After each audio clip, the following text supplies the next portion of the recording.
I'm going to ask the board just to briefly recess the meeting.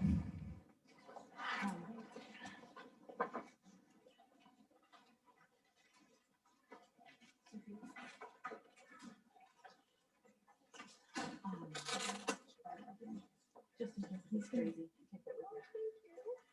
He is going to turn on the speakers and I'm going to announce if there's anyone that is registered online to please come to the table. So I'm going to hand out masks.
Trustees, the time is now 4:15. I ask that you remain silent while staff starts the live stream. I will let you know when the live stream has begun. Please stand by.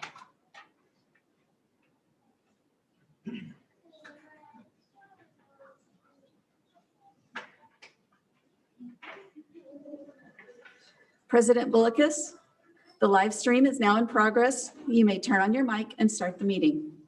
Good afternoon and welcome to the July 21st, 2021 board meeting for the Capistrano Unified School District. The meeting is now in session and the time is 4:18 p.m. Due to the nature of the COVID-19 pandemic and in accordance with Governor Newsom's Executive Order N-2920, issued on March 17, 2020, the board members have the option to attend the meeting and take action on any item telephonically. Members of the public may attend the meeting in person. The public is also allowed to participate in the board meeting telephonically. Prior to this meeting, the district posted a link for you to call in if you wish to address the board on any agenda item this evening. Board Policy 1313, Civility Policy, promotes mutual respect, civility, and orderly conduct among district employees, parents, and the public. Any individual who disrupts or threatens to disrupt school, office, operations, uses obscenities or speaks in a demanding, loud, insulting, or demeaning manner will be directed to leave school property, district property. Please note, on agenda item 3B11, Attorney Gary Winnick will be in attendance during closed session. Mrs. Hayes, please take the roll. Trustee Bronstein. Trustee Bullicus. Here. Trustee Castellanos. Here. Trustee Davis. Here. Trustee Hanachek. Here. Trustee Jones. Here. Trustee McNicholas. Here. Mrs. Hayes, before the board recesses to closed session, is there anyone who would like to speak on the closed session item? And how many speakers do we have at this point? We have 48 speakers. We have 13 students. We have 12 members of the public who registered online, and we have 24 adults, and we would do that in that order. Okay, normally we allocate 3 minutes per speaker, but we have a very long agenda this evening, but we do want to hear from the public. So board members, I would suggest that we limit our normal 3 minutes to 1 minute for each speaker. What say you? I would say we do that across the board for the evening to keep it consistent, that all speakers will have 1 minute on a whole. Okay, because we do have speakers for many items this evening and once we go into open session. All those in favor? Aye? Aye. Those not in favor? Okay. All right, I'm going to ask Mrs. Hayes to then start with the children, and we will have a timer going, and then we will go to those who signed up online, and then to the blue cards. President Bullicus, can you clarify for the group, because of the shortened time, that if anybody has unsaid items, please email us and we'd be receptive. We read all your emails. So thank you. Yes, thank you.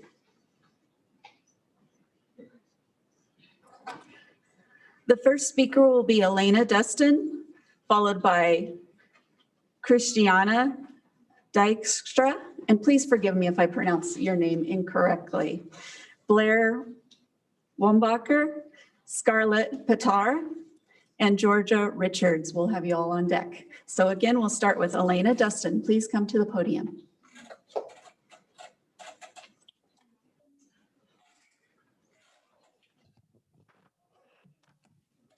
My name is Elena Dustin, and I'm a student at Truman Benedict Elementary School. Why is school the only place I'm forced to wear a mask? That's the question. Masks make my face sweaty, they make it hard to breathe, and they're hot. I'm also worried about getting yelled at by a teacher or supervisor because I'm not wearing a mask properly. Please don't make me wear a mask this fall. Thank you. Thank you. The next speaker is Christiana Dykstra.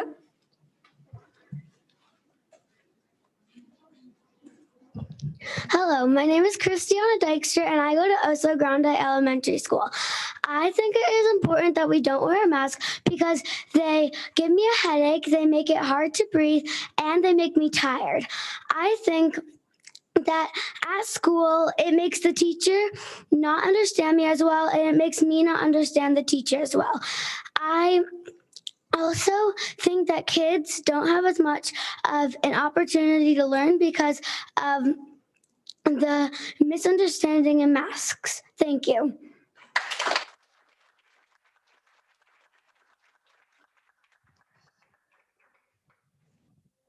The next speaker is Scarlett Patar.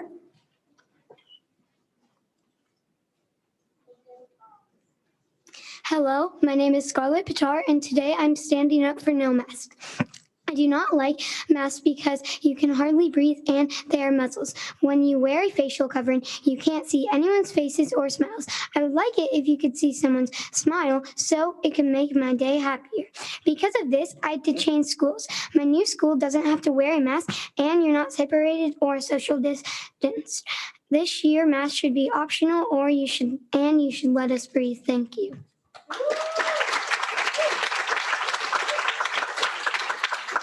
The next speaker is George Richards.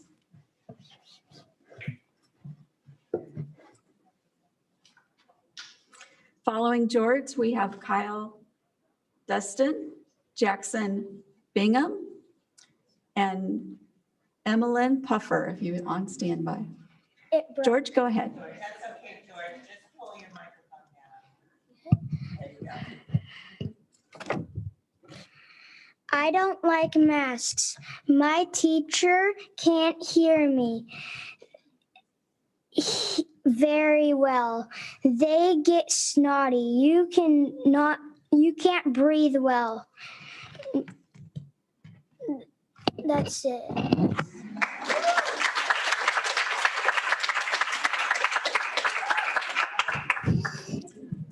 The next speaker is Kyle Dustin.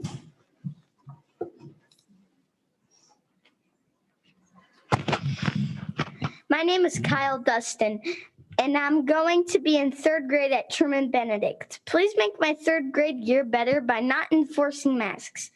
At school, I don't like wearing masks because they get snotty and wet and I can't breathe well.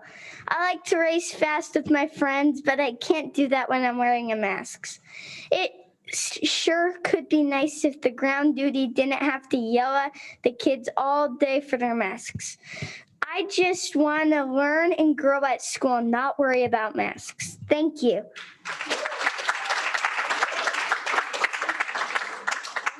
The next speaker is Jackson Bingham. Following Jackson, Emmeline Puffer. My name is Jackson Bingham. I go to Las Palmas Elementary School. It is hard for me to learn Spanish when we are wearing masks. I cannot hear my teacher very well. I don't think I will get COVID from not wearing a mask.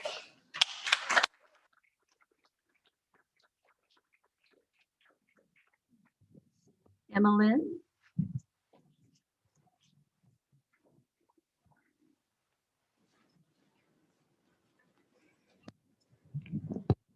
Hello, my name is Emma and I'm 10 years old and I'm going into 5th grade at Stony Brook Christian School and I can't even hear my teacher talk. I hate it. I miss getting to see my friends smile and they can't see me smile. And I feel like I can't make my own choices. When I came back from recess, I had to basically put paper on my face. Please remove masks or else you will be ruining the lives of many children. So please let us breathe. Thank you. Next up on my list is Rowan. Rowan, if you could come forward. Following Rowan, we have Beckett. And following Beckett, we have Tenley.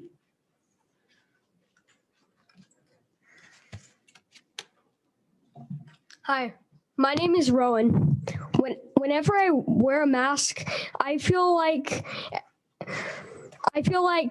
when I wear a mask, my glasses fall off and I get sweaty and it's clogged up and like I feel so embarrassed with it on, and I can't breathe at all. When I put the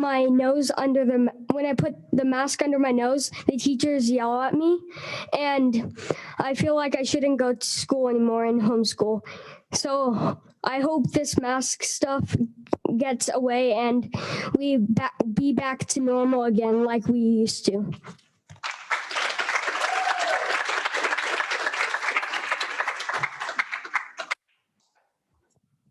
Beckett?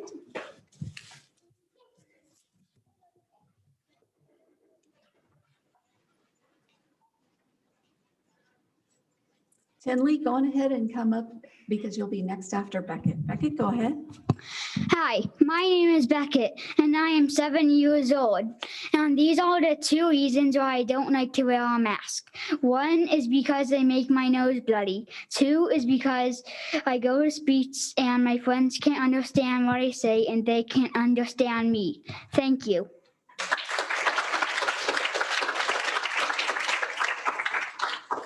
Next up is Tinley. Following Tinley, we have Harbor Hernandez and Michaela Minnick.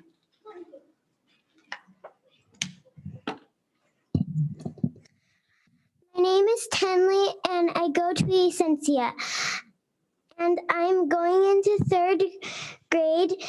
I don't like masks because they give me really bad headaches and make me dizzy. Wearing a mask also has given me many seizures and it's really scary. I just want to breathe and not worry about passing out.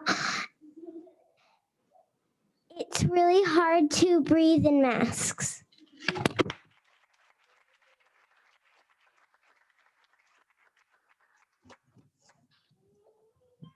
Next up, we have Harbor.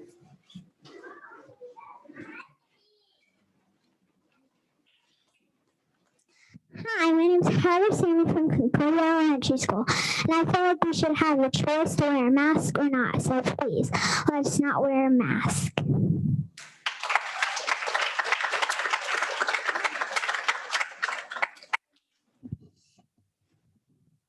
Next, I have Michaela.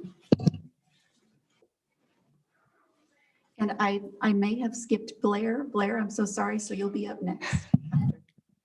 I'm Michaela, and I don't like wearing a mask, and it's my right not to, and I can't hear my teacher much, and it hurts my lungs, and it hurts. And when I run, I feel like I'm about to faint because I have to wear a mask because the teachers tell me to. And if I don't, they get me in trouble. And I don't like being in trouble, so I have to.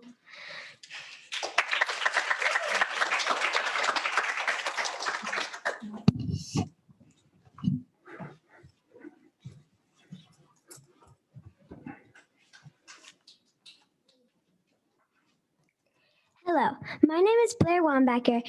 I am 10 years old and I'm going into 5th grade. I can't breathe in a mask and I can't see my teacher or friends' faces.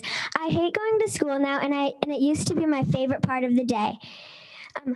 And all the time I can't understand my teacher. I've had COVID and I don't even feel sick. It's nothing for kids at all. Make masks optional next year, so let us breathe.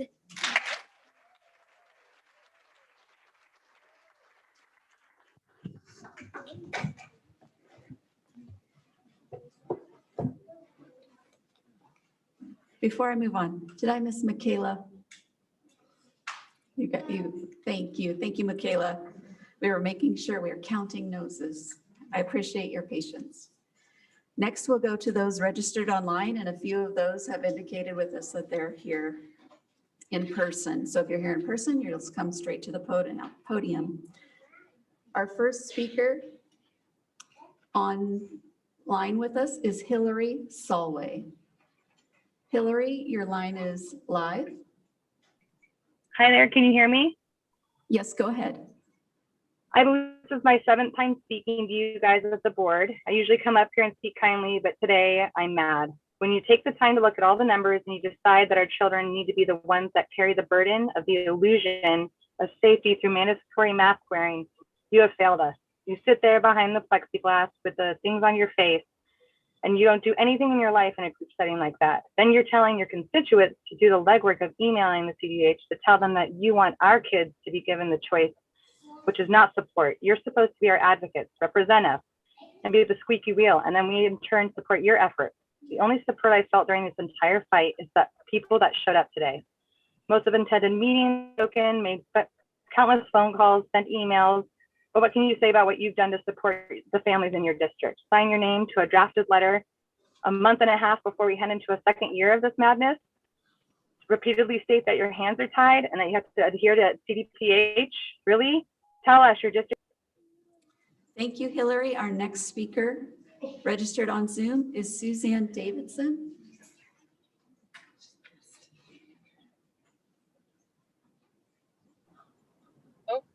Hello, can you hear me? Yes, we can hear you. Yes, I'd like to echo everything she said. I got an email, we all did, late last night from Ryan Burris, once again telling us to contact CDPH. So that's what I did. I spent 37 minutes of my time this morning doing that. And drum roll, they told me to contact the local school district, that it's in your hands. So I have no idea where this flip-flop happened. The school board, we elect you. You are supposed to work with us and advocate for us. I don't know why it feels like we are always working against you when you should be championing for us. There was a district employee today that said, why are you here? You're wasting your time. It is never a waste of a parent or child's time to advocate for their rights. So that's insulting. And do not send us emails telling us to contact CDPH when you must have known all along they're going to tell us to contact you. Your email also stated you're doing everything in your power. All of these things, please enumerate, please elaborate, please help us be on your side. Don't just say, we're doing everything we can. Spell it out. Tell us what you're doing so we don't redouble your efforts. Help us work. Susan, thank you for your time. Next up, I have Nicole. Hello, can you hear me? Yes, go ahead. Okay, children are being sacrificed to appease an irrational, fearful society that refuses to see the truth. The virus is real, the narrative is not. The curve is unbothered by the abuse being done. These kids aren't driving the pandemic. History books will tell of the crimes against humanity when we sacrifice a generation of children in the name of loving others, all the while ignoring the beloved science. The consequences are real. COVID is less dangerous in children than the flu. They rarely transmit it. We have overflowing data of this. We did not elect the California Department of Health or the CDC as the fourth branch of government. Their political science is appeased by their financial stakeholders and it's destroying our children. We need to follow evidence-based medicine. We need you to be our advocate. We need you to fight for our children. We need you to stick up for these kids and unmask them in the fall.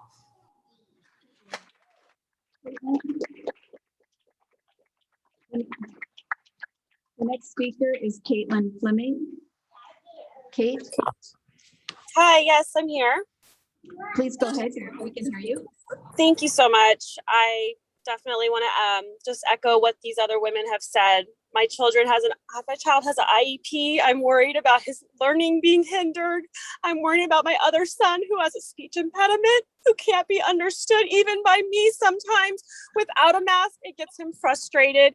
It's hard for him to learn in that setting. And if you are telling us you're doing what's best for our children, how can you say that if you are not advocating for what is best for their learning environment? I beg you, please, please do something.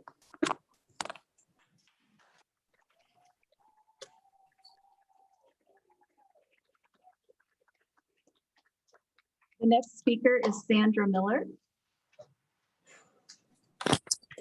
Hi, can you hear me? Yes, please go ahead.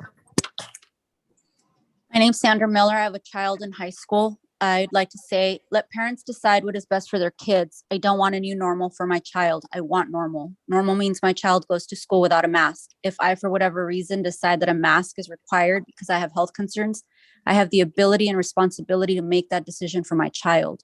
So the CDHP indicates that districts will have the responsibility to enforce the mask mandate. I request that you take a stand for our children and make a similar statement to what the Sheriff's Department has made and refuse to enforce a mask mandate that will only continue to create a negative school environment for our children. Make masks optional for all. It's time to get back to normal. Thank you. Our next speaker is Kara Gutierrez. I don't see Kara with us online in person. Oh, I'm sorry, Kara. I'm so focused. Thank you. It's okay. Okay, my name is Kara Gutierrez, and I have 5 children that attend Lobo and Short Cliffs. And I wanted to let you know that our pediatric doctor recommends against my children wearing a face mask due to being diagnosed with ADD, ADHD, and asthma. My kids are IEP students. They receive speech, motor, and occupational therapy, and they already suffer from not having a full education and having learning disabilities. Having a mask makes it 1,000 times more difficult for these kids to learn. It's not a good learning environment for children. If you guys are not going to stand by your oath to protect and educate our children and provide a safe environment for them, then I am 1,000% not sending any of my kids back to school in the fall. That's period, point blank. These mask mandates go against our constitutional rights, our religious freedoms, and our parental rights. Please do the right thing. You guys have the power. Do the right thing. End the mask mandate. That's it. Thank you for your time. Our next speaker is in person, Carrie. I believe Carrie Bruner is here with us in person. Following Carrie is Sarah Patar, also in person. Hi, my name is Carrie Bruner. I'm a single mom to 3 daughters, 2 at Castile Elementary, 1 at Newhart. And I just want to speak up and advocate for my daughters and ask that you have math optional this year. My youngest daughter has an IEP for speech and grammar that she's had since 18 months old. I've worked hard. I chose 2 years ago to move my daughters that I take care of pretty much 100% to Capo School District because of your school district. And I would hope that we could continue to stay there. My youngest daughter has not only dealt with speech and grammar, but she has confidence issues. The mask has only made that worse this year, setting her back to potentially being in special education now. My middle daughter is a GATE student. She has not only become an introvert who is an extrovert, she now has no desire to attend school. She can't communicate with her friends. And my oldest daughter has just been super bummed out in middle school with the experience of masks and not being able to socialize with kids. So please just make it optional. I'm here to advocate for my daughters. And I just wish that you would let us make the decision as we're the parents. Thank you.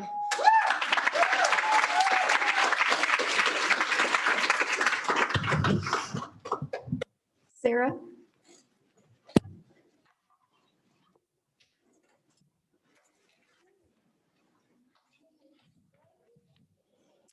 Months ago, when I spoke at this meeting, I asked you to do the right thing regarding unmasking our students. I've received the last 2 cowardly emails from Ryan Burris that you would like to silence those of us who are fighting to let our children breathe. But I'm here to say we will not stop fighting. All summer long, Orange County children have been playing mask-free at indoor basketball games, eating double-doubles inside In-N-Out, seeing the new Space Jam film inside a movie theater. In a few weeks, you're going to mask them up for 7 hours a day to maximize their learning? It struck me that I needed to remind this board of CapoUSD's core beliefs. Children's development is our highest priority. All decisions will be based on what is best for our students. Which begs the question, how are mandatory masks best for students when they are not severely affected by COVID-19? Case in point, 3 of my kids got COVID in December. Although my case was quite severe, my kids barely experienced symptoms and did not pass it on to anyone. I also saw recently on a Facebook post that a CapoUSD trustee sitting in this room was afraid to remove the mask mandate for fear of our district losing state funding. This translates to parents that this board is acting out of fear than what's best for students. Move on to the next speaker.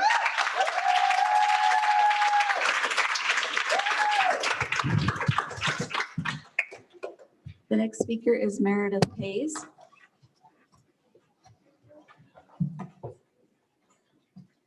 Following Meredith, we have Mahada. My name is Meredith Hayes. In the fall, I will have 3 children at Oso Grande Elementary. I'm going to add my voice to what's already been said today and just cut right to the chase. This country was founded on protecting the rights of the individual, and right now, those that don't want to wear a mask are being discriminated against. If you want to wear a mask, go ahead. That's your choice. Live your dreams. Nobody should stop you. But if masks offer any protection, the protection provided to the wearer should be sufficient. I don't begrudge anyone their choice. Just don't try to make it my child's burden to wear one so that you can feel more at ease. When you raise children to live in fear and then expect everyone around them to accommodate that fear and every other feeling and whim rather than taking personal responsibility for their own life, you'll get a generation of narcissistic, codependent weaklings who are unable to even understand how freedom works and how it blesses all of us. Your hands are not tied to Sacramento. They are tied to us, the parents. My taxes pay for my child's public education in a classroom that does not come with strings attached, like a demand for a face covering or down the road, an experimental shot in the arm. Thank you.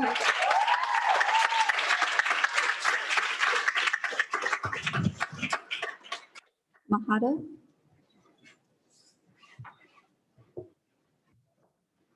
Do we have Mahada Dika with us? I don't see her online either, so we'll go on to our next speaker, Mark DeCastro.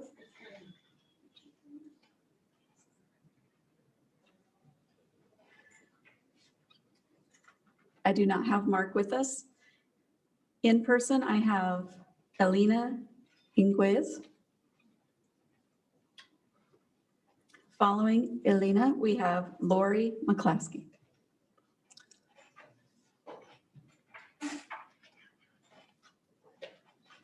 Good evening.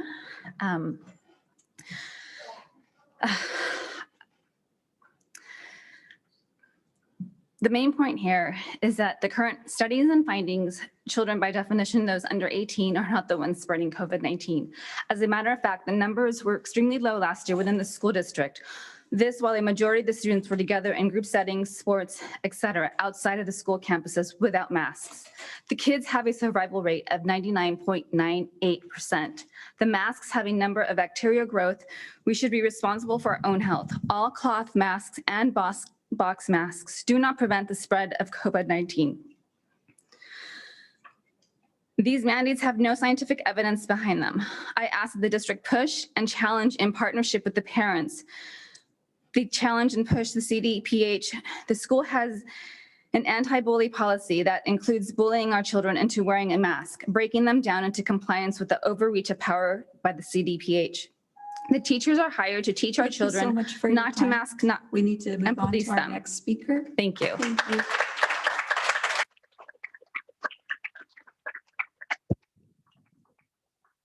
Online, we have Lori McClaskey. Lori, go ahead. Hello, can you hear me? Yes, we can hear you. Oh, okay, thank you. Good afternoon.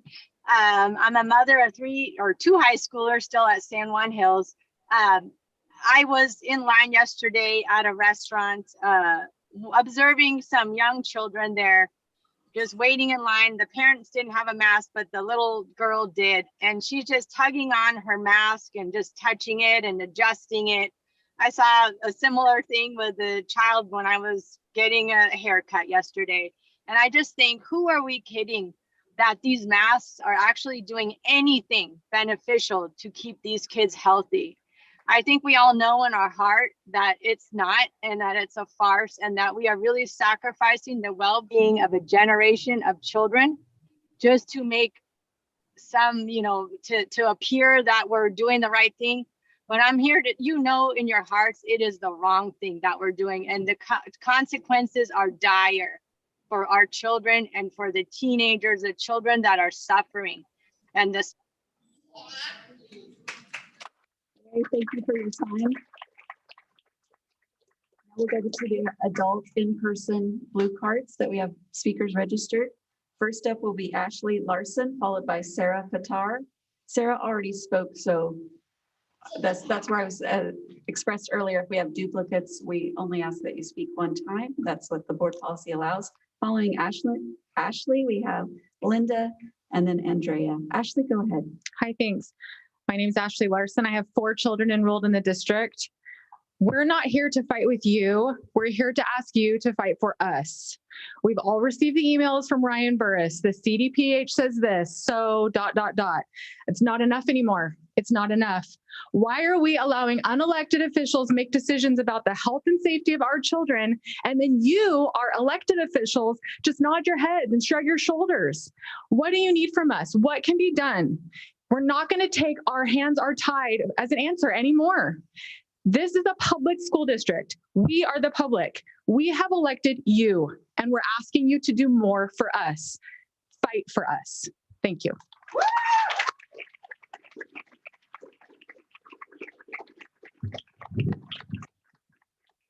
Next speaker is Linda Ray. Following Linda, we have Andrea Dustin. Is Linda with us? Linda Ray? We'll move on to Andrea Dustin.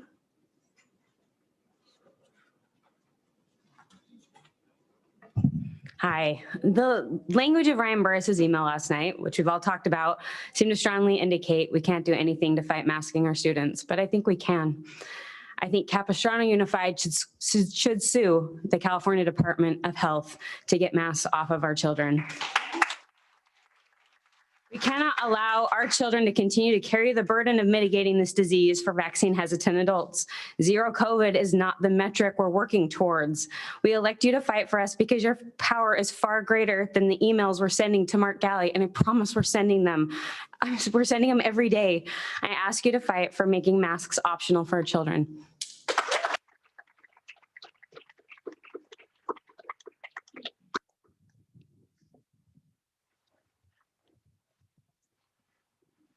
Next up, I have Clayton Reines. Following Clayton, I have Shannon Kurtz.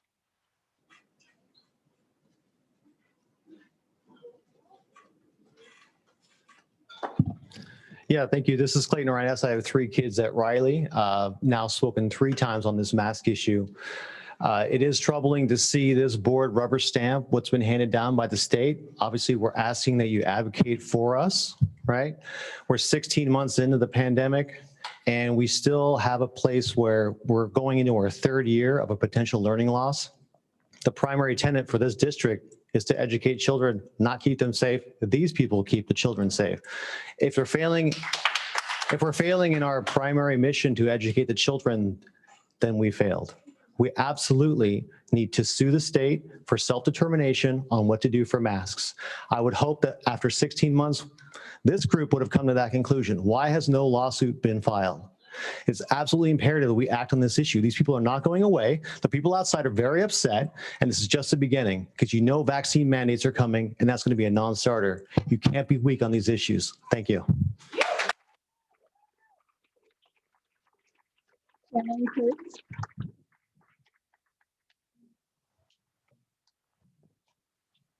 Following Shannon, I have Julie Little. Hello, I am the parent of a special needs incoming freshman. His social and emotional developmental delays, and more importantly, regressions he is experiencing as a result of the isolation brought on by COVID, distance learning, and wearing a mask are irreversible. His academic regression is overwhelming. I implore you to consider the difference a fresh school year will bring with a normal learning environment versus creating a similarly repressive environment to this past year will be like for a child like mine. I was here 4 years ago asking for the same consideration when asking that Essentia School be open directly across the street from my house. I asked that the middle school be open so that my child would be able to attend school with other children in our community. My child's social development the past 3 years was significantly impacted by this board's decision not to open that middle school at that time. You will never truly know how much more challenging and complicated that decision has made life for my special needs child and for myself. Please consider now how the impact of your decision implementing mandatory or optional masks will have on the next 4 years of his life and his future. For your time. Please make masks optional.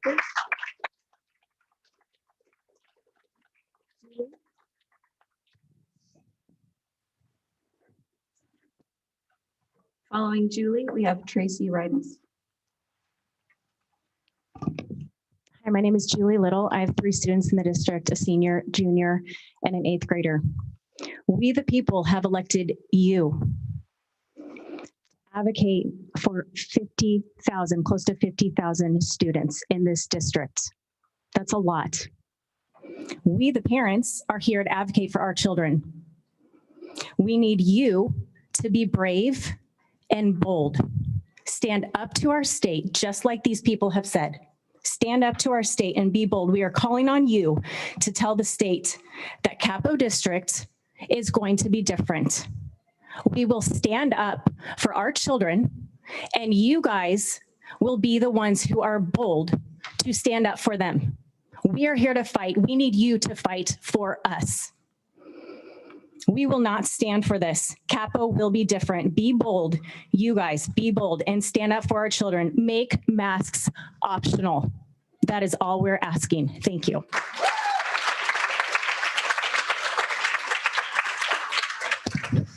Tracy. Following Tracy, we have Tiana Friend.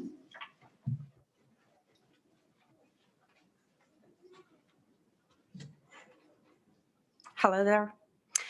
This is the second time I've spoke on this issue. I have 3 children, all at Riley Elementary School, and I felt compelled to be here to voice and stand up for them. I'm really here because of this joint statement and the decision, and I'm echoing the previous speaker of standing up, fighting, thinking outside the box, and getting creative. These are all things we teach our children to do, so let's lead by example and do this. Dr. Mark Galley said, without universal masking in place, K through 12 schools would only be able to implement hybrid schedules similar to last school year. That's a creative thought. Let's have that as an option. Let's drop the masks and go back to hybrid. Let's see some of these out of the box thinking ideas. And let's listen to all these parents and the pain and the frustration that's only going to get worse and continue to grow. Do not forget about all children. There's children with learning disabilities that are struggling beyond measure and that haven't even been identified yet. Thank you so much. Our next speaker is Tiana Friend.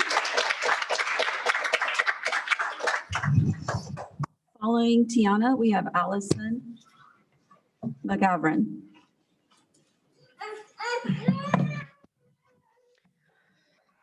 As a former Capo District student and now parent of Capo District students, I am very disappointed and heartbroken to say the least. I have 2 kids under the age of 6 at Essentia.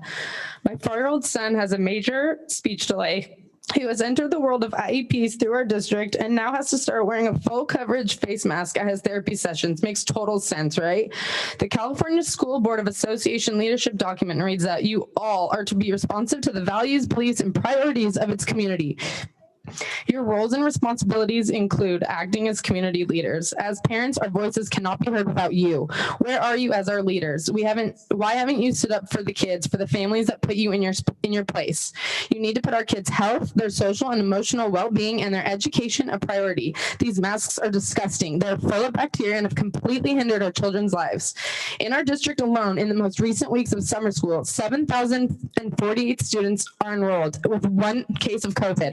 We trusted you to be our voice to stand up for this community and to encourage our students to be leaders. Quite honestly, it's been a year and a half and we've seen nothing but that. Be the change and stand up for us as our leaders.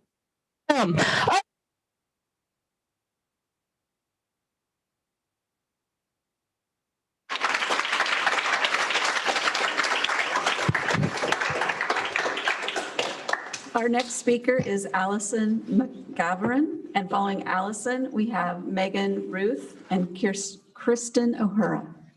Thank you. Go ahead. Hi, my name is Allison. I have 2 kids in the district. There's one thing that leaders do different from everyone else. Leaders go first. So Capo Board of Trustees, you need to go first and allow us as parents to make the best decision for our kids. The California Department of Health has put the burden back on the school districts whether or not to enforce mask wearing. You're supposed to be warriors for us as parents and champions for our children. Read the package of any mask that you buy at the store, and I quote, "This mask does not provide liquid barrier protection, nor does it offer antimicrobial antimalarial or antiviral protection. This product also does not offer respiratory protection or particulate filtration. This product has not been approved by the FDA. It says that on the back of a mask. You can buy it at Target, CVS, Walmart, wherever. They say that. My kids will not be wearing masks at school next year. We opt out.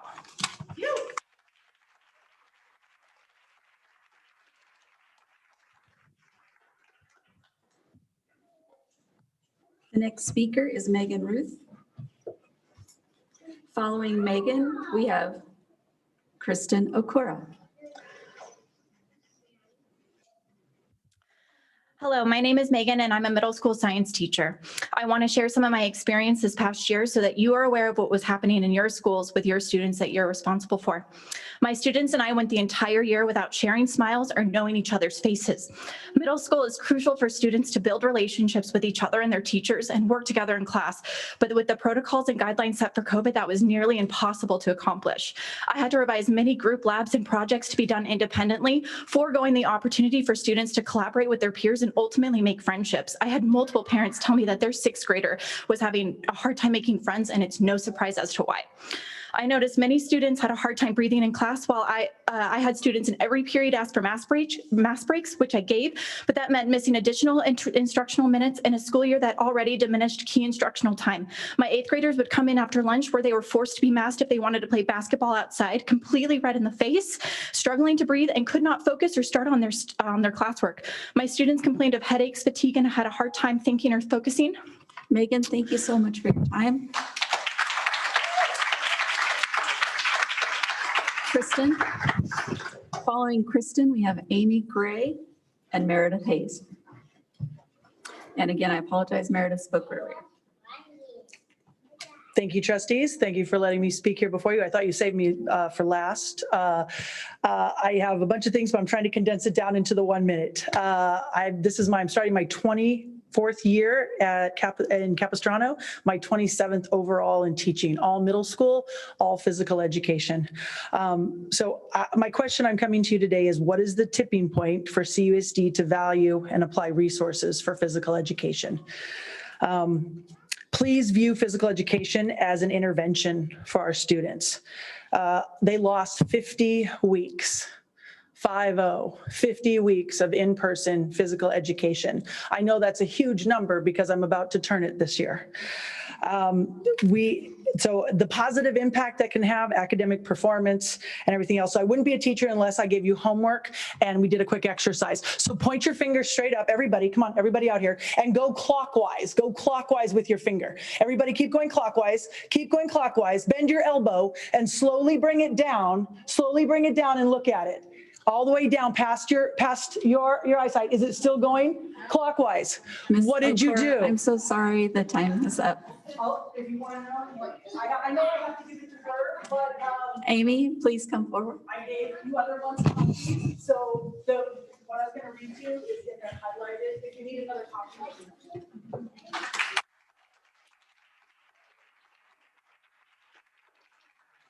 Amy, go ahead. Hi, good afternoon. Thank you for hearing me. Central to the argument for mask mandates is a mistaken belief that masks are merely a minor inconvenience for children. I think what we've heard here today from children themselves is that this is not true. We strongly disagree. When a child tells you that they're hurting, when they tell you that they have headaches or stomach aches, when they come home from school describing symptoms of anxiety without knowing what anxiety is, when they tell you that they hate going to school when they once loved it, or that they're afraid and sad, that they have trouble breathing or missed the lesson because they couldn't understand the teacher or could not see the board because masks fogged their glasses and they are too embarrassed to do anything about it. When a child tells you that they're hurting, you listen. When a parent tells you that their child is hurting, you listen. I think of the experience that my son had last year, and I'm sad because he could not experience his childhood as a 10-year-old should. And for what? We know that, oh, I'm done. Thank you. Thank you. Melissa Allen. Up next, Melissa Allen. Following Melissa is Kristen Ingram. Is Melissa with us? Kristen Ingram. I'm sorry, Melissa Allen. I'll take her spot.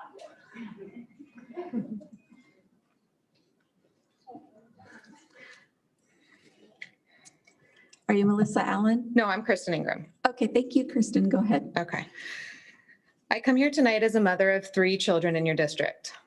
I come here to ask you to reconsider masking our kids inside or outside. Science does not support this. I could go on, but I think you all know this deep down in your heart. Please adhere to the facts and not mask our children. My family and I are very thankful that we were able to go in school last year, so I thank you for that. You were able to make that happen when other districts weren't. So now, a year later, knowing the science, please keep fighting for our children to make them and let them breathe and make masks optional for families. When we look back on this day in history, I would hope that you would want to say to your children and grandchildren that you were the change. You stood up for what was right. It's unconstitutional and unsupported by science to wear masks. Our children trust us. We're their parents to do what's right. How do I look at my children and tell them they have to wear masks in school but nowhere else? I love Essentia. Please don't make me find another school for my children this fall, as I will not send them back to your school with masks on. Next up, Melissa Roder. Roder? Melissa Roder.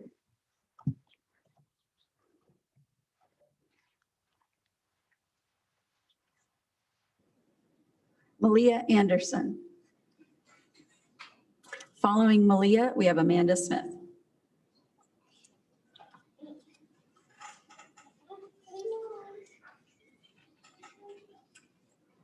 Hi there. We need to be on the same team. And the team is the little people. Big kids, little kids. I have bigger kids and I'm here to advocate for them too. We all need to collectively be fighting for our children. There is no science, there's no logic behind these mask rules. My daughter was at Disneyland yesterday with however many people they let in Disneyland with hardly a mask in sight. I saw the basketball game last night. I don't even know what it was.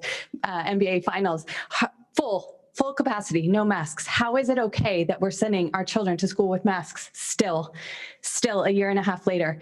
The California Department of Public Health wants you to believe that you have to follow their rules and you don't. They have turned it back on you and said that it's up to you to figure out how to enforce it, which means you don't have to.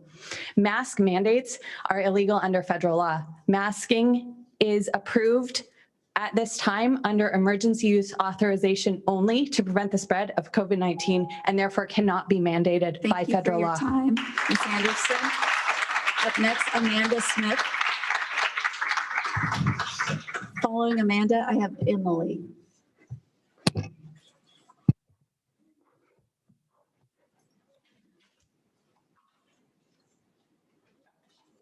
I'm Amanda, yes.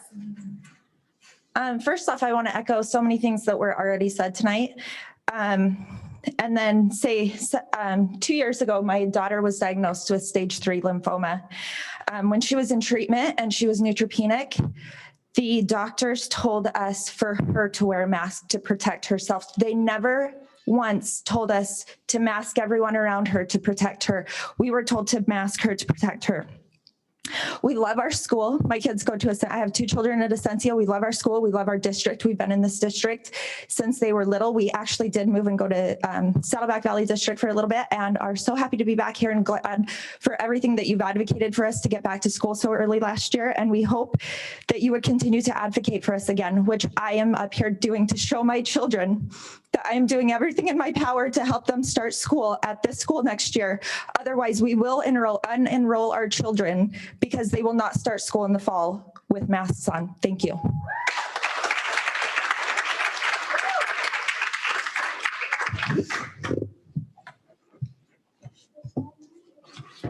That's okay, I'm not afraid of germs. Okay. Thanks. Go ahead, Emily. Thank you so much for having us speak here today. I really appreciate all of you. Having a child wear a mask is child abuse. According to the American Institute of Economic Research, anxiety has increased in children under the age of 18 by 31%, and for ages 18 to 24, 25 have considered or are actively considering suicide. I live in Ladera Ranch, and during the pandemic, during the shutdown, at our community, we had 4 suicides in 1 week. It was devastating. The amount of stress that happens with mask wearing is horrible. We have left our house trying to make it to school on time, only to turn around, see the fear in my kids' eyes because they forgot to wear their mask, and the fear of getting to school late, and all the ridiculing that happens with the teachers and having them put the mask over their nose. It's horrible, absolutely horrible. Is mask wearing about science, or is this about compliance? You guys, stand up for our kids. You are our leaders. Please do the right thing. Unmask our children so we can see their beautiful smiles and so that they can learn. Thank you so much. Our next speaker is Patrick McClanahan. Patrick, are you with us? Patrick McClanahan, please come forward. And following Patrick, we have Michelle. Yes, thank you. I cannot read it. Go ahead. All right, thank you for the opportunity to speak. First of all, thank you for keeping our schools open last year when no other schools in the area were open. You are elected officials. You are the people representing our children. We expect you to do the right thing like you did by allowing our kids to come to in-person school. I expect you to follow the science, not these mandates brought down from Sacramento. Follow the science, unmask our kids. They do not need to be masked. When we come to school, we need to see expressions from our teachers' faces. They need to see expressions from our children's faces. That needs to happen in order for our kids to grow. I took an oath to protect and serve a community. I'm on the front lines of this. This is not what needs to happen. You're here representing our kids. We expect you to represent our kids, to fight for our kids. If not, it's time to retire and step down. Fight for our kids. Thank you, Patrick. We have to move on to our next speaker. Michelle Winridge.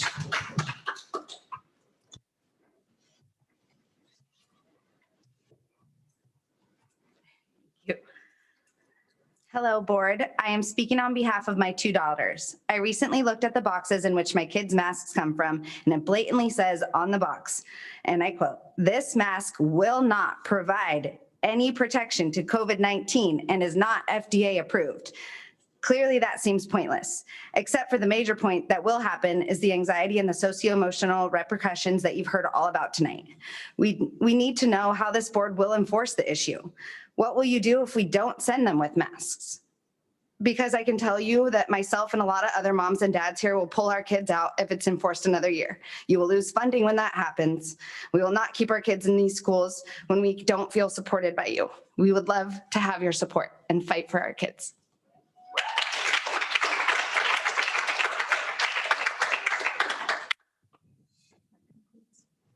Concludes our speakers.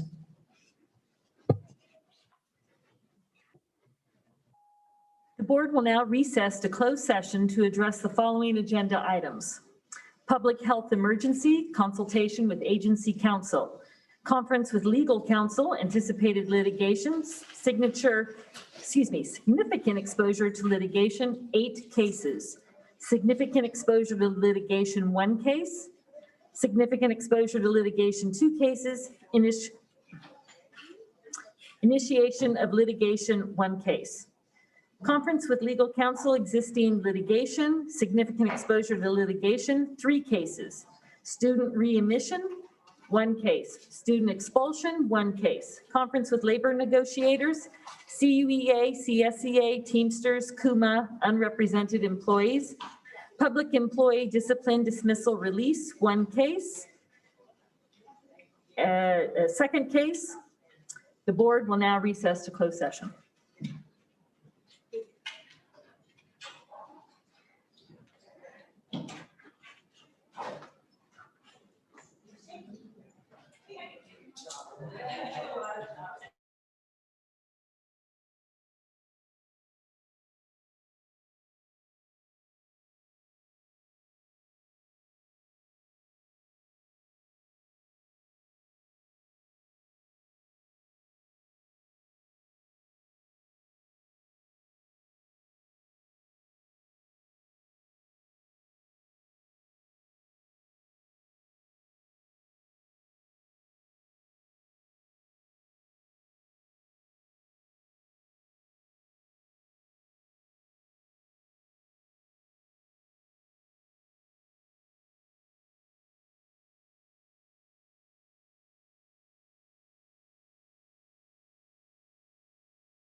President Bullicus, live stream is now in progress. You may turn on your mic and open the meeting.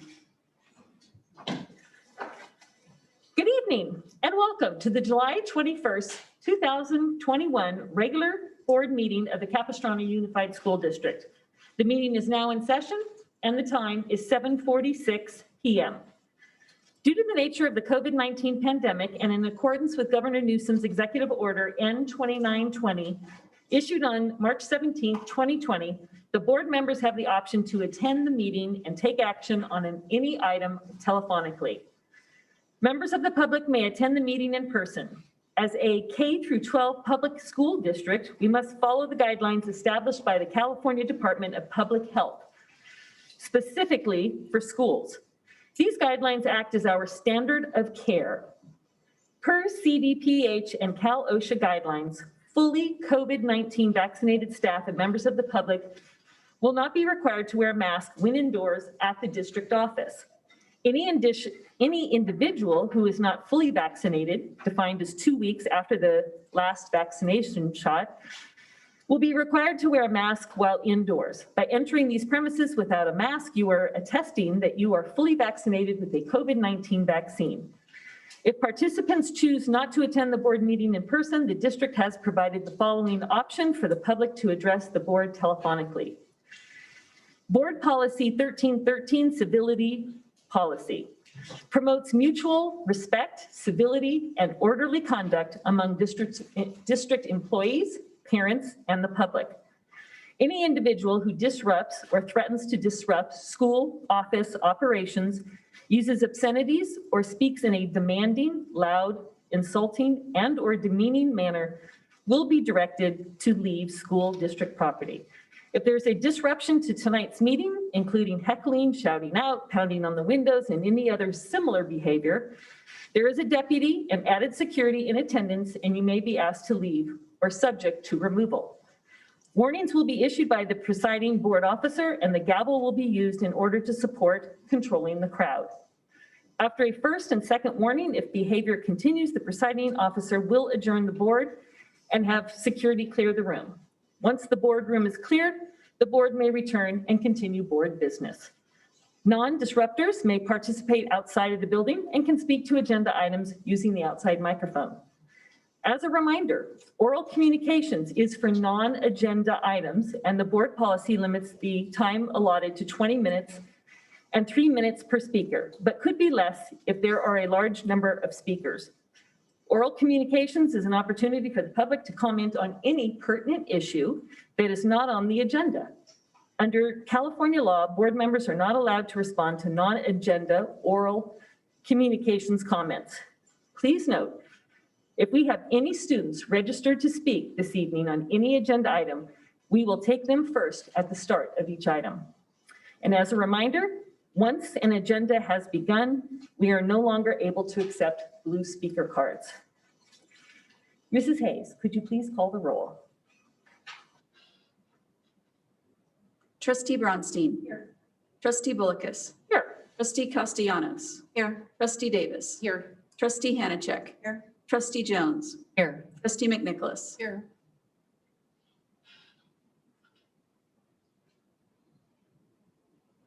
Motion carries 7-0. Excuse me, that's just roll call. I'm advancing. May I ask Jennifer Smalley to lead us in the Pledge of Allegiance? Please stand and place your right hand over your heart, ready to begin. I pledge allegiance to the flag of the United States of America and to the republic for which it stands, one nation, under God, indivisible, with liberty and justice for all.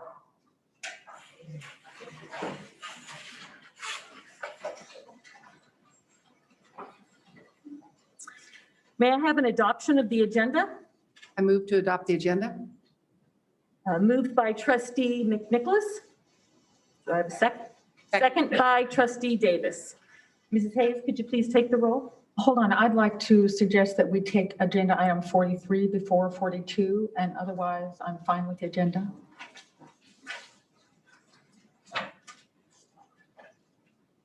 42 is the first discussion action item and 43 is the second. Other trustees, everybody fine with that? Chromebooks. Okay.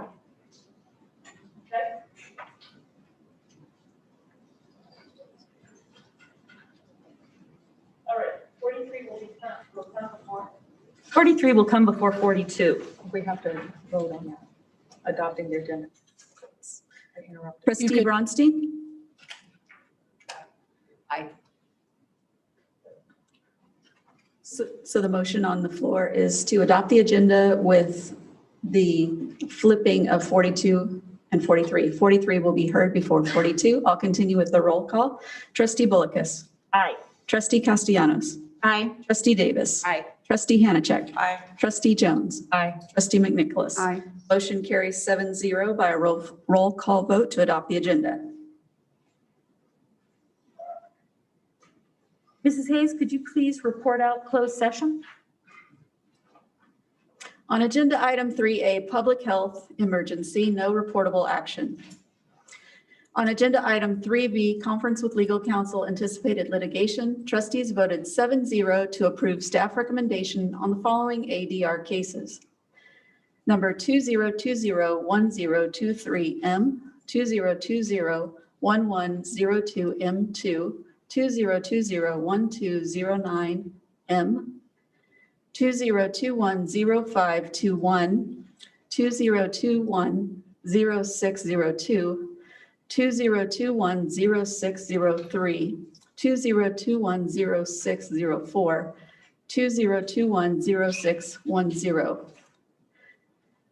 On agenda item B9, trustees gave direction to staff. On agenda item BG10, no reportable action. On agenda item B11, trustees gave direction to staff. On agenda item AB-12, trustees gave direction to staff.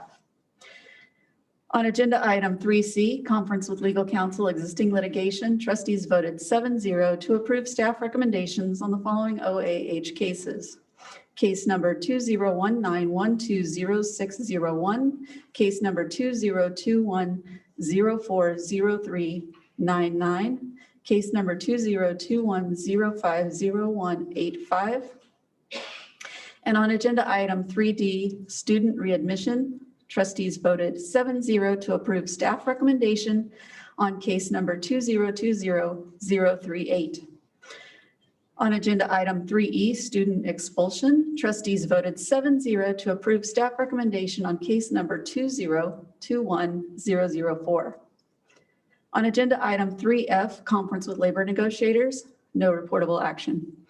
On agenda item 3G, public employee discipline, dismissal, release, trustees voted 7-0 to approve staff recommendation. And this concludes my report.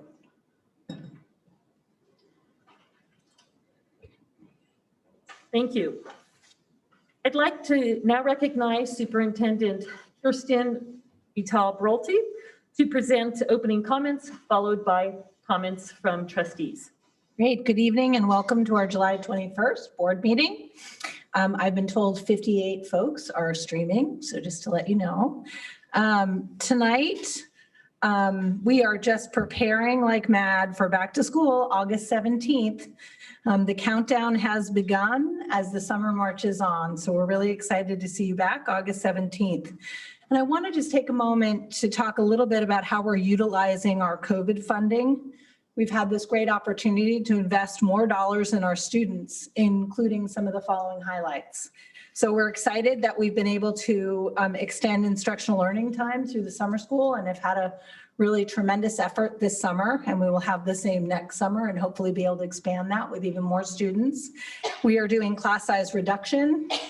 We are providing additional academic services for students in elementary English language arts and progress monitoring tools. We're also providing professional development for school staff on strategies to engage students and families in addressing student social, emotional needs and academic needs. We're providing paraprofessionals for in-classroom support. We're hiring additional counselors, and our district will be at a 425 students to 1 counselor ratio. Our county average is 960 students to 1 counselor, so super excited as we open school about that. So we're just really looking forward to seeing students, families, teachers, and staff and our families back in school on August 17th. And that concludes my very short report tonight. Do any trustees have comments? Trustee Jones and then Trustee Hanachek.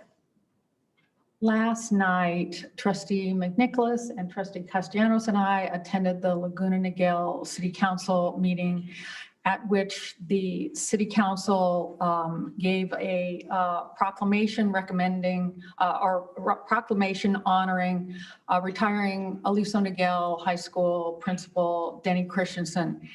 And each city council member and so many members of the audience said such wonderful things about her. And it was great to see the outpouring of support for someone who has given their lives to the students of this district. Denny started as an English teacher in this district and has been in this district for many years. And I think many of us know what a great principal she is.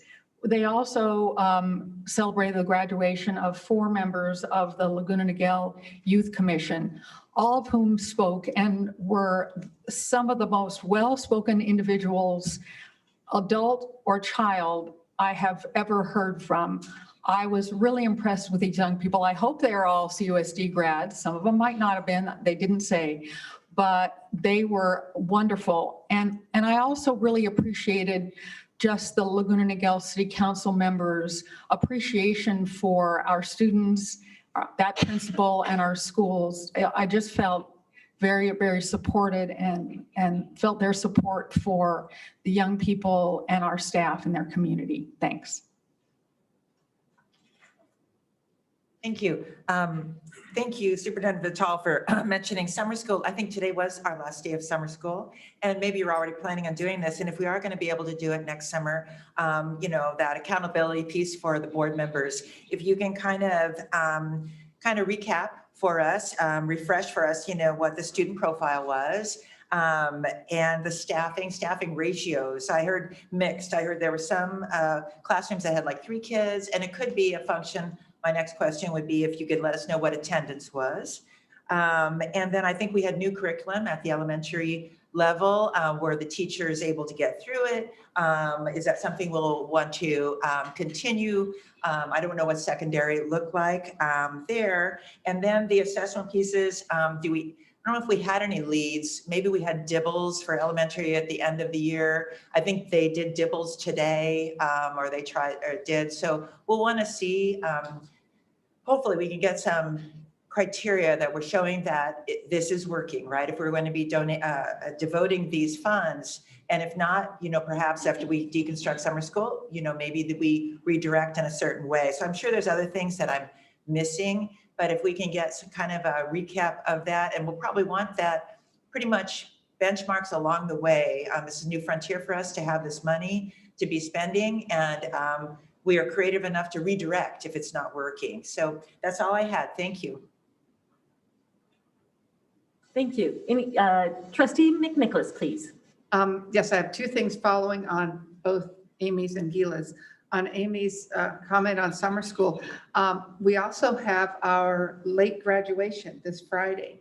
And for those in the audience, those are the seniors that just didn't quite get everything done by graduation, and they use summer school and some extraordinary finally getting it done effort. So we look forward to celebrating those late graduates this Friday. I think we're in the neighborhood of 30 or more, I think, students that finally made it. So yay for them.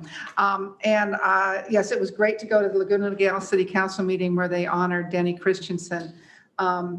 She has been besides being the English teacher, starting her as an English teacher at Lisa Miguel.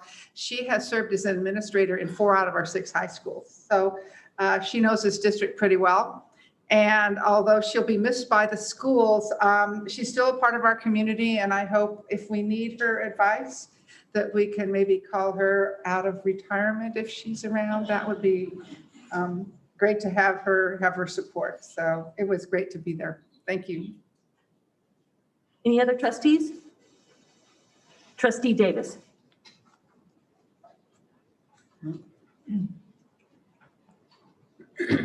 Thomas Jefferson said, "There is no justification in taking away individuals' freedom in the guise of public safety."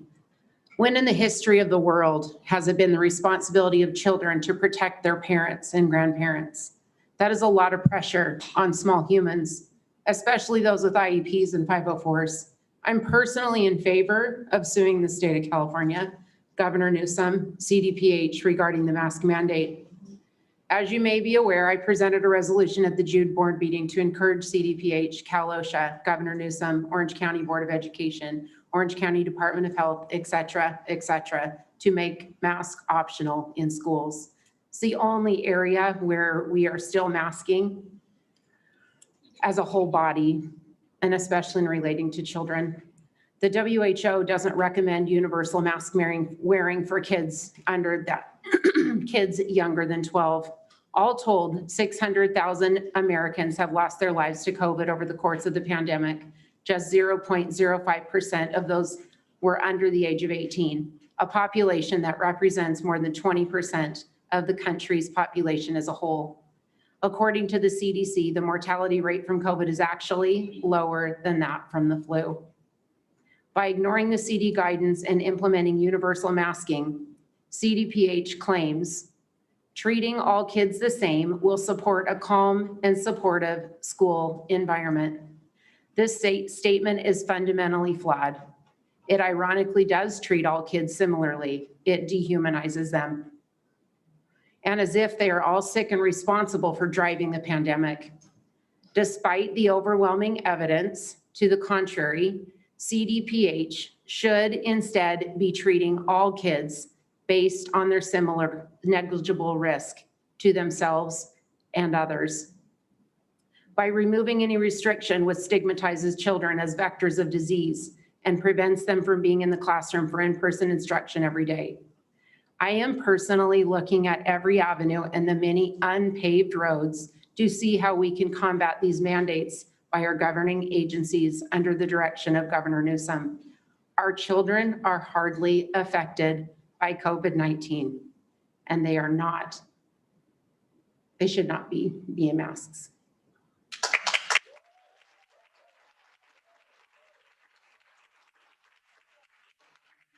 Any other comments? Okay, I would like to make a comment. Tonight we have an empty seat that will soon be filled by our brand new student advisor for school year 2021-22. And I had the good fortune, along with Trustee Jones, to be on the panel. And it was just amazing, first to read all the applications and think to myself, oh my gosh, this is going to be a difficult job, because we just have incredible kids that are involved in so many different ways and with strong leadership skills. And so tonight, I'd like to announce our final selection is from San Clemente High School, and her name is Kainai Padilla. And so I spoke to her today, and we'll be welcoming her soon. Hopefully she'll be at our August meeting the day after we open school. Our next meeting is August 18th, and we're opening school on August 17th. So we look forward to her joining us and for that student input. We will now go to oral communications. We're moving on. We normally do schedule a maximum of 20 minutes with individual presentations being 3 minutes, but we did announce prior to our closed session with the number of speakers that we had, that for the entire evening, we would limit it to 1 minute for all oral communications. So if I may ask Mrs. Hayes to please,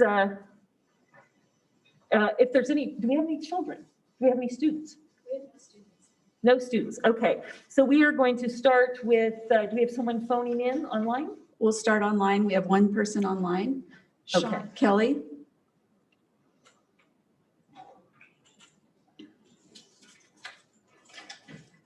Sean, go ahead. Your line is now live.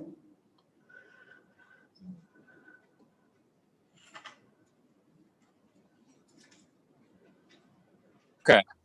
Can you hear me now? Yes, go ahead. Okay, perfect. Thank you so much. And thank you to the board for recognizing what the American Association of Pediatrics recommends. I appreciate it. And I thank you for protecting our children and protecting our teachers. And I just wanted to read a quick poem, if you will. Freedom to not wear a mask. Welcome to the Freedom Cafe. We trust you will make your own choices if you want to wear a face mask. And if the same spirit of individual liberty will allow our staff to make their own choices about the safety procedures, make their own safety procedures to prepare and serve your food. We encourage employees to wash their hands after using the bathroom, but understand that some people may be allergic to certain soaps or simply prefer not to wash their hands. It is not our place to tell them what to do. We understand that you may be Kelly, used our time this evening is limited to 1 minute per speaker. Thank you so much for your time. Our next speaker is in person. Lisa H., please come to the podium. And while Lisa's coming up, next in line behind Lisa will be Natalie, and on deck will be Marcy Aaron Heron. Mrs. Hayes, did we clarify at the beginning of with our reduced time that folks to please email us if they get cut off and share their entire speech with us? We listen to everybody and read your comments that come in. So I don't know if we mentioned that at the beginning. Thank you. I did not. So thank you for noting that for everyone. Thank you. Lisa, go ahead. Critical race theory tacitly rejects Martin Luther King's admission to us all that people should be judged strictly by the content of their character, not the color of their skin. Any curriculum that denies that all students are children of God, perfectly and wonderfully made just as they are, should be rejected. We do not find in the text of your CPL plan, nor in the resolution 1920-63, the assurance that there will be no embedded CRT in your curricula. We request that your board agendize a future discussion of CRT as a topic of community interest. Thank you so much for your time.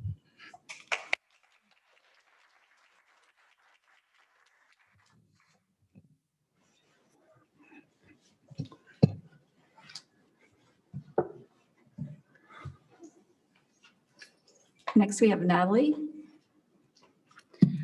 CRT promotes ethnic discrimination by overtly elevating some races in pursuit of equity, which itself is racist.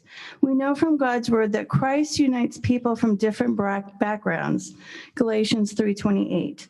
There is neither Jew nor Greek, there is neither slave nor free, there is neither male nor female, for you all are one in Christ Jesus. If our children are taught equity of outcomes, not equality of opportunity, we will know you are teaching CRT. We request that your board agendize a future discussion of CRT as a topic of community interest. Thank you for your time.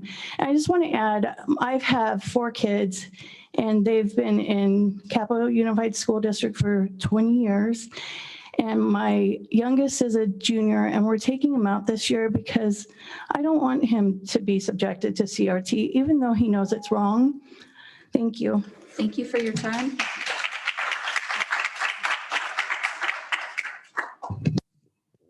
Next up is Mary Aaron Heron. Following Mary, we have Paulette. And beyond Paulette, we have Beth Sandin.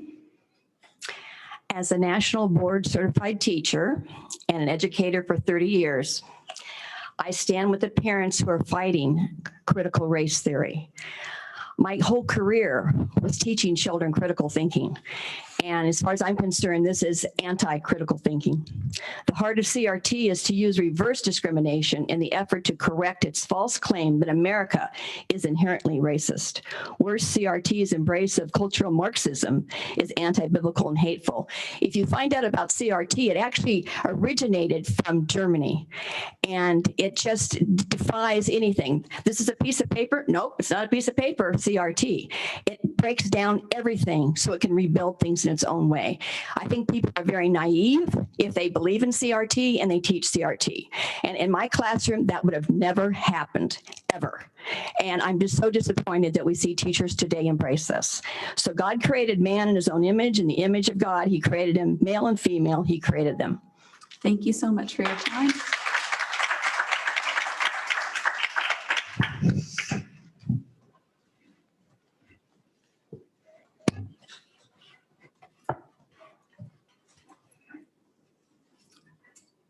Paulette?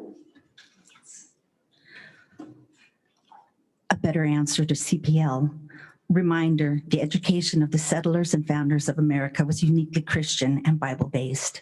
Our founding fathers all received a thoroughly Christian education at all levels. All America's early universities, including Harvard, William and Mary, Yale, and Princeton, were biblically Christian in their origins. Calvin Coolidge wrote, "If American democracy is to remain the greatest hope of humanity, it must continue abundantly in the faith of the Bible." Benjamin Rush, signer of the Declaration of Independence, wrote, "Without religion, I believe that learning does real mischief to the morals and principles of mankind." Finally, William Penn, in a letter to Indians, "There is one great God and power that hath made the world and all things therein, to whom you and I and all people owe their being, and to whom you and I must one day give an account for all that we do in the world."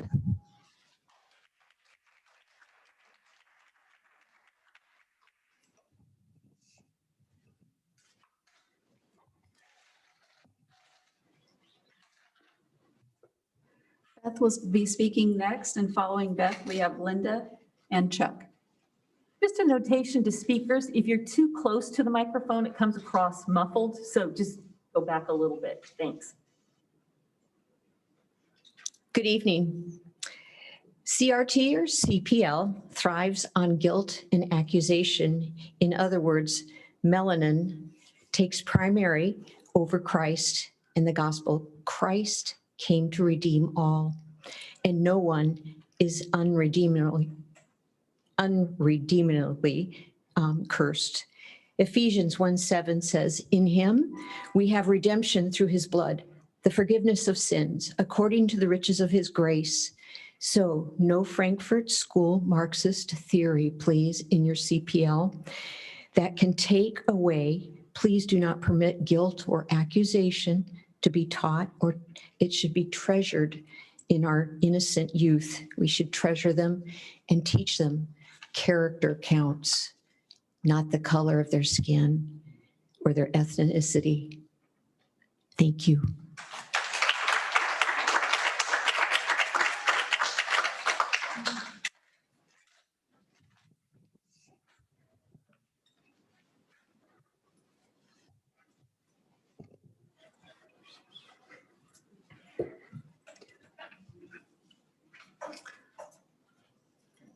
Thank you, Linda.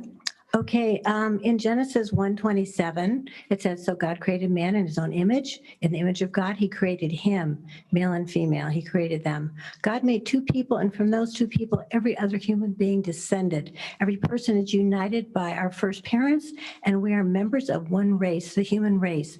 All people, regardless of their skin color, were made to reflect the Creator's image. 99.9% of human DNA is the same. Scientifically, races do not exist."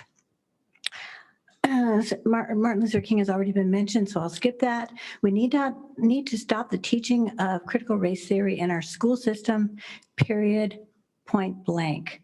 Children do not see skin color, they love everybody. How we treat people is based on who they are, not the color of who they are.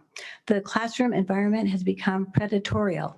If a predator went after my children at school, I would yank them from that school. Do not indoctrinate our children to hate the police with gender confusion, homophobia, and pornography. Linda, thank you. Chuck? Go. You're okay. Following Chuck, we have Laura and Katie.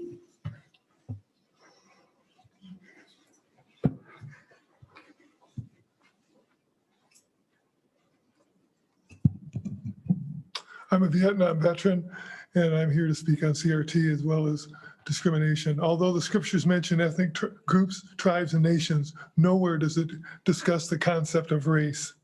That's because God created Adam and Eve, and every person is descended from them. We are all members of the human race, and any notion beyond that is merely a social construct.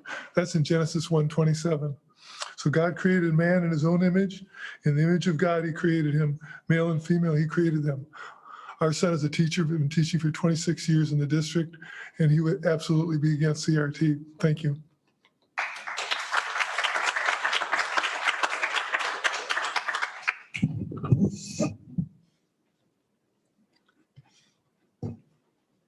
Laura, Katie, and then Jean.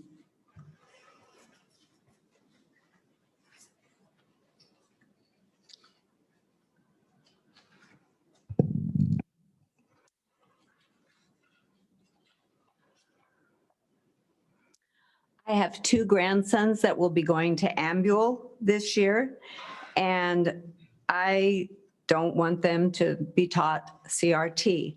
I was a kindergarten teacher in Ocean View School District, and I would have never taught this. I taught the golden rule that covers it all. You treat others as you want to be treated, regardless of their religion, race, or color.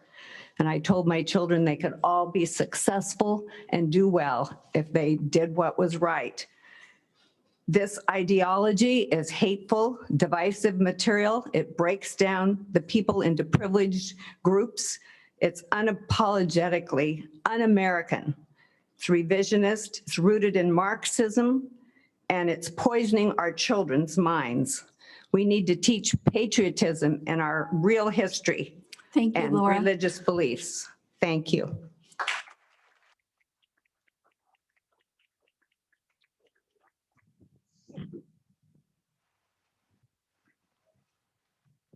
Katie, and then after Katie, we have Jean and Melissa. Thank you. I have a dream that 4 little children will one day live in a nation where they will not be judged by the color of their skin, but by the content of their character. That's Martin Luther King Jr. I have a dream. Canceled.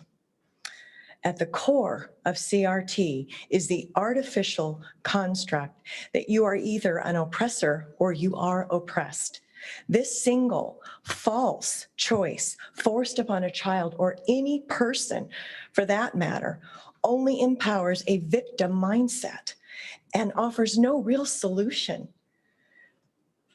We are teaching this artificial construct to our children. We're teaching them to be victims. What happened to teaching them that life's purposes are not limited by one's external circumstances, as another woman mentioned?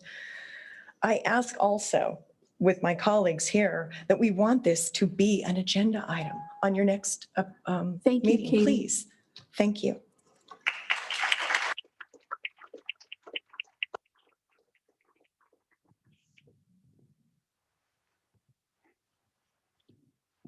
After Jean, we have Melissa Chen and Pam Looney.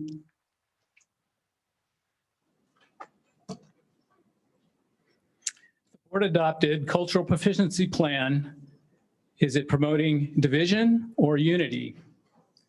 The cultural proficiency plan actually divides us and defines us, some of us, as being BIPOC. That's Black, Indigenous, or people of color. This is not the definition of race. Is this not the definition of racial bias? And you call it proficiency. You have adopted a curriculum and training that teaches everything you decry. The fact that you call out objectives based on race is in fact dividing our children by race. It is the very definition of racism. Different treatment of people based on race is racism. It is in fact biased and bigoted. If you want to do what's right, I implore you to get rid of the cultural proficiency plan and treat all students equally regardless of their race and color. Adopt a discipline and education standards that apply to all students equally, regardless of race and creed. Thank you, Jean.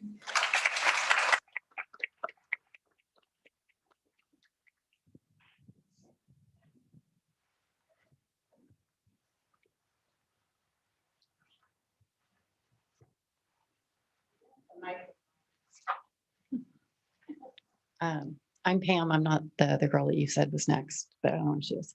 Okay. My husband and I. Could you just hold on just a Yeah. second so we don't skip anyone? Mhm. Melissa Chen, Miss Chen, are you here with us? I just don't want to make sure we don't skip anybody. Thank you for checking. Sure.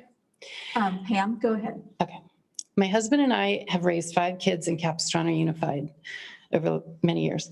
All of them attended Anvil Elementary and various high schools in the district. Because of the bad policies of this governor and now the school board, my daughter is making plans to flee California to Texas to raise my grandkids. She does not want her kids being indoctrinated and forced to wear masks and attend kindergarten with these new CPL critical race theory, whatever you want to call it. It's destructive and divisive and not what our constitutional republic is based on. It teaches victimhood mentality instead of teaching resilience, spirit, toughness, and strength. It violates civil rights laws by treating people differently based on their skin color and race. We don't need co-parent with teachers in the school district. We need the teachers to teach reading, math, science, and that if they put in the hard work and study, they can all achieve success.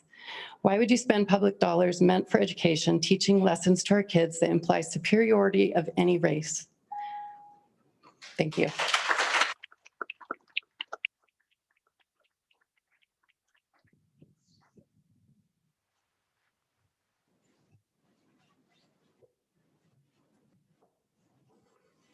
That concludes our oral comments. At this time, I'd like to open the public hearing regarding. Pardon me a moment. Could the superintendent comment on whether or not we teach critical race theory in this district or have any plans to do so? Oh, we don't teach critical race theory and we don't have plans to teach critical race theory.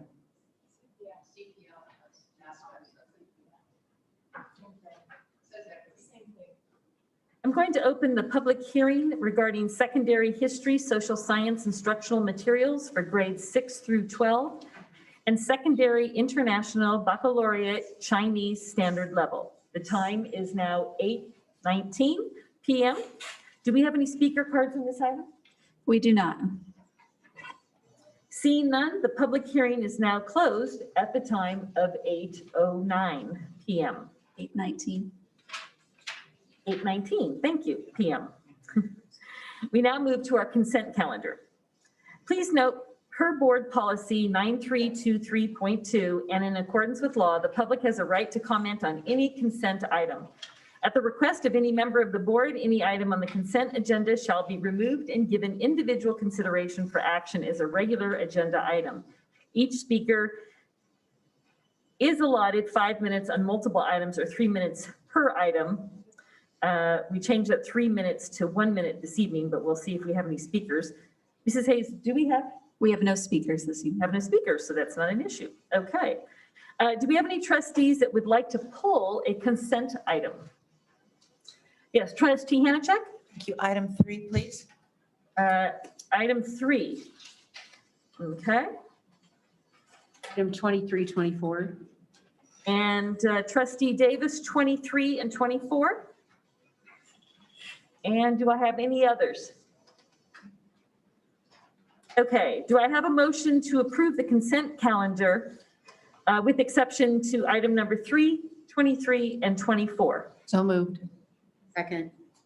That was moved by Trustee McNicholas and seconded by Trustee Davis. Mrs. Hayes, can you please call roll? Trustee Bronstein? Aye. Trustee Bullicus? Aye. Trustee Castellanos? Aye. Trustee Davis? Aye. Trustee Hanachek? Aye. Trustee Jones? Aye. Trustee McNicholas? Aye.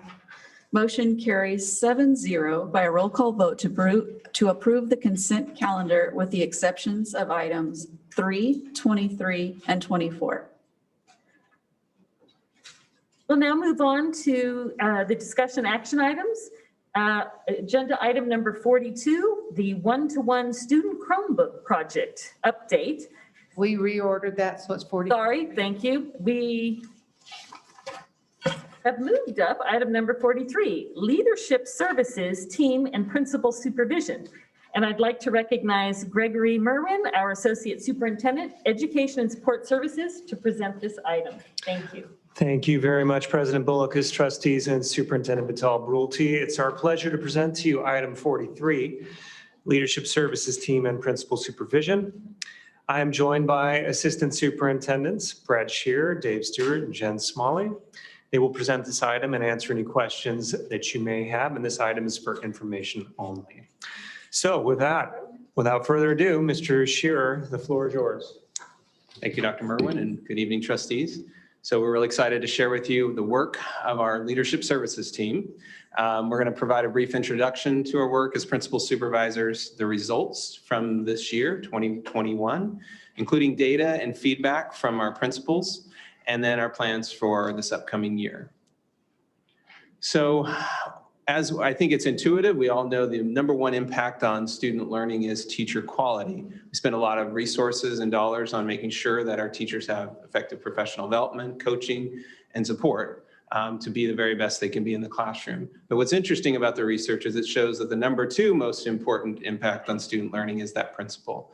And traditionally in districts, this is under-resourced and not given a lot of focus. And so we're really proud of the work of our district in providing a greater degree of focus and support and coaching for our principals. And that is the work that we've been doing in our kind of reorganized jobs and changes over the last year and a half. We know that alignment of goals is key for effective systems. And so as you give direction and through our superintendent, those goals move to the school sites, and our principals and teachers, we work to be all aligned in terms of our goals. This past year, you can see the 3 school-wide goals that we had for our schools.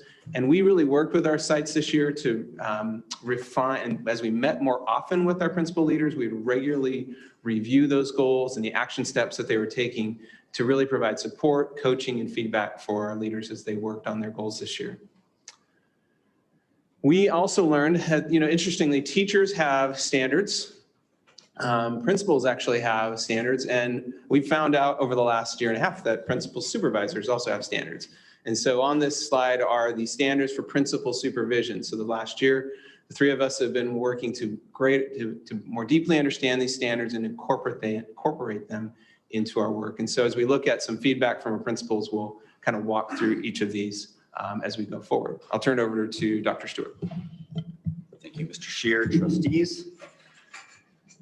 So jumping into the results on this slide, we have some of the key action items that were completed as a result of this year. Starting off here, very proud to share that in a year like COVID, we actually surpassed and I think set a record for the amount of coaching visits and on-site visits that we conducted as a team, over 400 plus coaching sessions, and these included live sessions on site, and then also virtual and one-on-one supports to our principals. And I'll jump down to the bottom. We have some additional data to share with all of you. At the end of this past year, Mr. Shearer, Ms. Smalley, and myself, we conducted a survey with our principals to really collect some data and really start to understand what it is they valued. And there was an overwhelming response that they really did appreciate the additional coaching and support at the school sites. So this first slide here, all of us, right, we're very centered on improving outcomes for students, and very proud that through these past 16, 17, 18 months, tremendous outcomes for students. A few of our metrics have changed this past year. Typically, we're very centered in elementary and looking at the Smarter Balance assessment results. In lieu of that, we focused on 2 indicators, 2 metrics. Our iReady data, which is really standards-based, and then also looked at DIBELS, which is an indicator of early literacy. And as you can see in the area of English language arts and literacy, 31 out of 35 of our elementary and K-8 schools actually met or surpassed the 2019-20 SBAC results for students meeting or exceeding standards. And then in mathematics, very proud to say, and I know that the math has been an area of focus for us for these past few years, 33 out of 35 schools met or exceeded on the iReady math assessment. And jumping into secondary, one of the metrics that secondary schools really keyed in on was decreasing our DNF rates. So on this slide, you can see a very high number of schools actually decreased our DNF rates from the first quarter through the end of the school year. I'll jump into the principal survey data, and we actually were very intentional, asked key questions aligned to each standard. And going through here slide by slide, you're actually going to see the results of each of those questions. The scale was strongly agree, agree, disagree, or strongly disagree. So the first question really keyed in on the use of data, the use of evidence, and really looking and examining products. So we're not coming to school and just having casual conversations.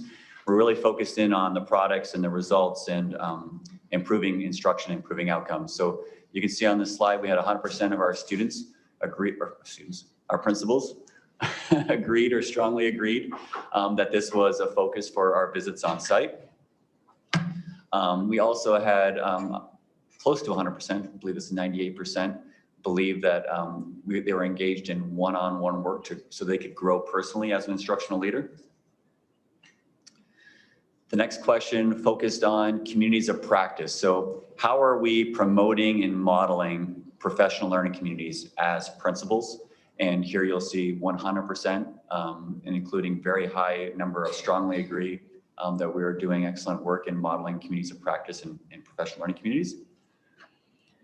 Next question focused on the evaluation process. So I think sometimes in any organization, people can feel like evaluation process is just kind of a checkbox thing, maybe not really designed to help people improve as individuals.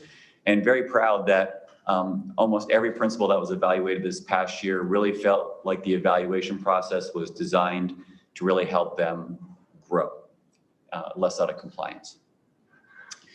And then the next slide, an area for us to improve on, and I know with what we went through this last year with COVID, that there was a lot of compliance and there were a lot of operational challenges that we dealt with.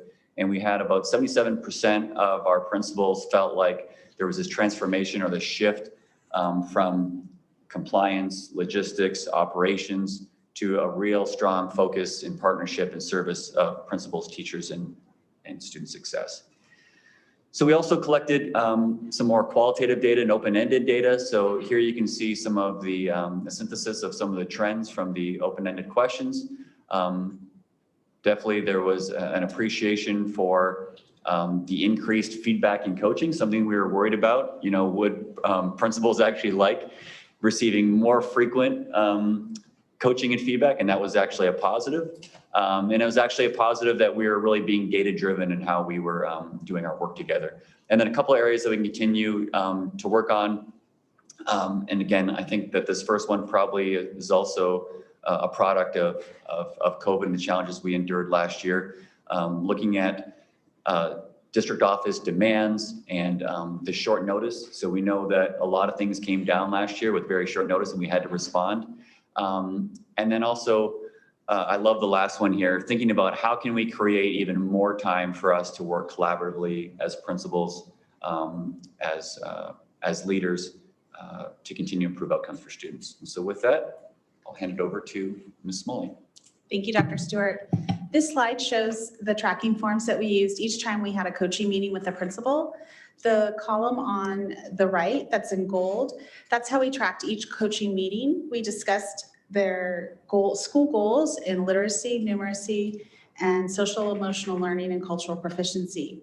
We're excited this year to add to the left the principal's individual learning goals to help the school goals. So for example, in year one last year, the focus every time we met with a principal was, how is your school doing? And we're excited next year, it's going to be, how are you as a principal helping your school meet their goals? The teachers are working towards those goals, the students, the community, and what are your personal action steps as a principal to help the school reach their overall goals? We're really excited about that.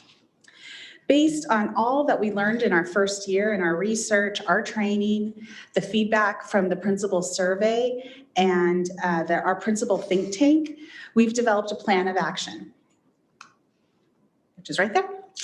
We're going to refine our site visits to meet some of the requests that the principals made.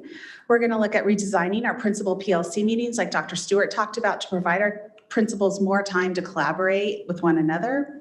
We're going to look and review the principal evaluation form to align more with these standards and practices. And we're going to continue to solicit feedback from our principals. This concludes our presentation and staff is available for questions.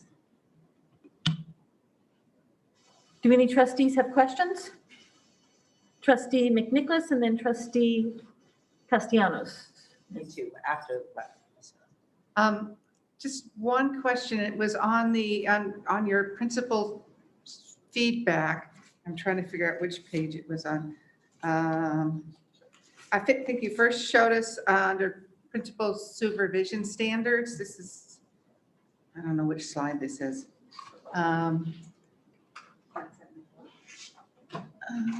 That one, okay. Any particular reason there's a fire there as the symbol? Is that kind of symbolic of firefighting or hair on fire? I just, I'm looking at all your little symbol, growth, there's a tree, that's growth, okay. Teaching and everybody holding hands, okay, all right. But the fire didn't make sense to me. I just wondered if I was missing something. I own that little symbol. I apologize that you took it that way. I was like, we're excited. We're sparking them full of excitement. But I do see the other way of looking at a little fire, so we can look at changing that. Oh, not a problem. As long as I understand the explanation, I am fine with it. Thank you. Yes, thank you. So just a question on when supervising principals and utilizing and looking at data. When we're talking about literacy and we are evaluating our students in iReady reading and then also with DIBELS, correct? And then where is our focus with our principals? Because those are two, if you look at the chart on 1061, I guess it is, those data points are very different, right? So DIBELS showing that did not meet growth was 11%, but in iReady it was 37%. So those are very different types of tests, and having to work with principals and understanding those two assessments and then how to utilize that data and improve student outcome. So maybe I'll speak to this first. This is a conversation that we frequently have, right? And so how I usually explain this is our students need both the foundational skills and literacy, right, to be able to grasp and read at grade level. But then they also need a strong grasp of the standards at that grade level so they can be prepared for the next grade level. So it's not a matter of or, and I think that your point is very well taken, that really making sure that principals and teachers that understand that those two assessments are different, and that our goal is that students have both. They have the foundational skills and they also have the discrete skills aligned to the standards. And then we know that when our students have both, we can predict at a very high rate that they are very well prepared for the next grade level. And I'm assuming we're using reading iReady at all the schools, correct, for next year? Well, it's a good question. So we only use the iReady reading assessment at the end. So recall we adopted iReady Math and we used it all through the year. We used DIBELS. We are moving forward, and I think we're going to bring to you a recommendation of another assessment or another tool, Amplify, which connects with DIBELS. And so we're not necessarily recommending to use iReady reading in elementary next year, but we used it this year because we had no Smarter Balance assessment and we wanted a reading assessment. So that's certainly currently our plan, but we'll provide trustees with more of an update soon on that. Trustee Hanichek? Thank you. Krista always makes my questions sound like I'm way up here because she takes that deep dive. So I'm not, as a non-educator. First, just a comment. For those of us who've had our kids through our schools and have been around schools, it is so obvious when a principal literally overnight can rechange a school culture. So when it's the right fit and they've got the right attributes. So this is exciting. We've always had that evaluation kind of in this district. It was different, not as organized as you are. And so it was kind of little, maybe more of that servant leader, like someone came and said, how can I help you? But the evaluation piece, it looks like they're all with it. I would see you guys come in and go like this. So that would just be me. And I'd tell you whatever you wanted to hear. So that'd be me. But so maybe I'm really not, I don't know if I can articulate this. For some reason, I've been very concerned, and we're moving in a whole new direction. We're kind of decentralizing the district office around our special ed, doing that single system of supports. I can see, I am a little concerned of the weight that might bring to, I might be off balance, off base, maybe not a thing. How do you see yourselves supporting that with that level of perhaps work, the compliance issues? I mean, does a principal need to be a case law attorney now? So I think there's going to be a new direction we're going in. Maybe I'm worrying for no reason, but if you can kind of help me out there and make me feel better. Well, I'll start and then I'll invite my colleagues. So first I would say, Trustee Hanachek, is, so of course I was in the previous role, right? And so my position changed, and it's really interesting having been in both roles. Typically I would get to our schools maybe twice a year. And this year it was 6 to 8 times I was able to get out, either in person or, virtual.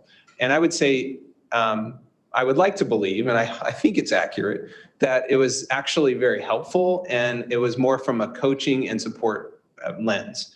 So what are you working on? How can I help? Let's brainstorm together what our next steps are going to be. And I would like to believe, and I feel like our feedback from our principals kind of affirmed that it was that way. Now, of course, we are the supervisors. We will sign an evaluation form, that's true. And so that's always going to be there. I think it's the same relationship that our principals have with teachers, right? They have to coach and support, but at the end of the day, they're also supervisors. So, but we really did try to be affirming and supportive. And the other thing I would say about special education, it is a significant challenge. And I know that we're continually looking, and we had conversations even today with Greg about, continuing to look for ways to get more support to the school site. And so I'm looking forward to sharing some more. I think we're all looking forward to sharing some more of that and some new ideas going forward as well, because we're decentralizing for sure, but how do we make sure that they have what they need? So Greg, did you want to? Yeah, and I would just tag onto that to just say, we also, as we have decreased the size of our district team, we've increased the number of APs intentionally. And with that, we know it's just not another administrator, but with training in special education, training in curriculum instruction, training so that they can really be an asset on the campus. So that's the other part of it, I would add. Okay, and it'll probably be helpful, of course, not right away, but periodically, to see how it's going, what supports that they do need. Is everything improving? Are the parents well, we'll hear from the parents. So there you go. So I guess that will be the evaluation for it. So thank you. That's all I have. Thank you. Any other questions? Trustee Jones. I just wanted to thank the three of you for doing this work. I thought this was a great presentation. I studied very carefully when it came to us. And I also wanted to say, I think it was really sad that the audience, no one in the audience, well, very few people in the audience stayed for this excellent presentation. I specifically wanted it moved to the front in hopes that some people would stay, because I think this is a textbook example of the kinds of things that our district is doing for students that is so wonderful. And I appreciate you having done it. Thank you. Anyone else? Well, I'd like to add some comments. First, I have a question about Amplify. Now, is that something different than iReady for math specifically? It is an online learning system, just like iReady. It allows the teacher to, so right now when teachers give the Dibbles assessment, it's paper pencil. And then they have to go back to a system and input the data into, so there's a multiple step. Amplify actually allows you to take the assessment through the computer.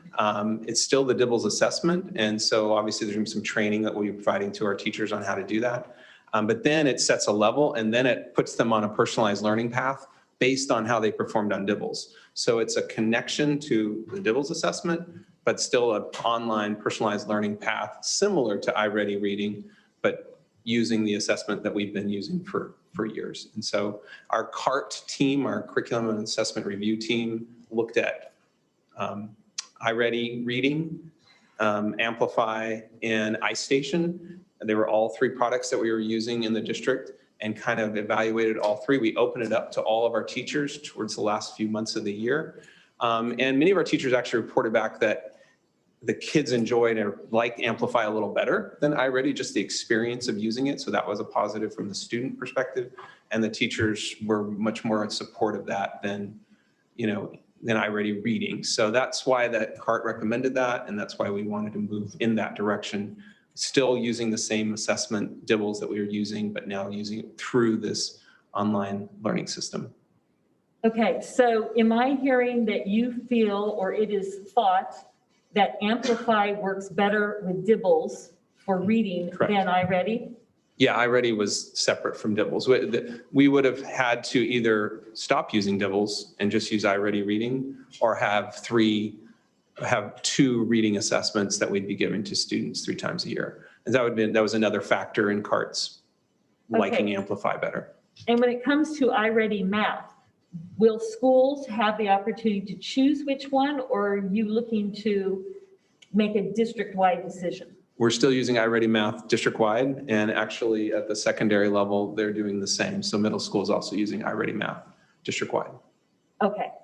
And I only know that because I talked to a test pilot school who was very concerned that you're going to move away from iReady Math, which they've mastered, love, and I heard about the Amplify. So that's my most challenging. I would like to also then just offer up that I have always, as a parent, witnessed, and still as a trustee, that principals are the mayor in town. First and foremost is taking care of the students, but it is also managing in terms of the teachers, the parents, the community, the district office, maybe even the trustees. And it's a lot of work. You've all been there and know that. So I want to say thank you, because I really like this new restructure, because the relationship building, both professional and personally, with you being out there, there's also a feeling that once people get promoted to the district office, they forget what happens on the school site. And so I love the fact that you're spending so many days out there. And with that connection, then you're able to better bring back to Greg and to the different ones, okay, well, maybe we better rethink this, because now I understand what the principals are saying. So I love that. I feel it seems as though there's an opening of that communication, and you're the conduit. And I appreciate that. We always like to feel that we hire the best of the best or promote the best of the best, but we all know their strengths and weaknesses. And really, in terms of leadership skills in building that with the principals, and you being able to help guide them, because as I said, as mayors, they've got so many fires burning. It's wonderful that you're there to help kind of hone them in and remind them, and for them to have those meetings. I think it's great growth. And I just want to end with, I love the fact that you took their feedback from the survey, you digested it and said, okay, how can we make this better? How are we going to start for the fall? So I think it's only going to improve as we move on. I thank you all for that work, and for Greg in your in terms of rethinking how to support the school sites and how we're going to do this. I think it's wonderful. Okay, so this was Superintendent Vital-Brulte would like to make a comment. Say 1 minute.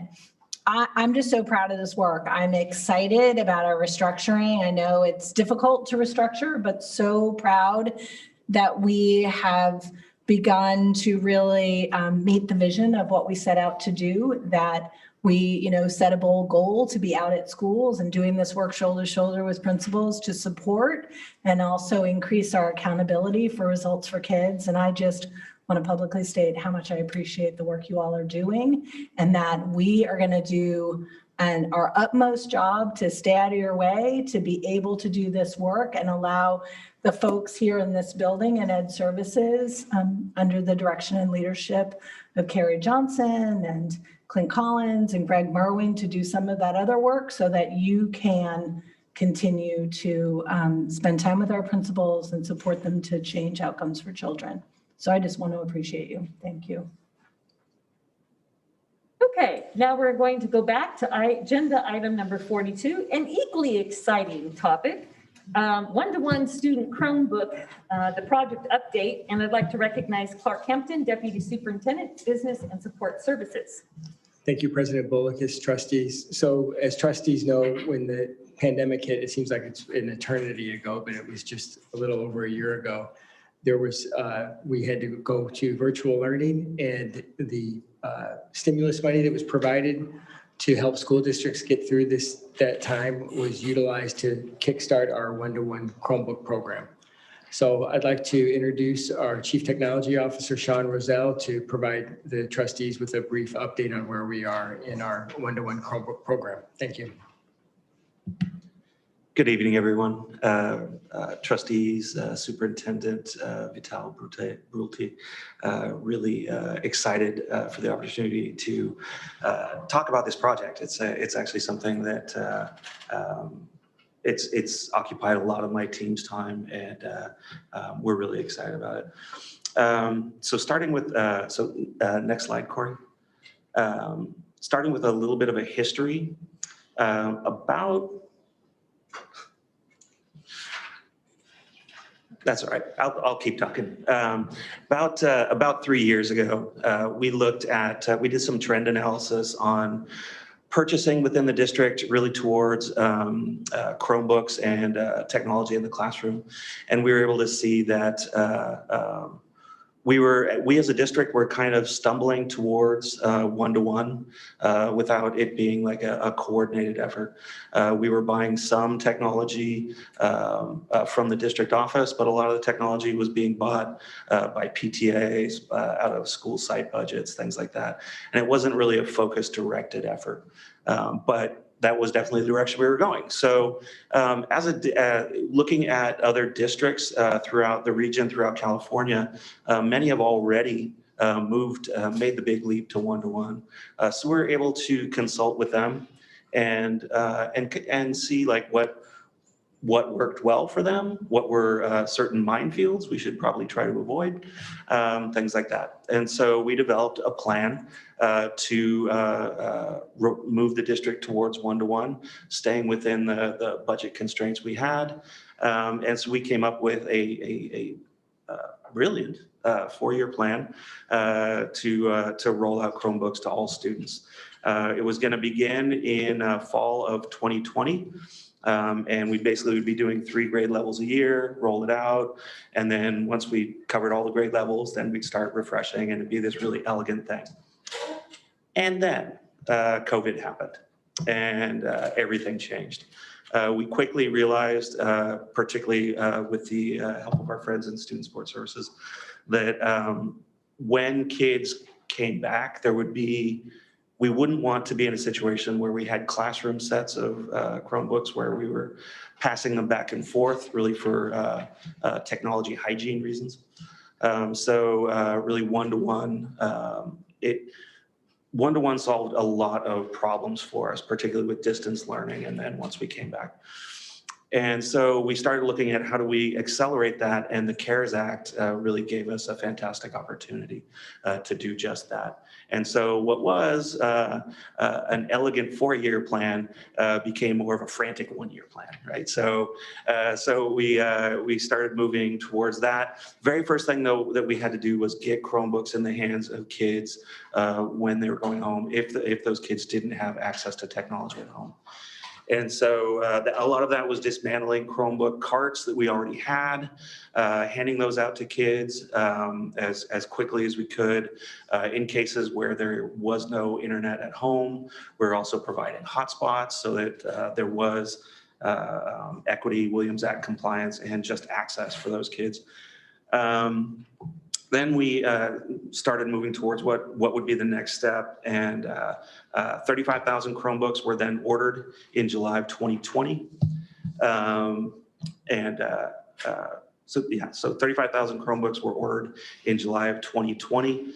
The excessive demand combined with global supply chain challenges meant that what we ordered in July started arriving in January. So it was a good 6-month wait for us to get that equipment. And so we started delivering that as quickly as possible.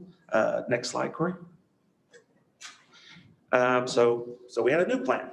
And so rolling that out, it was basically we were going to get for TK and K, they're going to receive touchscreen Chromebooks that predominantly would reside in the classroom. So each kid would have their own device in the classroom, and they're touchscreen really because they're, pre-K and K, they're not big typers. And then all other grade levels would receive one-to-one devices that they would be able to take home with them.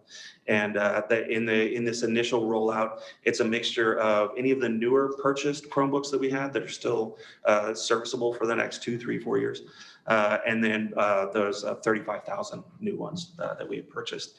And at first we were prioritizing distribution to grade levels that were likely to need them for state mandated testing. So that was grades 3 through 8 and then 11. And that's how we started the plan.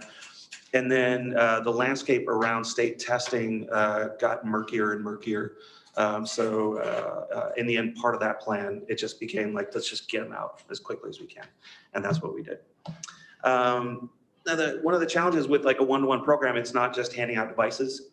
There's actually a lot of policy decisions that you really need to cover, and some of them are, kind of basic today. And oh, sorry, Corey, next slide. Some of them are basic, or do they take them home over the summer, or do they return them to the school? And some of them are kind of silly in a way, like.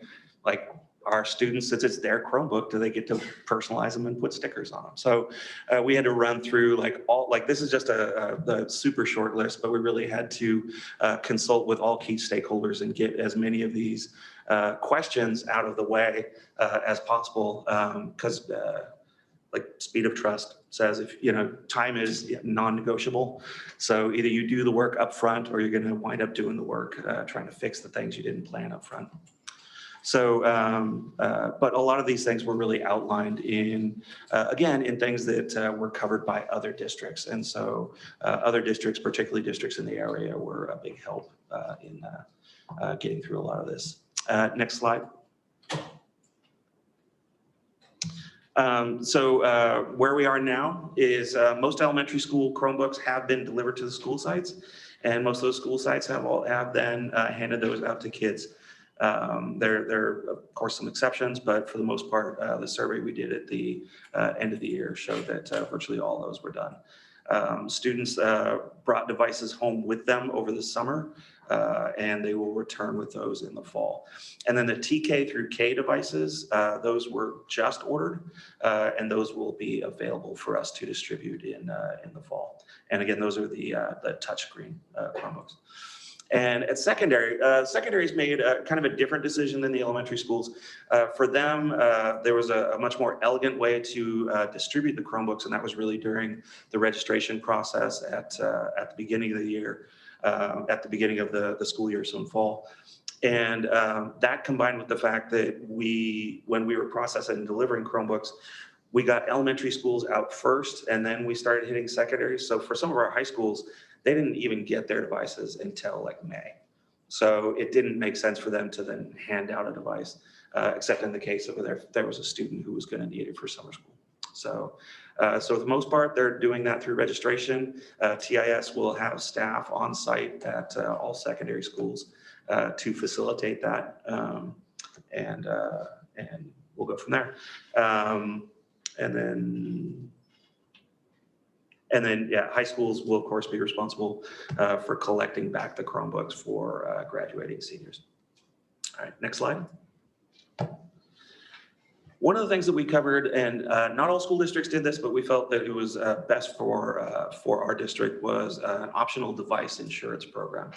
And for people who are concerned that if a device was broken and they wouldn't be able to potentially pay for the repair of that device, they did have an option of an insurance program that we negotiated with an insurance carrier that specializes in this kind of thing. So it's $20 per device per year.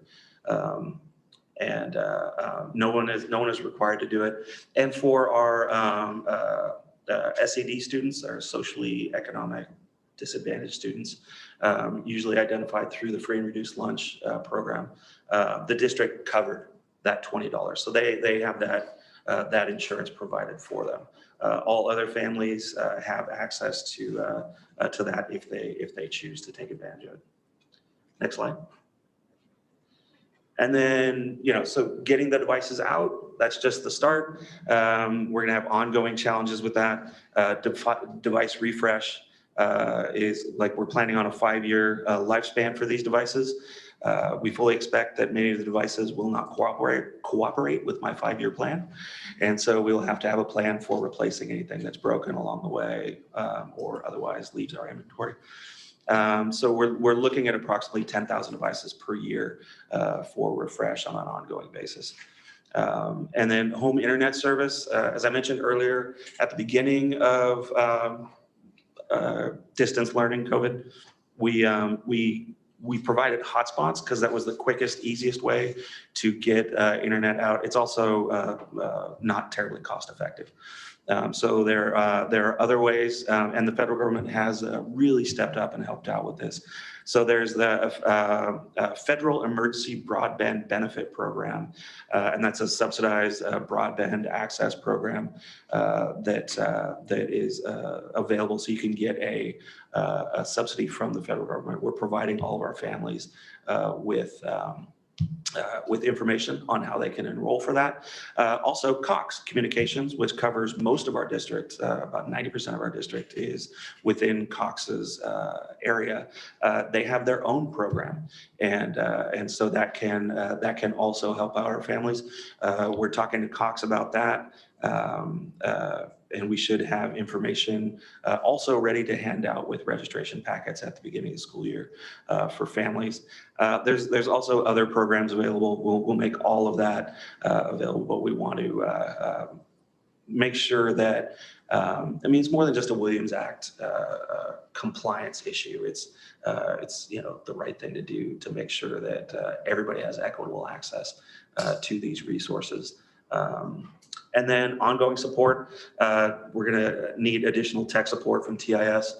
So we will be adding a couple of tech support engineers for direct classroom support, as well as some back-end support.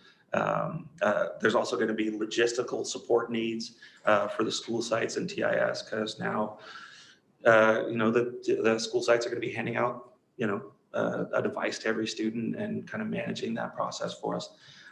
So there's going to be logistics help that TIS will need to provide to schools as well. And then there's just the obvious training and support for teachers. This is, a one-to-one classroom is fundamentally different than the classroom that I grew up with. So it really is making the shift to where the teacher is no longer the source of knowledge in the classroom. It's the Google machine that is on every kid's desk, and the teacher is there to really facilitate,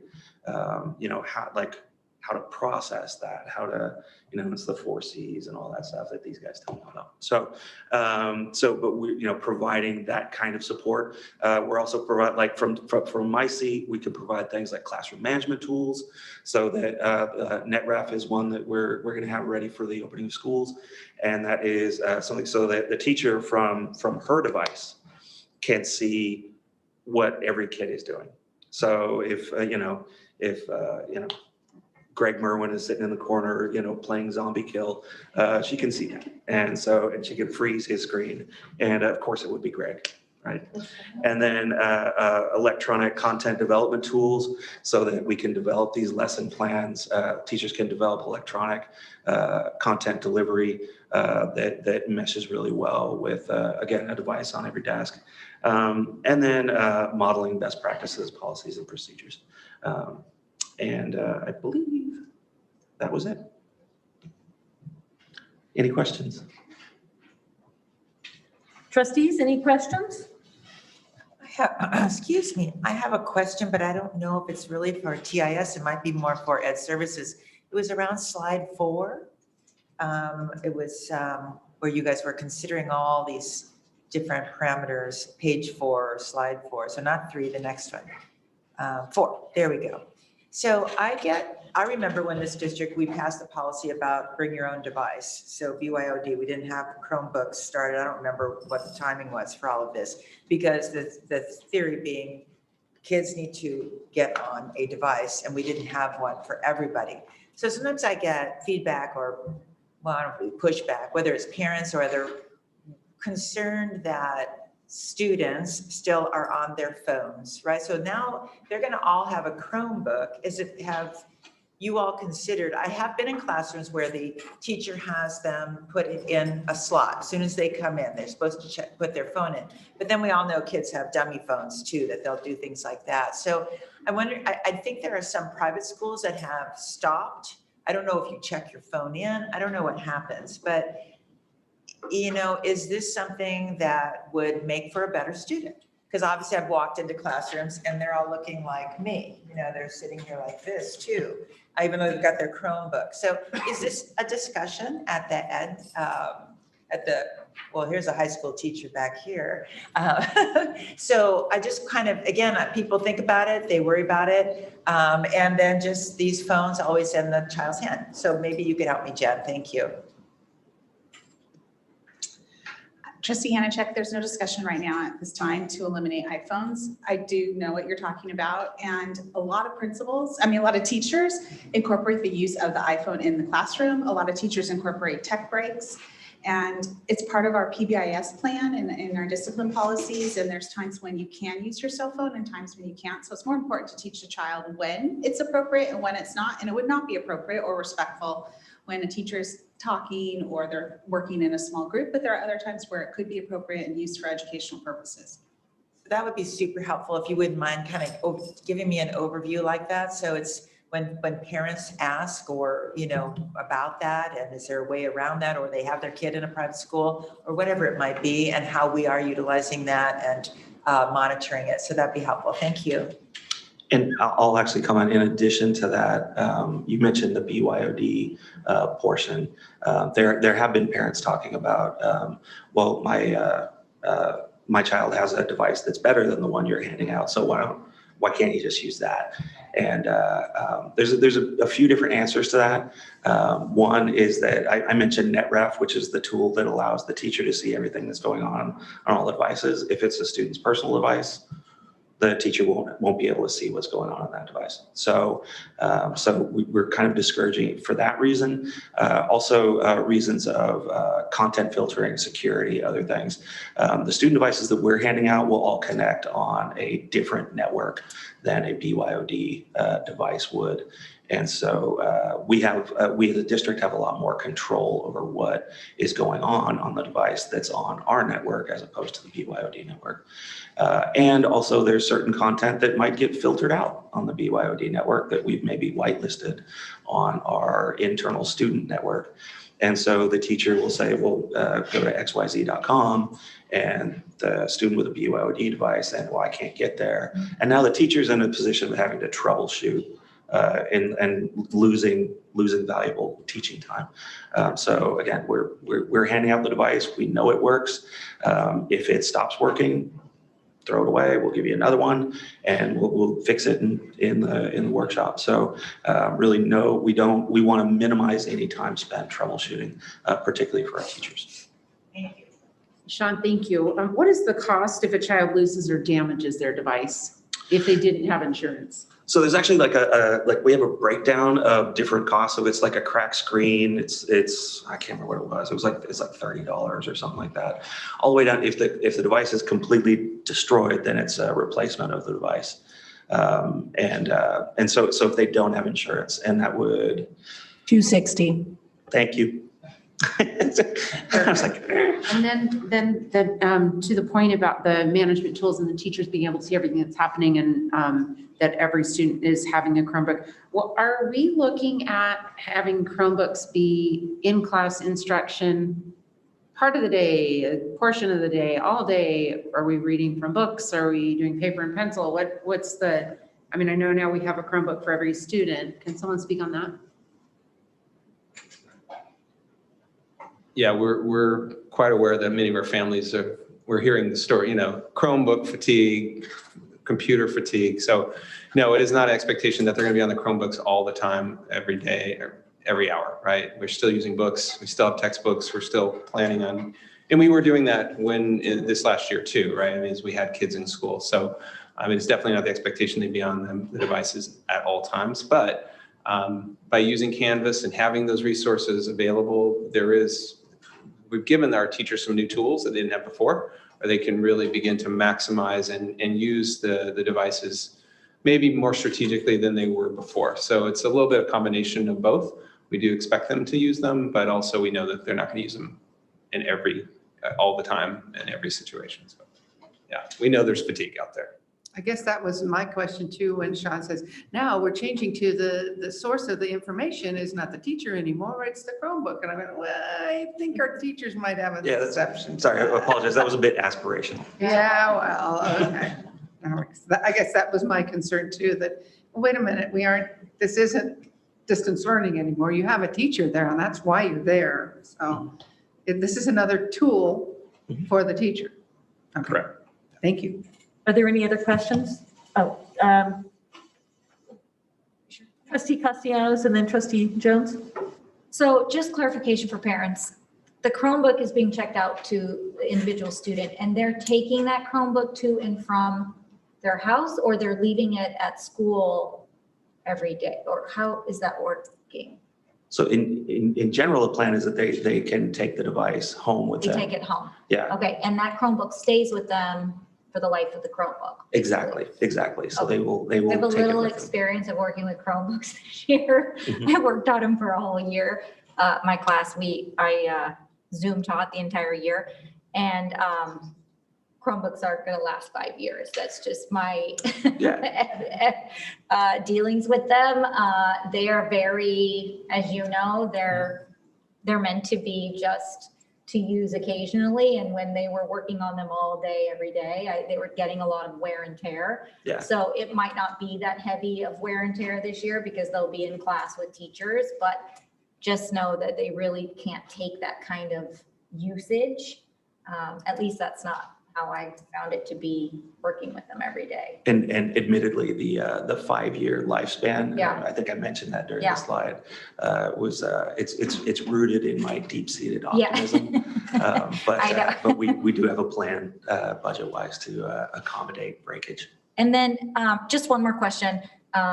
In our district, we use what's called Go Guardian, which I'm assuming is the same thing or concept as NetRaft is what you're It's referring to. It's where similar. the teacher's using the screen to see what's going on. Mhm. Is the teacher available to see what's going on when that Chromebook is at home? Because I know in our district, we do supervise what they're surfing on home. When they're using a school device, they are not allowed to go on sites that are not appropriate. Yeah, so we actually have a few different ways to guard against that. So we have our content filter, which is different than GoGuardian. So that's our iBoss content filter. And so we do filter the student devices no matter where they are. Yeah. We also have Google Safe Search built into everything. So again, they can't search for things that are obviously dangerous. I think that's important that parents understand that, because I do know that when we've had instances in our district that it was a parent that got a hold of the Chromebook and was doing some searching on the school device. And so it had to be explained. It's hard to make that phone call when you're a principal and explain, no, we can't do that on a school device. So just explaining that we are watching, we can see what you're doing on a school device. And so, keep your surfing the net maybe for your home computer and not your school device. And I will say that I have met with a number of school site PTAs not in person, they've all been Zoom meetings so Yeah. far, but met with them to really kind of talk through. And it's an offer that I make to all of our principals is like, look, if your parents are concerned, like I'll come out, and then you don't, it doesn't have to be from you. Yeah. You're not the bad guy. Like, Because this is going to be new for a lot of, I mean, we are not giving them a device that they get to take to and from school. I mean, I know they did this year, but now they're going to have this device for years. So just so that they know the expectations. Awesome.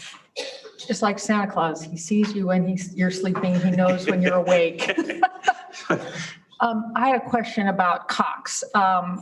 I didn't really run into this question so much this year, but the prior year I did. I think it was mostly dealt with, but my understanding is that the Cox low income rate or basic rate or whatever it is for students is, I think, $10 a month, which is very low. And that's great. I think that's affordable by most people.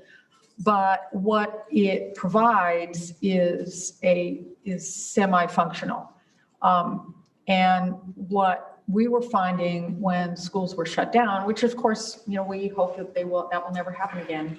But what we were finding was in a family that had multiple children using the Chromebook on the Cox, their $10 rate, it just wouldn't support multiple users. It was a single thread situation, and they just were not going to. It was not possible for more than one person to be using that. Do you think that is still what's going on with Cox, or do we have a better deal with Cox, or do you know? Actually, at this point, I'm not sure. We're in about like the second or third inning of the conversations with Cox around this. But I will bring that up. And I will say that that's historically been something that happened. Previous district I was at, we negotiated a similar deal with Comcast. The deal was great on paper, but wound up not being so great for our parents. So there's certain things that we are guarding against. We've already talked to them that there has to be, for the families that are trying to set this up, there has to be an operator that speaks Spanish, right? So, and that was an issue we had with Comcast. So a lot of these issues we will be talking through with them, and we will be watching carefully. But the one thing we also did get was a guarantee that it's a 30-day out on any agreement that is signed. So if the families do sign an agreement with Cox and it turns out that this just doesn't work for me, it's not like they're stuck with it for a year. They can just turn it off. Right, which is all very well and good. They're not stuck with it, but then they've got nothing. For most families, Cox is the only game in town. I think there's some parts of the district that also have like AT&T or something, but for the most part, it's just Cox. And particularly in the low income parts of the district, I think it's just Cox. And unfortunately, I think there's parts of the district where there is no internet. There's only Wi-Fi. A neighborhood near where I live actually is an older neighborhood where they don't seem to have internet in the ground at all. That may have changed in the last year. But I am concerned that we have, very large populations of, to be honest with you, Catholics and Mormons who have large families, and there could be 6 children at home or more who are all trying to use the internet at the same time. And yes, again, we may never have a shutdown again, but in a large family like that, after school, you could very clearly have that many kids trying to use that single low cost internet connection, and that's just not acceptable. And I don't want them to be able to cancel. I want them to be able to use it. And what we had to do when we were shut down was we had to provide, for this family of 4 kids, we had to provide 3 hotspots. And that's an expensive way to go. So I really do encourage you to come up with a way that does not present that problem for our larger families. No, absolutely, and I appreciate the comments, and we are very focused on making sure that we. What we don't want this to do is, as we're transitioning to electronic content delivery, like there's all the data that shows what a positive impact it has in the classroom, the students having this device. But if they have a device and then some of our students don't have access at home, it only makes the divide greater. And and we've seen all the data on that too. So we are, as I said, laser-like focused on making sure that does not become our story. Okay, if there's no further questions, this was a information only item and no board action necessary. I'd like to introduce item number 44, instructional materials recommended for adoption, secondary history, social science for grades 6 through 8. I'd like to recognize Gregory Merwin, Associate Superintendent, Education and Sport Services, to present this item. Thank you very much, President Bolokis, trustees, Superintendent Patel-Brulti. We present to you tonight item 44, but I'd also like to mention that items 44 through 48 are all instructional materials recommendations for adoption, just so you keep that in your mind, 44 through 48. So for item 44 specifically, just to give a brief overview, a district-wide teacher committee has recommended the adoption of the secondary history, social science, instructional materials for grades 6 through 8, My World, Savas Pearson. These materials were piloted in 2021, recommended by consensus by the pilot teachers. Materials will replace the previous adoption from 2007. Materials were approved by the IMRC by a vote of 14 yes, 0 no, and 2 members absent. Teacher committee recommendations are included in the board. The rationale for the teacher committee recommendation are in the board report. And Doctors Carrie Johnson and Meg Gervais are here to assist with any questions, and staff recommends approval. Trustees, do you have any questions? No, I would move the item. There's no more discussion. Okay, I do have a comment. In reading through the teacher committee, the rationale for adoption, what I don't see is addressing that more teachers will have to supplement to the usage of is it Savas Pearson? I don't know how to pronounce that. And you think I'd like that book because Pearson's my maiden name, but it's a good name.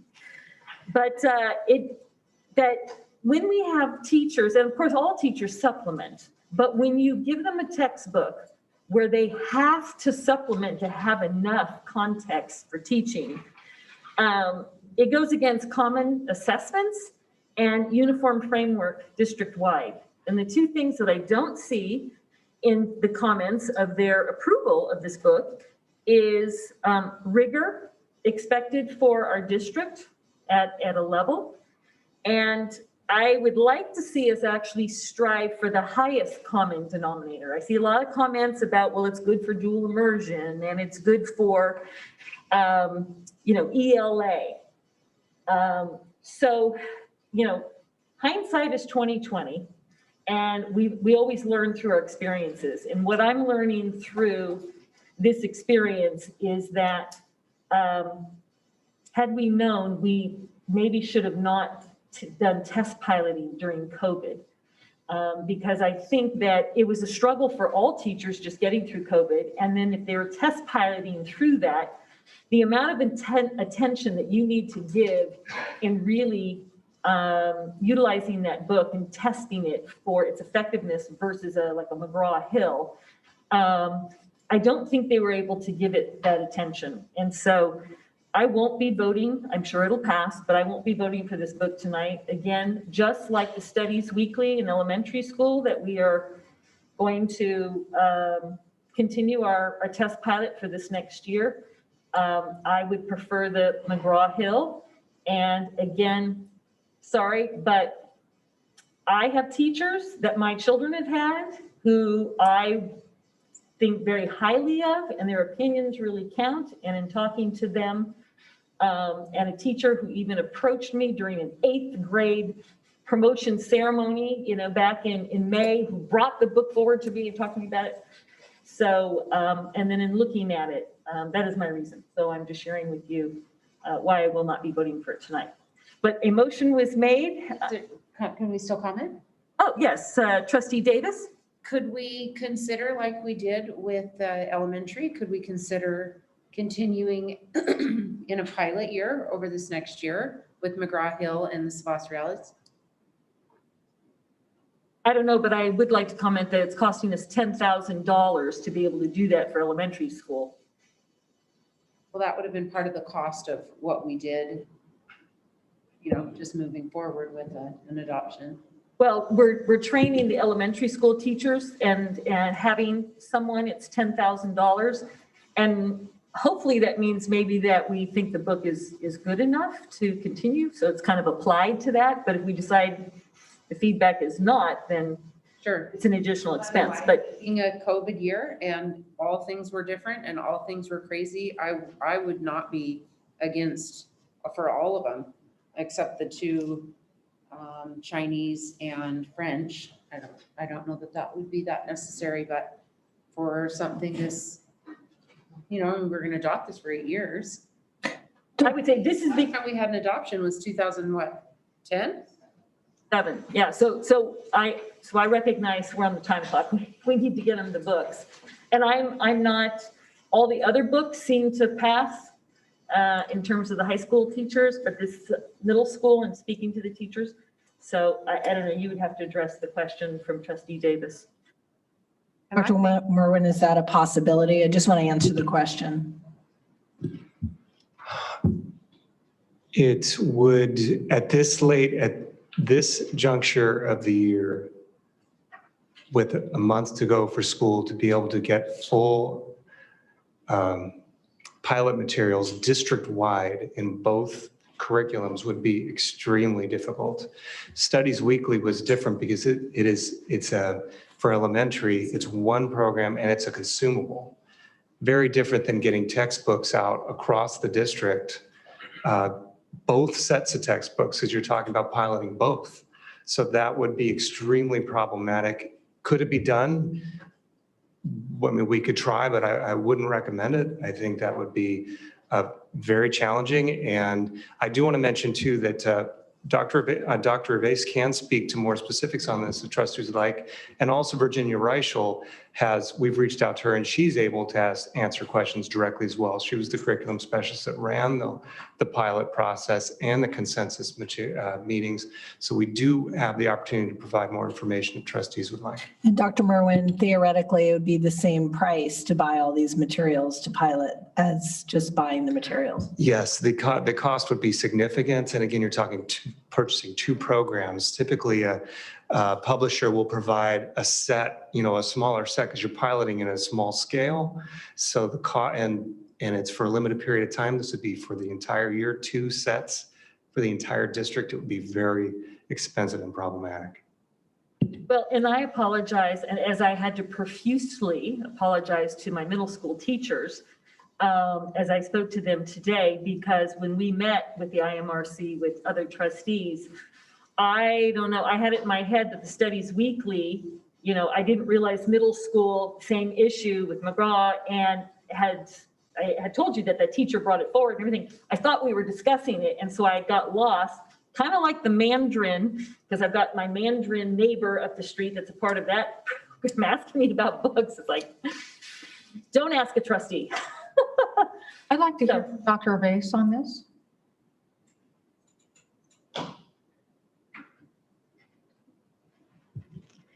Thank you. It was a difficult year, but despite the pandemic, the textbooks, both McGraw-Hill and Savas, went through a full IMRC process, and there was consensus among the teachers who participated.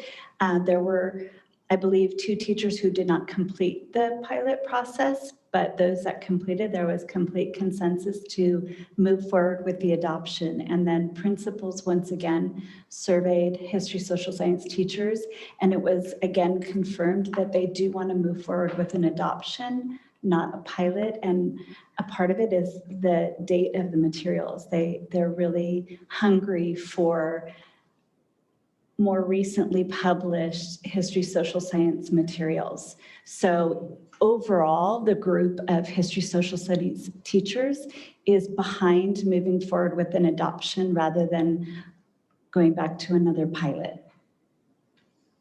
Just kind of a quick comment.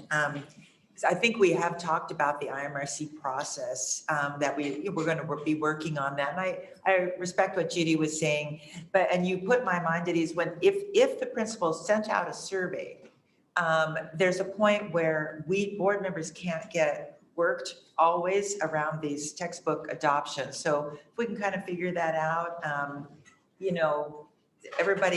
those few that don't like it or don't want to use it. So I think there's a lot of things to do around the IMRC process. I support this.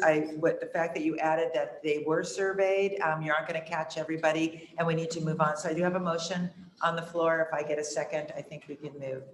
I'll second. I was going to second with a comment that, okay, we're already adopting a textbook that's published in 2019. If we waited another year, we'd already be 3 years behind. So, and if they're using a 2007 right now, they're obviously supplementing already. So I second it and support the adoption. Thank you.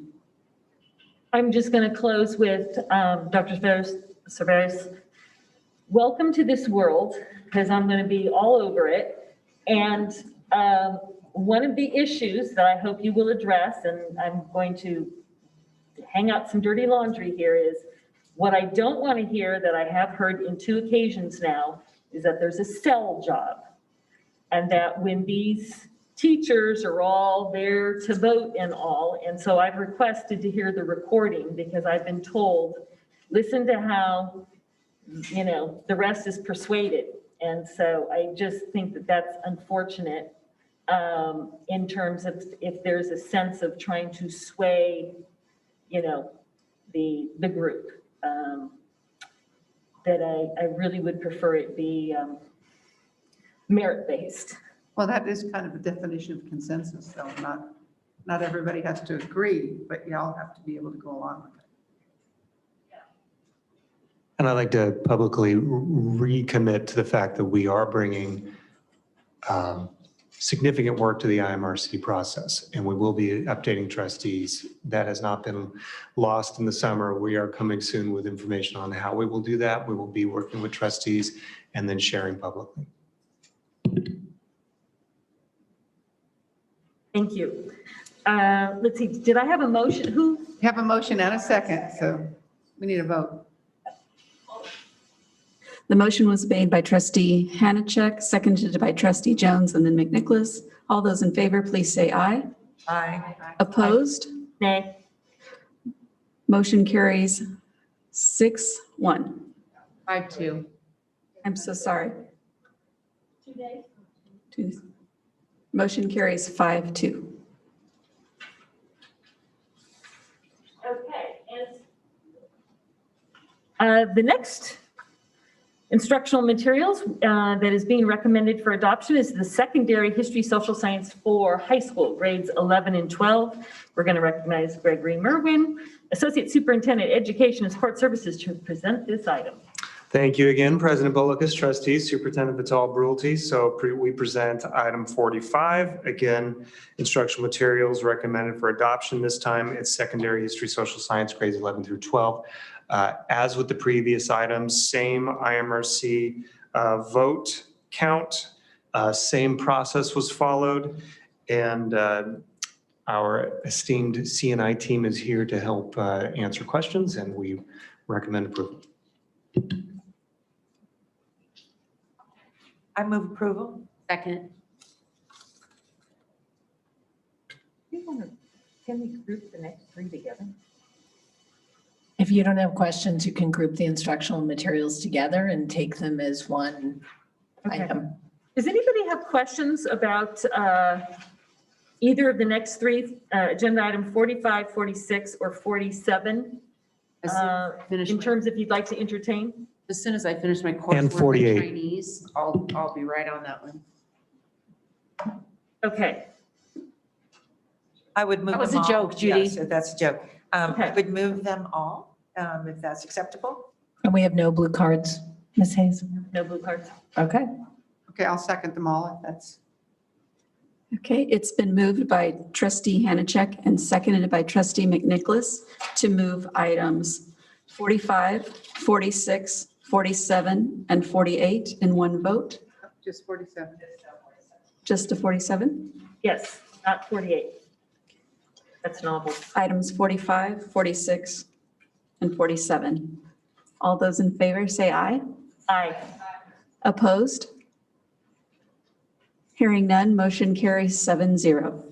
And if I could just add a comment, I mean, I remember when I was on IMRC and it's like, yeah, I'm supposed to approve a German or Mandarin book and I don't speak those languages. But our brand new teacher at Capo Valley High School that's doing the dual immersion has reviewed this book and has already started to translate it and gives it high marks. So that is someone who speaks Chinese, just to share that. Okay, and now we are on item number 48. That is the instructional materials recommended for adoption, secondary world languages supplemental novels, grades 9 through 12. And we're recognizing Gregory Merwin, Chief Executive Academic Officer, Education and Support Services, to present this item. Thank you once again, President Bolikas, trustees, Superintendent Vital-Brulti. So we do have our final instructional materials recommendation for the evening. This is item 48. This is an item from Tesoro High School recommending adoption of secondary world language supplemental novels for French, German, and Spanish, grades 9 through 12. You'll notice the titles of the novels there. They were recommended by teachers and approved by the IMRC by the same vote for the previous items. And a summary of these novels can be found in the exhibit. Staff recommends approval. Trustee McNicholas? I have a question. If it was brought by Tesoro, so they're the ones wanting to use it, but by this approval, does that make those available to all high schools? Yes. Yes, I believe so. They are board approved and they could be used in other high schools. Isn't Tesoro the only school that still has German?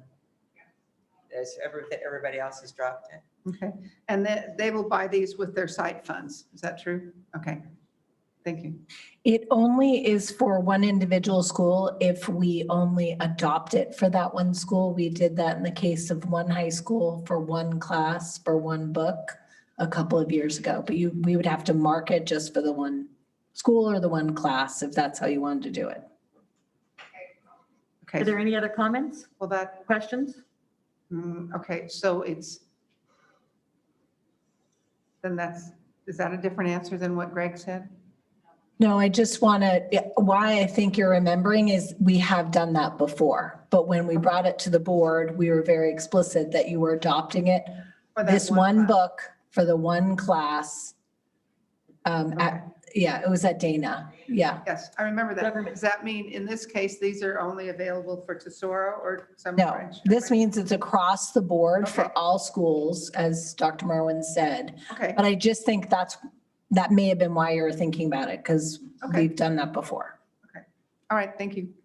I would like to bring to the board's attention that I would approve all the books with the exception of one. And I'm not sure how to pronounce it, but I would just say in an American way, Problems à Paradis. I don't know if that's French. And that is because my, what is it? Oh, I thought someone was pronouncing it. My appointed IMRC representative was very concerned about the negative stereotyping for women. The main character seemed very focused on appearance. And there's an excerpt. A woman and her 16-year-old son go to Martinique for a holiday. She seems to be very interested in how she looks, horrifying her son by asking how she looks in her bikini. She meets up with a man in the hotel who compliments her and says, "Women who look like her attract attention." She jokes that she knows karate. He buys her an expensive necklace. She gets kidnapped while away from the resort and is roughed up by the kidnappers, who really want her drug-dealing ex-husband. Turns out to be a case of mistaken identity, and she's rescued. But, you know, in terms of teaching, it's like, really, with everything that we're going through in terms of people, you know, in terms of stereotyping women, I just think it has a real negative connotation. So that this would not be my preference, this book, to approve it. I don't know the whole rest of the storyline, but I like you to consider the comment made by, and I don't know if anybody else's IMRC appointee, has said anything. I asked mine, but I enjoy your recap. This is what she gave me. It sounds very French, so I don't know. I've been watching Lupin on Netflix, pretty similar. So I would like to keep it in because on my IMRC said, I asked her expressly on some of these, but again, Judy, very, very good catch on that. Now every child is going to go through it to look just for that part. But I would move item 48. Do we have a second? I would amend that to not approve Problema au Paradis. I don't like the sound of that, and I would like to look into it more. I believe my IMRC member has had some health issues and did not vote in the last one. And she's not a French speaker anyway. I believe I would like to have a French speaker look at it with me. This is the problem with having IMRC members who don't know these languages and having to rely on someone who may or may not give them the right translation. But I don't care for that description that Judy's member gave. And I couldn't vote for that. I could look at it on another occasion, but not. So Trustee Jones, are you amending I would amend Amy's it, yes. motion to say all but that one book? And so now Or a the board, substitute motion, I forget which I have to do, perhaps Mrs. Hayes can. There's a motion on the floor, do a substitute motion. Because Okay. mine didn't get a second, so it. yeah, it didn't get a second.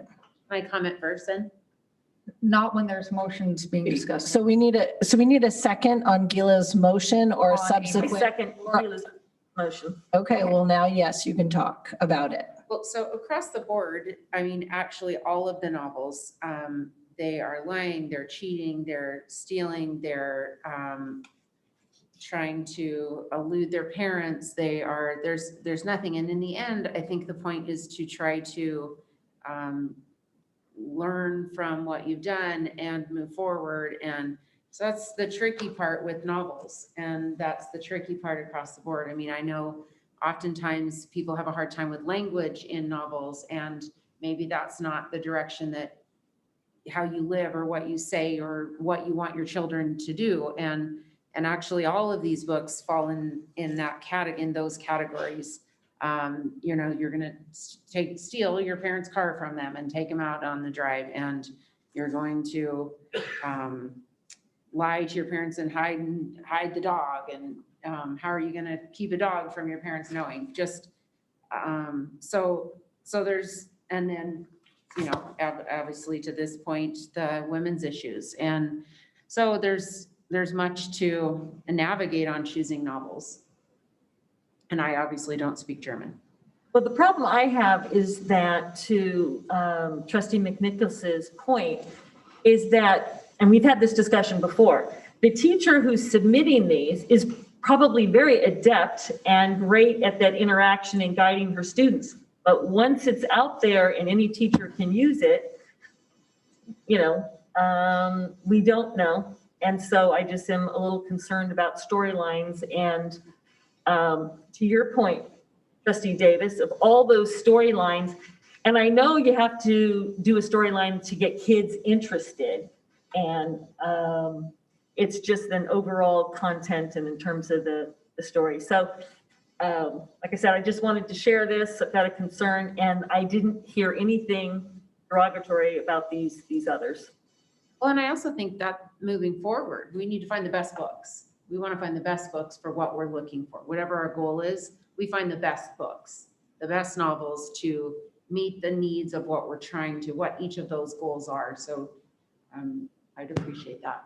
Yeah, thank you. And I would also point to I appreciate the comments. I point to the rationale. Again, this is for world language and really the focus on comprehension and building speaking in a modern, natural way. General language acquisition is really the focus. So they're looking at it through that lens. So I'm just relying on the teacher recommendation, bringing it forward. So I definitely hear what you're saying, but I also think that the main objective of it is that language development. I was going to say, I think we've heard before, that sometimes it's really just hard to find a novel that has that level of language in it, right? I mean, you're talking about. Not in my experience, it's not, no. No, not at all. And I mean, they've got a series here. I understand that there's a certain amount of, the word mischief is at the top of this page, and kids, trying to trick their parents. I mean, this is the theme of every after-school special, I don't have a problem with, I don't want to bubble wrap our kids. That's not my intent, is to bubble wrap the kids. But what I'm hearing in this description from Trustee Bullicus is some pretty sexist things in this one French novel. That's the problem I have, where I know that kids do things like keep secrets from their parents and try to drive the car with them, the parents not knowing, that kind of thing. And I certainly don't condone that, but I think it's just it's plot stuff. If you don't have some conflict and some, things people trying to get away with something, you don't have a plot. But I kind of draw the line at what I heard as a sexist narrative. I don't think that you need that for plot. So I think we've got a motion. I think it comes down to, for those of us who don't sit on the IMRC, supporting the 14-0 vote and the teacher recommendation, or a chance to look at it again with an excerpt that causes you qualm. So you've got your motion out there. So I think you got a second, so we can vote. And it also showed in the summary on our board that the description seems like an unfinished sentence. Yeah, and stays on the beach with the. Yeah. So there may be something there that would have caught my eye with the sexy beach, whatever. The bikini she was wearing, I don't know, but we can. So let's give time for the board to be able to look into that one book. We will then fix the description, and then we'll bring back the book at a second look once we do that work. How about that? Yes. So the board can vote. Happy to do that. Shall I repeat the motion? I have a motion by Trustee Jones to approve the novels except for Problemas au Paradis, and a second by Trustee Bullicus. All those in favor, please say aye. Aye. Aye. Opposed? Motion carries 7-0. Thank you. The next item on the agenda is a first reading board policy 1312.3, the uniform complaint procedure. And I'd like to recognize Tim Brooks, Associate Superintendent, Human Resource Services, to present. I think we were hoping that we could do 3 of these policies together. So I think we were hoping, if there were not questions, these are legal updates to 49, 50, 51. And then we wanted the board to waive their second reading because we do these policies annually with our employees. Yes, I know we discussed that. I don't have that on my, here. But so that would be, is it Tim? Trustee Bullicus, President Bullicus, may I read the recommendation? Yes, and then maybe. Page 11. It is page number 12. I'll read the recommendation from staff.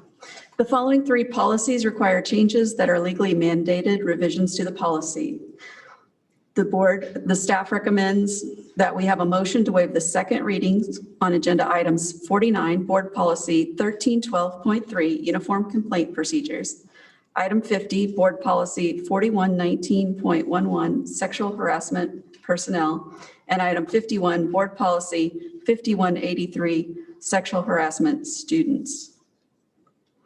I move that we waive the second reading on those three.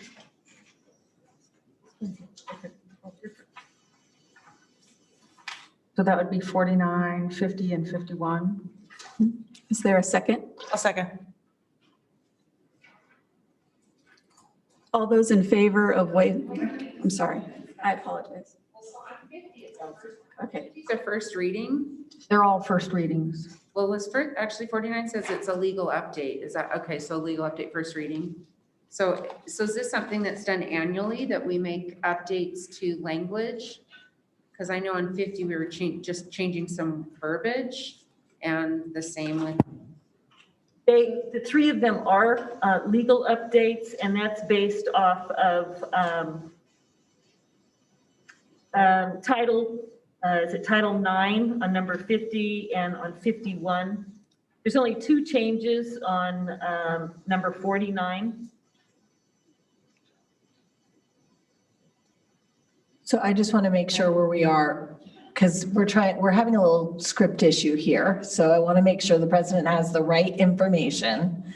And then second, the board didn't vote on whether a second reading or not, right? They just. That's what we're talking about. You're now. talking about Talking whether you want to waive do the second reading. Okay, Yes, I'm sorry. And then, where did that script?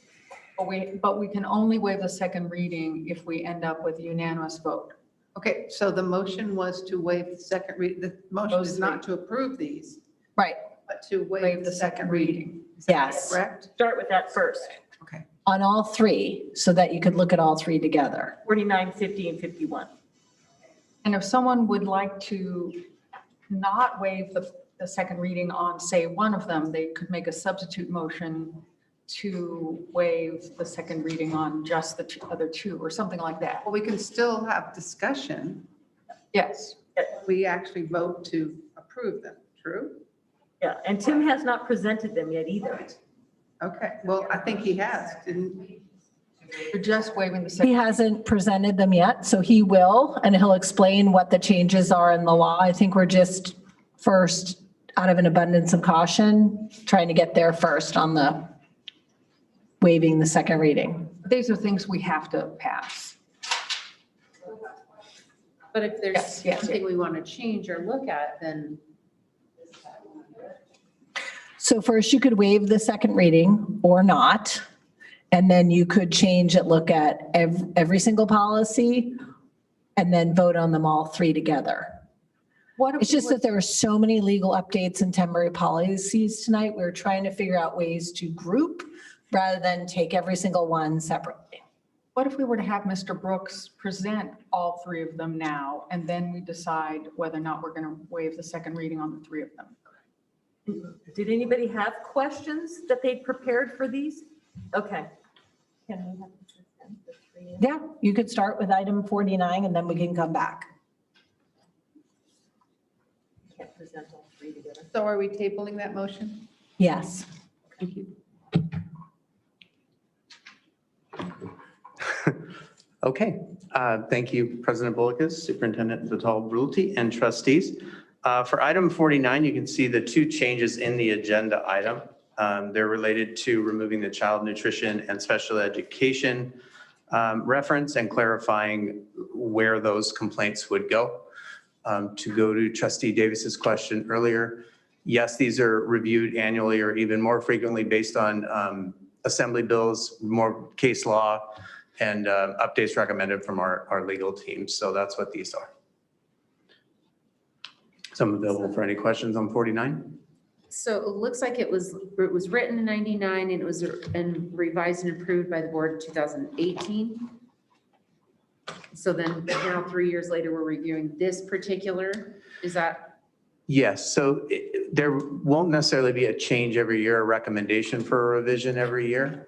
But as we work with our legal team and as we see assembly bills coming down, we will consult with them and then make these edits. And why, so I just don't quite, maybe I don't understand. Why are we taking out child nutrition programs and special education programs from So this language? we're just clarifying where that complaint would go. Okay, So it's just clarifying in the policy, if you have a complaint in those areas, this is how you would handle it. got it. And that you can find that in the enumerated section, I believe number 7. Right. True that both those have their separate complaint procedures, both special ed and nutrition? Is that why we're taking it out of this one? Yes, because, well, special education goes to California Department of Education. And child nutrition goes to the U.S. Department of Agriculture. It says they're in number 3. 3. 3 above 7. The other 3. Got it. Okay, thank you. That's my question on that one. So let's table this item just temporarily to go to the next item. Then we can table that item temporarily to go to the next item, and then we can come back to vote on all of them, including the second reading. Just a second to flip.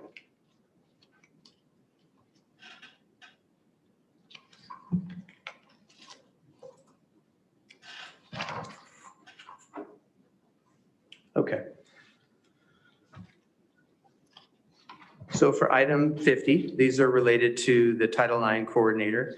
You can also see in the agenda item, it's modifying the language regarding confidentiality and what is guaranteed, what is committed to. The adjusting the pronouns to be more inclusive, specifically identifying the district's Title IX coordinator and including the contact in the policy.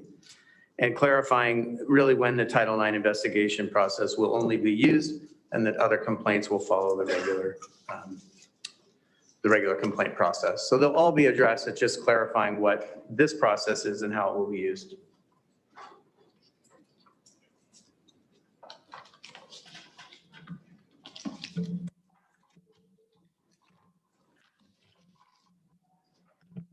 Are there any questions? Can you proceed to, we will table Gonna table 50 temporarily. and proceed to 51. Okay, so very similar. This is sexual harassment for students, similar changes, adding language to clarify who the complaints could be made to, specifically identifying the Title IX coordinator and clarifying when the Title IX investigation process. The difference is just between personnel and students on these policies.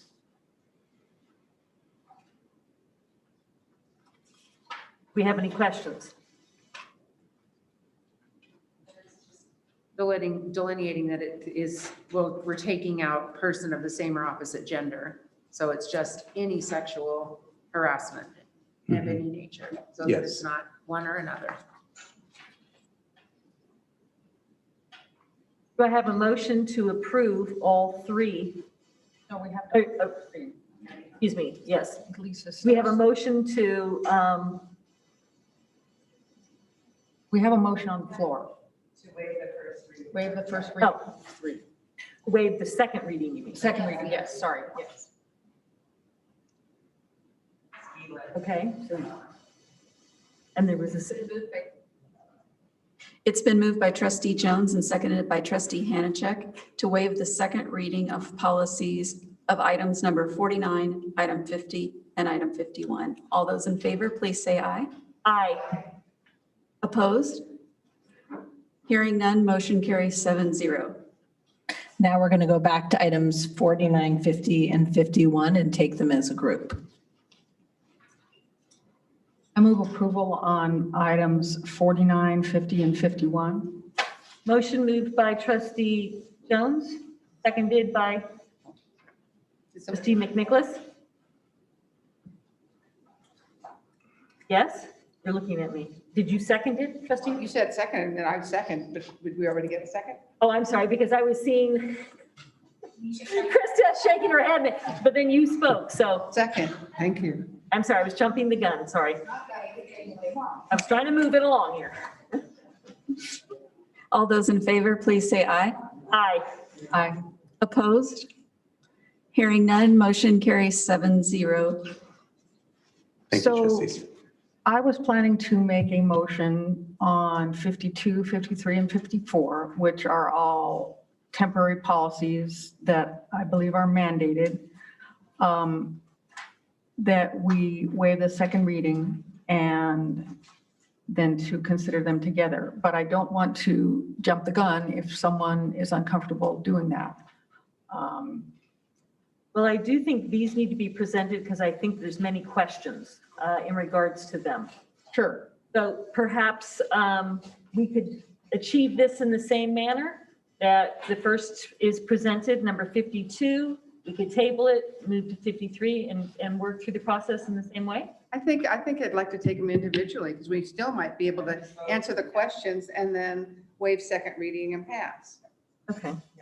You could do that. Yeah, I don't know that it's any, slower or faster. So, all right. So number 52 is the first reading on the temporary board policy T5121.1. This is on grades and evaluation of student achievement. And I'd like to recognize Gregory Merwin, Chief Academic Officer, Education and Support Services, to present this item. Thank you, President Bullock, trustees, Superintendent Vidal Brulti. So yes, items 52, 53, 54 are all temporary board policies. They're all legal updates. They're all required by the state and they all expire at the end of 21-22. So item 52, temporary board policy T5121.1, grades evaluation of student achievement. This allows high school students to change a letter grade to pass, no pass. Doctors Carrie Johnson and Meg Gervais are here to assist with any questions you have on this policy. And if there are no questions, I can move on to the next one, or we can answer questions first. Well, I know I got most of my questions answered in the trustee update, but I did want to ask a couple publicly so people could, who are listening and in the room.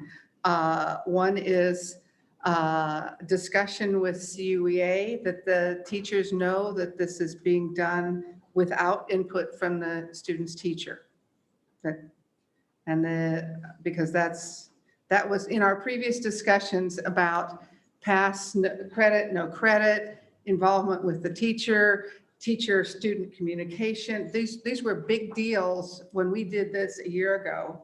And now the state has basically taken away our decision-making, our policy decision-making by saying, no, they can ask for it without any teacher input. So I just wanted to make sure that our teacher representatives in the room understand that, and we aren't going to be in a situation of unfair labor practices or contractual, I said you could, we said you couldn't kind of thing. So we get a confirmation from. Well, and before you answer, if you could add to how will it be communicated to teachers? Because it is amazing how many teachers, are tuning in and don't tune in and then ask us questions. And so rather than first think that we didn't give them the option, I hope we communicate it first, that our hands are tied. And as much as face masks, these next ones, we don't have a choice. This is something we have to do. And they're hopefully all on vacation, except for Greg, and they aren't looking for item 52 on a board agenda of 1,200 pages. Okay, well. So thank you. Yes, Joy is actually on vacation. So I have left a phone message, texted, and we sent her an email. And as soon as she's back in the area, because she's out of state, we will be meeting to come up with a plan to communicate this out to the bargaining unit. And the other part on the communication, and I know we can't until the state puts its request form on the website, which appalls me that this isn't one size fits all for every school district. But, how are we going to do this? And, I understand that we went through this whole do no harm, and so kids could, literally, they could be getting an A in PE and orchestra and ask for a pass in algebra, English, biology, and world history and have a 4.0 average, right? I get nodding heads. Okay. Okay. And is this only for classes taken this last school year? Is that true? Trustee McNicholas, yes, that's correct, absolutely. And you're right, the law restricts us on making those choices on which ones they can and can't choose. If they were enrolled last year and during COVID pandemic, then they can opt for pass, no pass. So even if, for instance, they had their freshman and sophomore years, they were doing wonderful. They even survived the end of 2020, and then they just fell off the edge last year. They could say, I want all pass, no pass, and their GPA reverts back to where it was the year before. That's correct. And that's part of the legislation is actually, we're supposed to really educate them on the implications of choosing pass, no pass. Okay. Part of this also is that colleges are supposed to inform the state, and then in turn, the state will inform us which colleges will accept pass, no pass. And so that's the other component. We need to educate the parents and the students prior to them making that decision. And those colleges could change their mind next year, or that doesn't apply to out of state, or doesn't apply to some private ones. So we kind of need to let parents and students know that. That also applies to, and this is one particular family I know that was upset that we didn't offer pass or credit, no credit to somebody on a softball team. You could get it for PE because we did all on online PE, but they were a star softball player. And that A was bringing down their grade point average. And this expires on June 30th of next year. So it goes through last year and this year. And this coming year too? For the grades, no, that's for last school year. But this says that this expires on June 30th, 2022. So wouldn't that be that it runs through next year? Or is that just the deadline for them to make the request? Correct, yes. Where does it say that? Doesn't say It's that. 15 days from when we post. That might be an error. Because they're pretty explicit throughout that it's just for the 2020-21 school year. And why does it expire next June? Why doesn't it expire this year? Why doesn't Aren't it they expire making the August? request this year? Correct. That's why, because they're making the request now for last year. So they could wait until June 29th of next year to request this for last year. So I think. Well, why not? They just did with this year. Correct. So I think the idea is that the policy itself, the temporary policy is supposed to expire. So I think that's referencing the policy. If that's something we need to clarify, I can follow up with that. But so you said that there's this education piece of, from the colleges down to the high schools and explaining to them the ramifications of their decisions. What do you have, 15 days to do that? Because we're waiting for them to finally give us the parameters of how does that work? So prior to bringing these forward, we did meet with all of the high school principals to talk through some of the details. And one of the requests that they made is that we allow time for the entire guidance staff to be back and able to support them.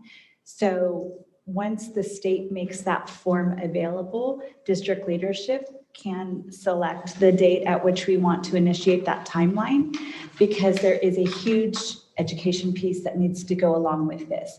For example, Cal State's will be taking pass, no pass. UCs have not made that determination. So there are a lot of moving parts that we'll need to keep an eye on so that we can help our communities make the very best informed decision. So we don't have an exact deadline. The form isn't even available, but once it is, then district leadership with the supportive superintendent and cabinet will provide guidance as to when we actually want to initiate the timeline based on all of the other pieces that need to fall into place. Okay, because I forget who said it, but I thought there was this, you had 15 days for this, you had 30 days for that, very specific at the point in which they release. So I didn't know that we could pick our own parameter, our time frame. Well, it says within 15 calendar days of the CDE posting it online, students, then we have to post it, then the students have 15 days to request it, and then we have 15 days to approve it. Is that right? No, we have 15 days to change it. We don't get an approval. We don't get a yes or a no. They ask for it, they get it, right? So within 15 days of the CDE posting the document, we as a district have to notify our parents and our students of this Okay. change or of the option. Okay, and then once they request it, we have 15 days to change it. Correct. So we don't know when they're going to post it, right? That's a lot of education in 15 days to the parents for them to make that decision. And for the guidance staff to do it. Holy. Sounds like there's a lot of It's calendar days. It's not 3 weeks of school. It's 2 weeks plus 1 day. Correct. So. Not school days. And we recognize the impact on you all to make this happen. It's craziness, but we don't have a choice. And this is the best you can do with what you've got. The only thing I question is the June 30th expiration date. It makes it sound like we're giving people longer.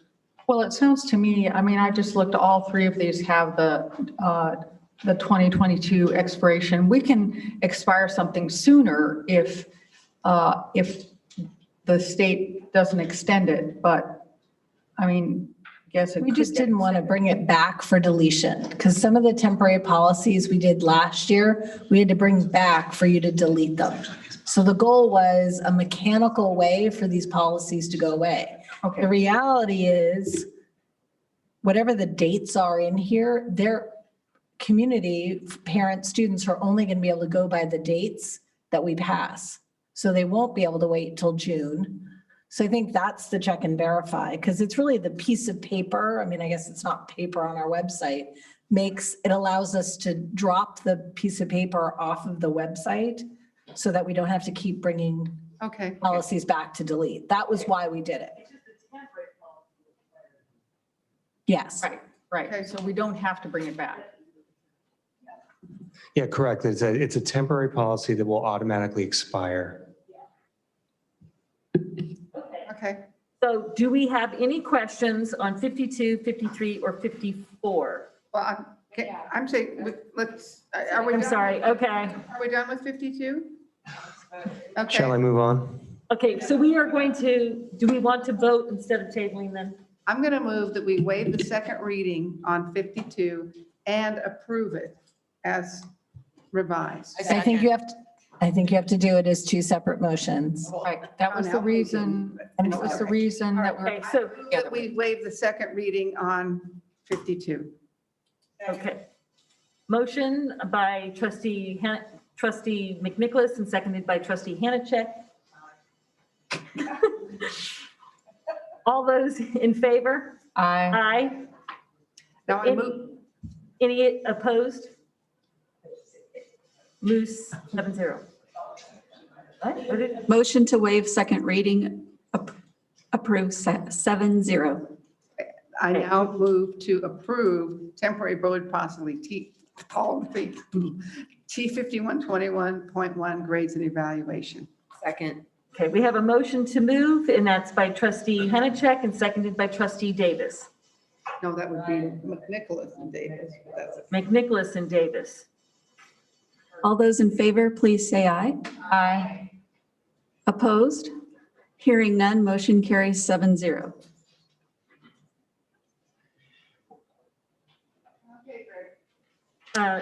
So let's move to 53 in the reading about the promotion, acceleration, and retention, temporary policy 5122.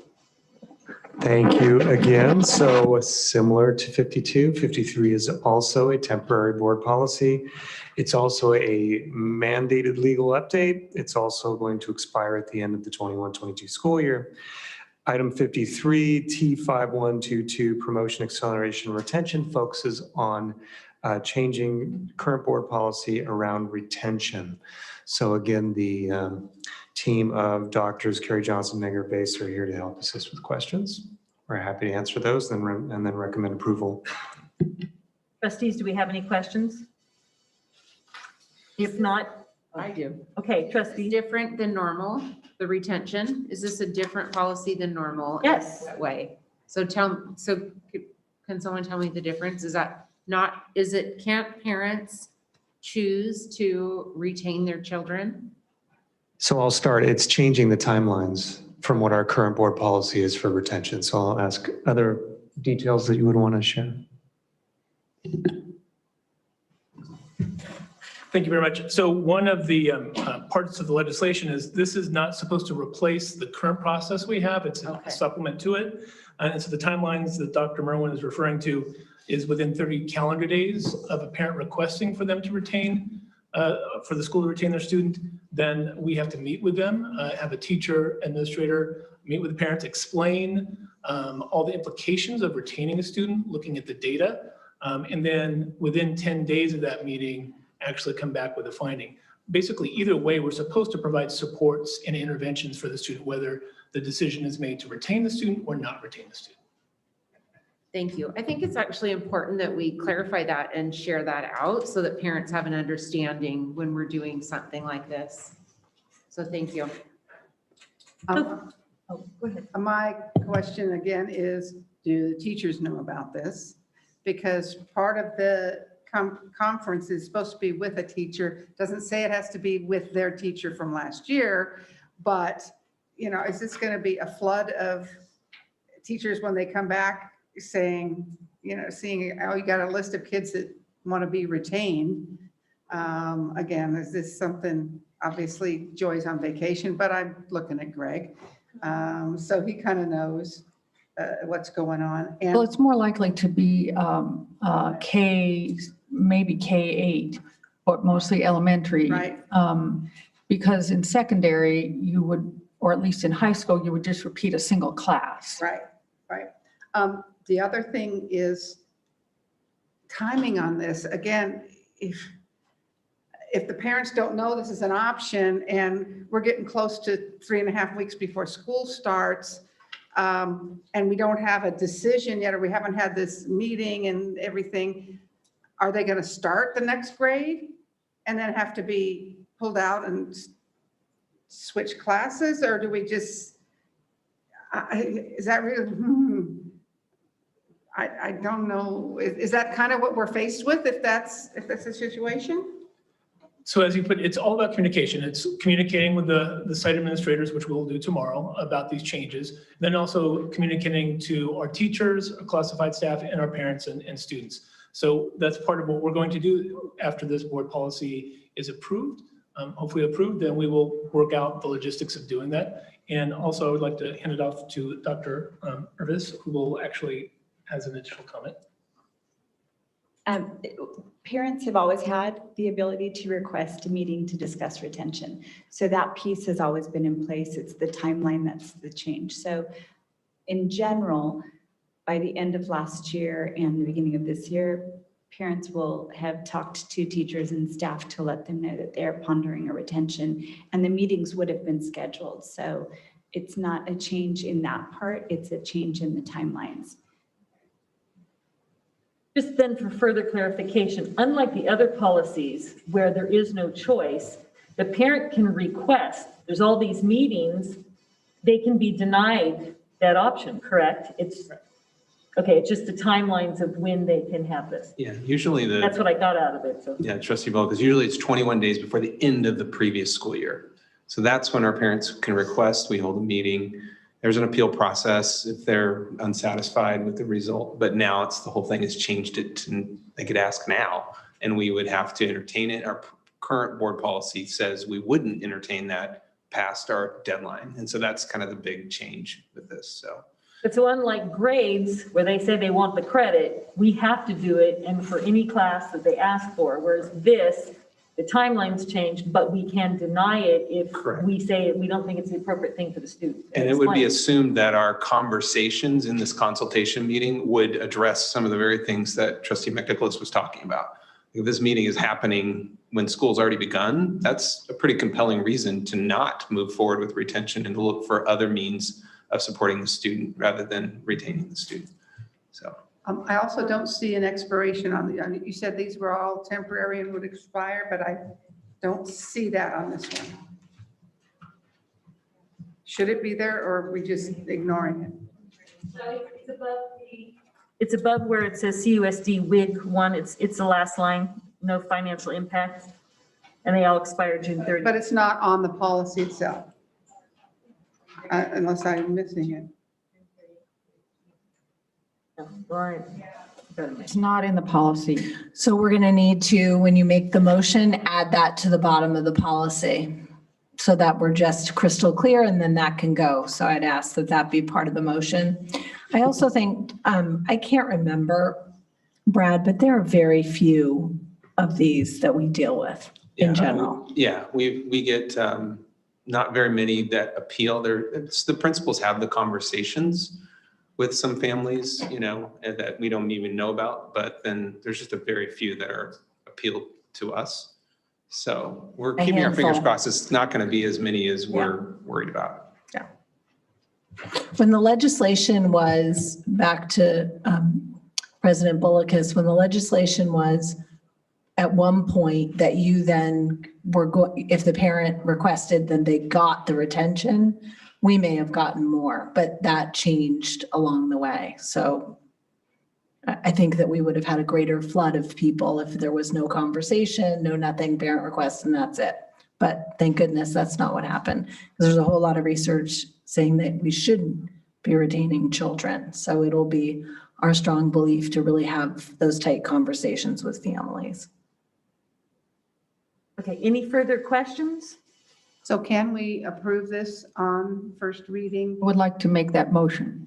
With that addition, I guess the question is a procedural question. But we still have to waive first reading. Waive second reading. I'm sorry. About this. We're all helping one another. Move to waive second reading and add the language, this temporary policy will expire on June 30th, 2022. I think we still have to do it two separate motions. Yeah, you're doing it two separate. First, you're going to waive the second reading, then you're going to make a motion that includes that one sentence. Okay, so trustee. And I think because it's not dramatically changing the policy, it's just getting rid of the temporary notion, I think we're fine. And if we agree 100%. Yes, then it's not a problem. Okay, so trustee Davis has made a motion to waive the second reading. Do I have a second?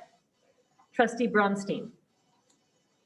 And all, okay, we first going to vote. All those in favor of waiving the second reading of this policy?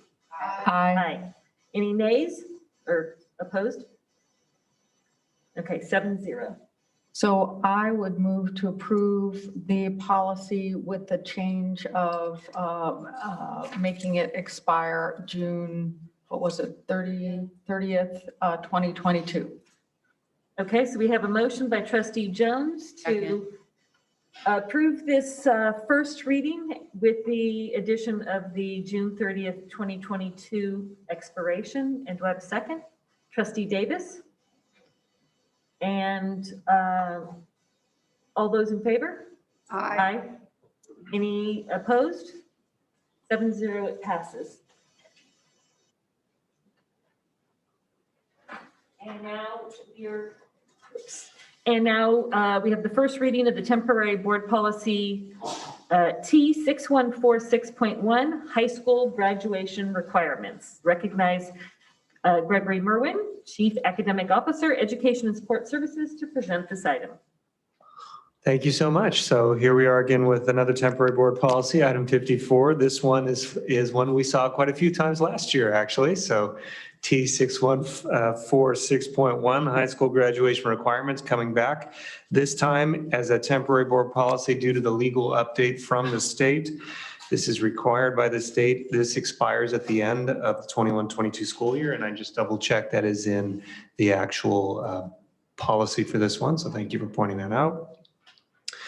For this temporary board policy, this one does state that the district must allow high school students who were in their third or fourth year of high school during last year, the 2021 school year, who are not on track to graduate in 4 years. They are exempt from all the district graduation requirements that exceed statewide requirements.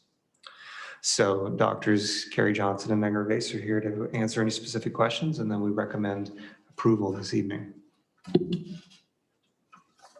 Ms. Hayes, do we have any speakers on any of these items? I do have a question on this. I thought I understood this, and now reading it again, I'm not sure. It says that the LEA must allow high school students who were in their third or fourth year of high school during 2020, 2021, were not on track to graduate in 4 years to be exempt from the excess, let's call it, graduation requirements. So that, I believe it was asked that whether this applied to last year's seniors, so those who graduated this past May or would have graduated this past May only. But it looks to me in the language as though it also includes those who will be seniors this year. So it does, okay. All right, okay, so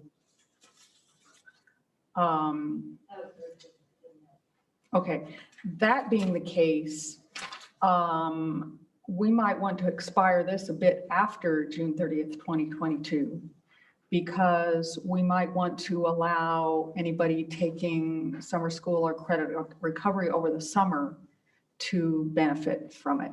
Because I know we had just a few students who, well, a few dozen students who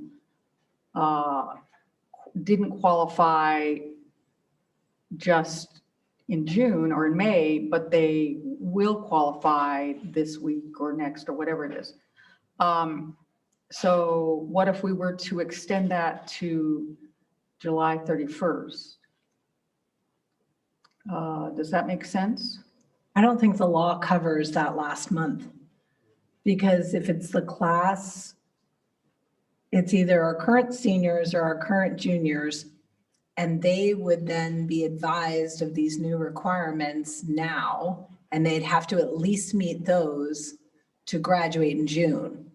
Do you see what I'm saying? I understand that, but it sounds to me as though, it's not clear to me whether. I guess what we're saying is we're not given the rising seniors, meaning last year's juniors, we're not going to give them another summer. No, because the law doesn't require that.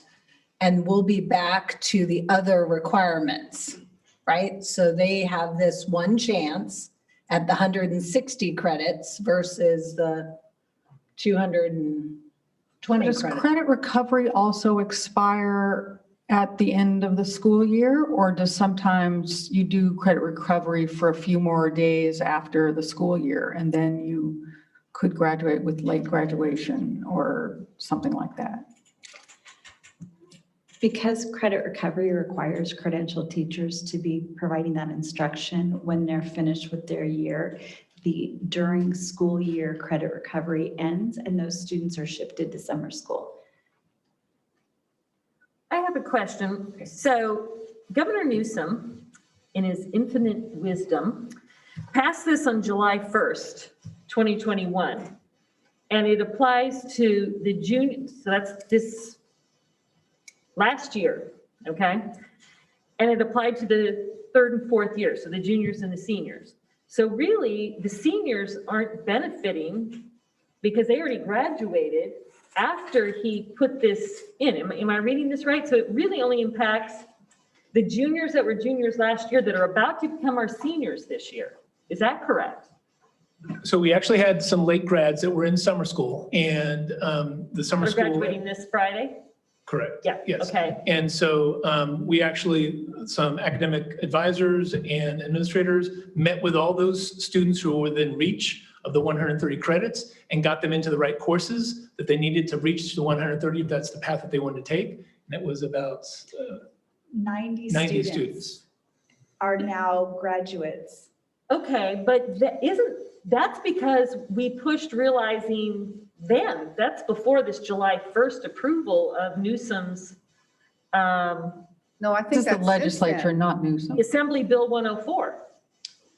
I think you're talking about, we got all the ones in summer school to make our 30 or so that are late graduates, but they're saying there's 90 more that didn't do the summer school that are actually eligible to graduate based on these reduced requirements, no? No. Sorry, I think I confused that. We had 114 students who did not complete graduation requirements in June, and all of those students were given the opportunity to take summer school. When this legislation passed, we had 16 students who immediately graduated. And then immediately the staff began to revise the courses they were enrolled in for summer school to remove classes they now no longer needed, a year of math, a year of English, any electives. And they were able to sort of revitalize with those students the idea that you might now be able to meet the finish line, given that we've removed some classes from the docket. And so as of this morning, it looks like we will have most students reach that mark. Well, I think the number I calculated from what we were sent was all but 11 students of our seniors this year will be eligible to graduate in late graduation. And that's way more than we generally have. How did you revitalize them since July 1st? I mean, that's only 3 weeks of summer school.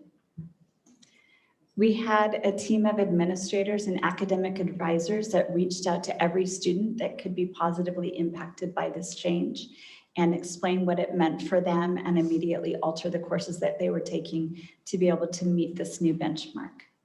Wow. Bravo. Yes. To a large group of staff that worked incredibly hard to make that happen.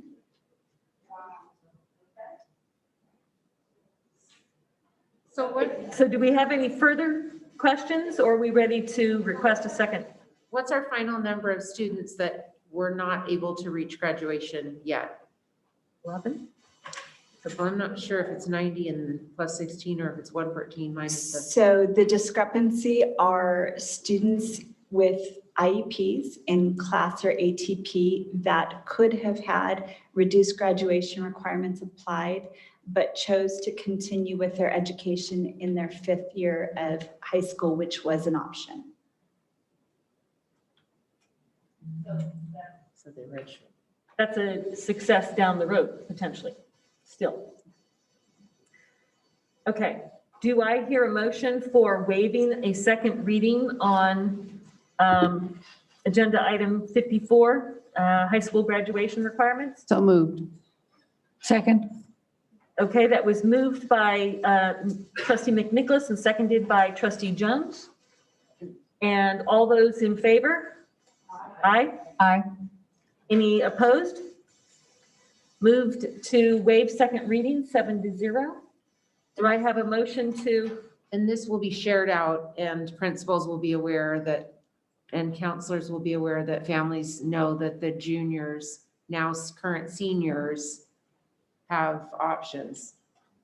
Okay, thank you. I have one more question. The requirement is that these students who are in 3rd or 4th year in 2021 and who are not on track to graduate in 4 years, how do we define that? And there could be people that were on track to graduate but now see a option at reduced classes for their senior year. Yes, trustee McNichols, exactly. So for the juniors, past juniors, rising seniors, the reasonableness is the term that we're going to use, right? So if we can keep them on track for the regular graduation and have them reach that mark by the end of their senior year, then that's where we're going to persuade them to go, because there are all sorts of other benefits from taking the electives. But what we're going to have to do is at the semester, pull those students, reassess where they're at, see if we need to adjust the courses like we did for the students in this past summer school, and put them on the 130 track. We're always going to reach for the higher goal, but if we get to that end of that first semester and we need to reevaluate, then that's what we'll do. So it's additionally going to be education and communication with the parents and the students. No, great, because otherwise they just need to come back for Gov and Econ, right? If they were Yeah, okay. And I do want to, at this point, shout out to trustee Hanachek because she has always been an advocate for setting the bar higher and getting those extra graduation requirements there. And I'm sorry that Governor Newsom failed you on this. You have to add Krista. Okay, well, you know, you guys were, I know, and I'm sorry that the governor failed you. so. This is an assembly bill. Okay, I'm sorry the assembly failed you. Yeah. I have one question for Clark Hampton. So do we have within our computer system, our software system, that all this having to go in and identify these students and then now look at, after first, second semester to see what they're going, that supports them, or is this a lot of labor intensive pulling? I'm always questioning whether we've got software to support the efforts of this, student information that they need to look at. Or maybe it goes to Sean, but somebody, if you can answer that question. So the question is, do we have a system for identifying students that might need to be addressed as far as credit recovery and things like that? So Yeah, we actually do have a system that's specialized in doing just that for addressing credit recovery needs of students. So you can go in and punch in what it is It you're does it looking for, and it automatically. pops up on your screen. It's Yes. not a manual. It's a separate Great. system that we use. Great, thank you. So I'm going to, let's see, did we already waive second reading? Then I would move approval on temporary policy T6146.1. Second. Okay, so motion moved by trustee Jones and seconded by trustee McNicholas. All those in favor, this is for the waiving the second? No, we already did that. Okay, all those in favor, say aye. Aye. Any opposed? Okay, passes 7-0. Okay. First reading, Board Policy 7000, Concepts and Roles. We're going to recognize Clark Hampton, Deputy Superintendent, Business and Support Services, to present this item. Thank you, President Bullock. This is not a temporary policy, but it's a policy that has not been updated since 1996. So this and the following two policies are policies we're updating that haven't changed since 1996. It's to bring them up to date to current laws and regulations. And we've utilized language from CSBA to update these policies. And again, it's the first reading, so. That's why I noticed a lot of strikeouts and a lot of changes. It's been 25 years.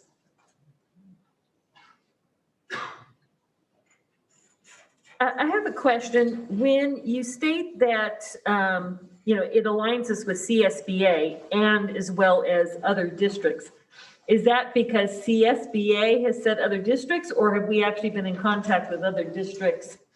It's a combination of both, but CSBA is kind of a, I guess, I don't know if it's the right word to use, but like a warehouse for best practices for how policies should be written. And they have templates And they do that by looking at what has been done and also develop them themselves as well. And then they create a sample policy for school districts to utilize. So it simplifies the process by using CSBA's policies, because then you're sure to be meeting all the current laws and regulations within the policy that's written. Okay, thank you. Any questions? I move we waive second reading.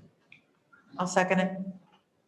Okay, trustee McNicholas made the motion to waive the second reading and trustee Hanachek seconded. All those in favor? Aye. Any opposed? 7-0, we will waive the second reading. Do I have a motion for approving? So move. Second. Okay, trustee Jones approves board policy 7000, and it was trustee McNicholas as a second. All those in favor? Aye. Aye. Any opposed?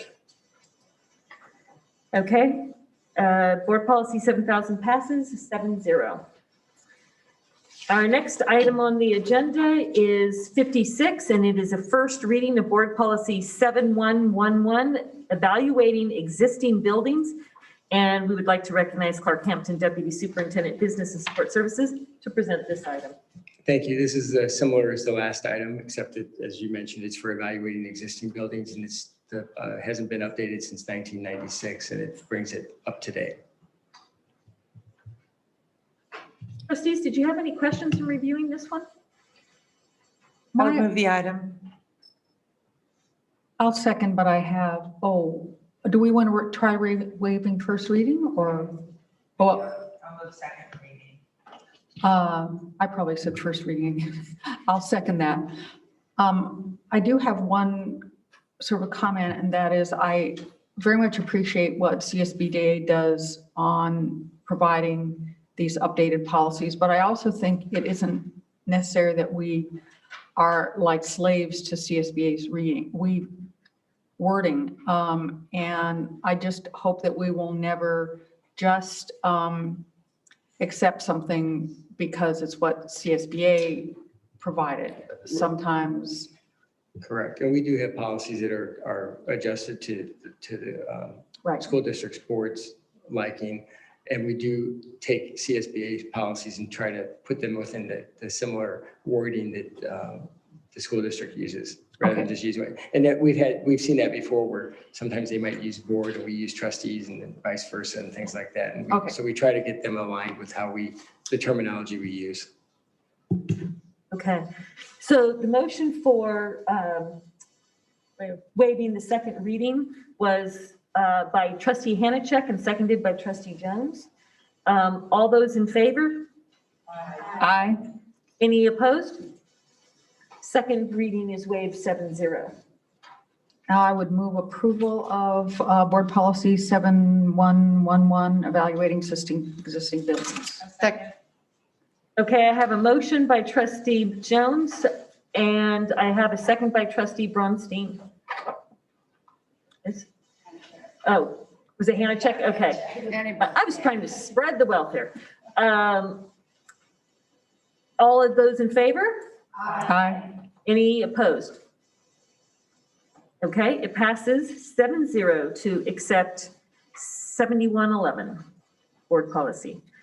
And number 57 is the first reading for board policy 7140, architectural and engineering services. And again, we're going to recognize Clark Hampton Deputy Superintendent Business and Support Services to present this item. Thank you, President Bullock. It's the same thing. It's an update from the policy from 1996. Important to point out that this update to the policy requires that the school district creates a competitive process for selecting architects and engineering services, and we have been doing it. That's our practice now. We've always done that for as long as I can remember. But this is just to bring our policy in line with the current regulations and laws. Again, I would ask if there's any questions on this board policy update. Do I hear a motion to waive the second reading? So moved. Second. Okay, moved by trustee McNicholas, seconded by trustee Jones. Wait, okay, what was the voice? Jones. Moved by trustee Hanachek, seconded by trustee Jones. And all those who are in favor? Aye. Those who oppose? 7-0, we are waiving the second reading. Any questions or a motion before us?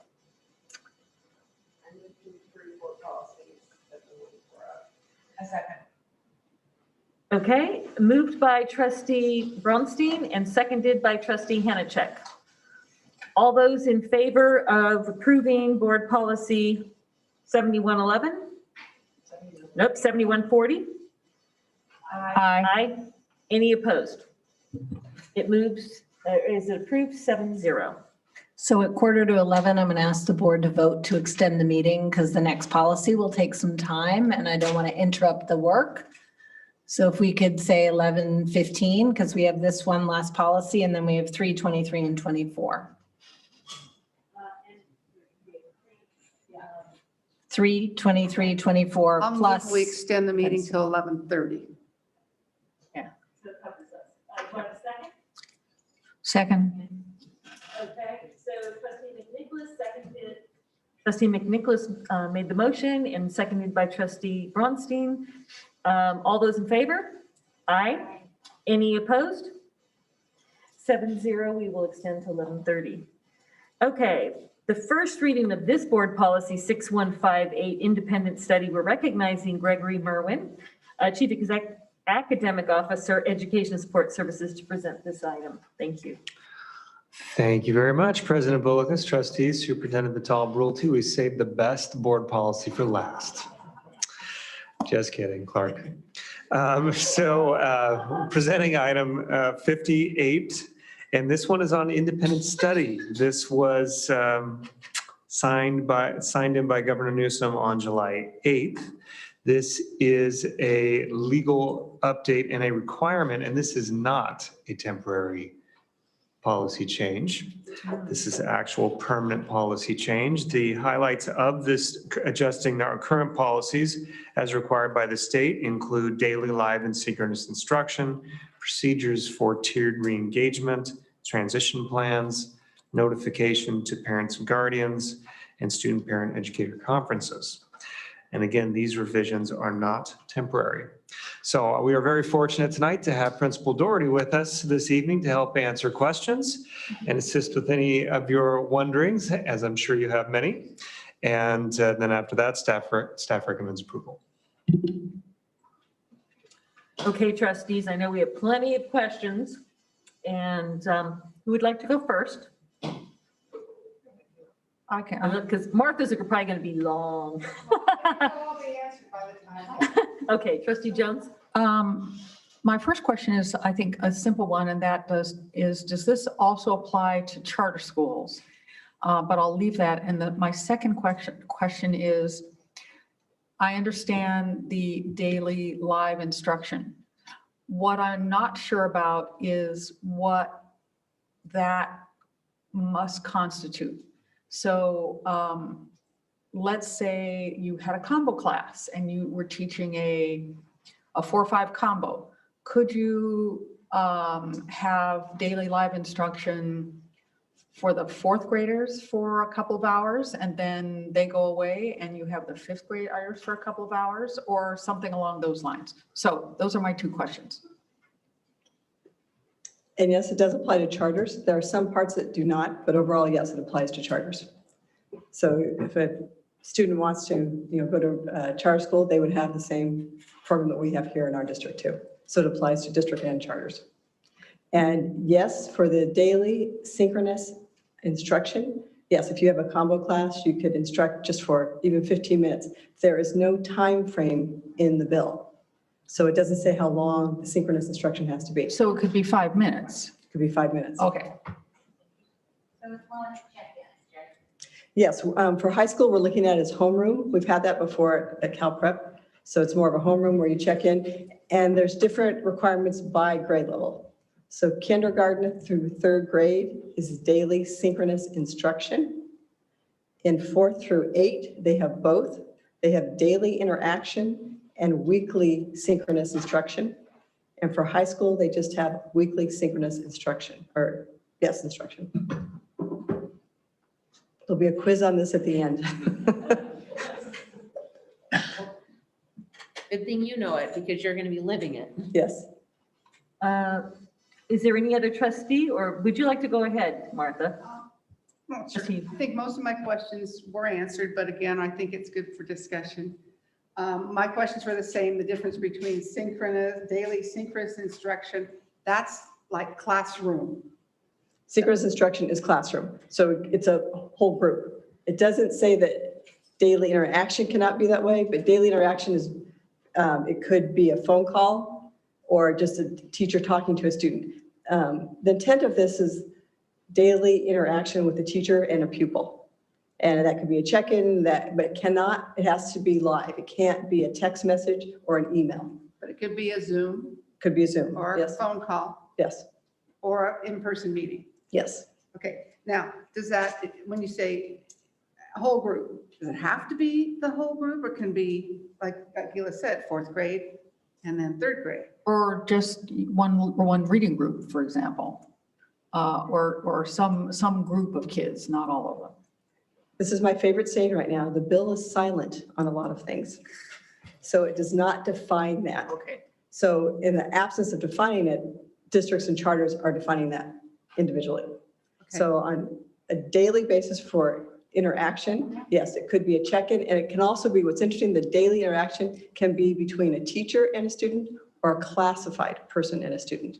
So basically, it could be, for instance, if a student does not attend that day, if there's going to be some kind of a lesson for interaction, classified staff could call and talk to that student to check in with them, and that would count as daily participation, but not instruction. Instruction has to be provided, and this is what's interesting, it has to be provided by the teacher of record. And this is something that's interesting in independent study. The teacher of record is called the supervising teacher. So for elementary, your first grade teacher is the same as your supervising teacher. Now, when you get to secondary, it's different. So when you're in middle school, you can have 5 or 6 teachers. Only one of them is your supervising teacher, your homeroom teacher. That's your teacher of record. So the synchronous weekly instruction has to be provided by that teacher of record, that supervising teacher. So that does not mean your math teacher is going to teach a lesson and your English teacher is going to teach a lesson. Only that supervising teacher is going to teach a lesson. Same thing with high school. So in high school, you can have up to 6 teachers, even 7 teachers if you're taking 7 classes. Only one of them is your supervising teacher or your homeroom teacher. That's the person that's going to teach that weekly synchronous instruction. Wow. Okay, okay. So I'm thinking this is, and you're obviously the expert on this.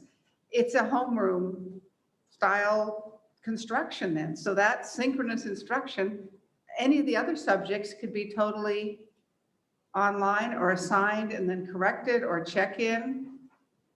Wow. So for elementary, to describe a day, so talking to my teachers, what we're looking at right now, that's the daily synchronous instruction for K3. So basically our K3 teachers will have like at 9 o'clock every day, they'll have an hour of instruction. And that can be announcements, it could be a math lesson, because those teachers are teaching all subjects. Now what's hard, as you just mentioned, most of my teachers have at least 2 to 3 grade levels. So obviously you don't want K1 together trying to teach kindergartners online and say, okay, first graders, hold on for 15, 20 minutes. You'll have separate times for them to log on. Now, the downside of this is what the hallmark of our program is right now is the one-on-one interaction between our students and our teachers. Our teachers have times every single day, all day long, where students and teachers can meet online or in person too. Some of that time will now go away because it will be devoted to the synchronous instruction and also to tracking down students that don't participate on a daily basis. Because right now at K3, every student is required to participate every day. And the concern with that is, let's say we have a student that's on chemotherapy. They're not going to participate for 3 or 4 or 5 days. But we have to then contact that parent every day and say, your student didn't show up to the live synchronous instruction today. We have to give them a letter if they haven't done it for 3 days, even though we know they came to us because they're on chemo. And they need, they'll have breaks where they're not working for 5 days. Same thing if we have students that are actors and actresses, they're on set. We know they're not going to engage every single day. That's why they came to us. But now they're going to be required to have daily participation and they won't be able to. So we'll be notifying them that they're not engaging when they're supposed to. Wow. So as you said, I mean, that's the reason why they come to you. And this is just adding on to your administrative work and going to annoy the parents that you have to keep contacting them. Mm-hmm. This is dismantling a very successful program that we've had going for 10 years. Well, basically what happened, Senate Bill 98 sunsetted, that was distance learning. So last year, the legislature married distance learning with in-person instruction. And that was difficult for teachers that are sitting in a classroom trying to do both. So now that sunsetted. So now this new bill marries independent study with distance learning. So it's the same thing. We're trying to have one teacher do 2 different models at the same time. But part of the reason this happened is because of a charter school that was not really teaching kids. Is that correct? That's where it started, yes. And when talking about this, we're saying that this is a solution looking for a problem. So we're trying to solve something that's very small. Okay, and when you're talking about participation, participation could be students working together in small groups, Yes. right? Or it doesn't necessarily have to be a teacher. Well, there has to be contact with the teacher. There has to be live, for live instruction, there has to be contact with the teacher. It has to be two-way communication between a pupil and a teacher. That's Right, the but instruction. For secondary, it's only required weekly, Weekly instruction, synchronous instruction. but you still have to have daily contact? We have to track daily participation. Okay, And so that means basically, did they log on today? So to give you some background, how we typically do it, we do track our students. Once a week, for instance, for high school, every Friday, we look at every single student to see did they engage that week? What are their grades this week? We track them week to week, and we have a meeting every Friday afternoon as a team, going over student concerns. Now, obviously, we know our students are doing very, very well. They don't need that daily contact. The students that are struggling, they already get daily contact because we're worried about them and we want them to get back on track. This requires us to have contact with every single student. So the ones we know are on track and don't need assistance, we still have to have contact with them. So this adds another layer of paperwork and time. And so as I said earlier, we'll take away time between the students and the teachers. So it's not just the student checking to see if they've logged in today. They have to have individual contact? So that's where it gets confusing. So the daily participation is just they're checking in and doing their work. Okay. The synchronous instruction, they have to show up to. Okay. But basically, teachers have to check on their students every single day. So our high school teachers have 160 students.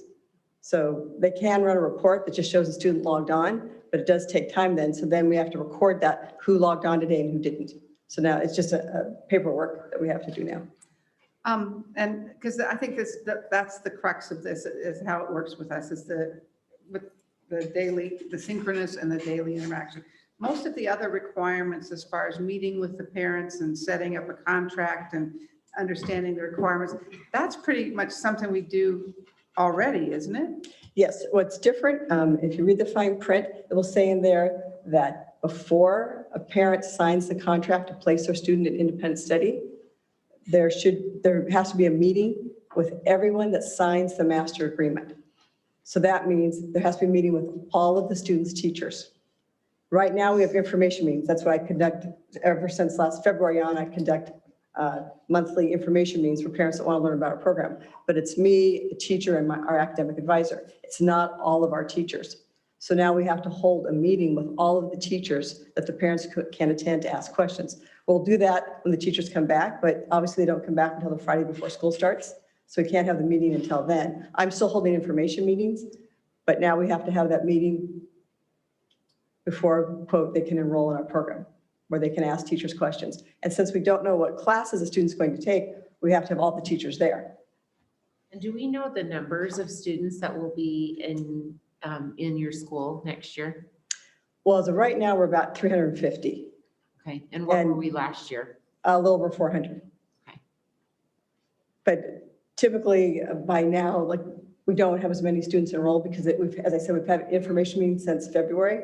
So most of our students have enrolled. Now a letter does have to go out to all parents in the district and has to be posted on our website stating the options for independent study and then inviting parents to attend this meeting on Friday, the day before, 2 days before school starts.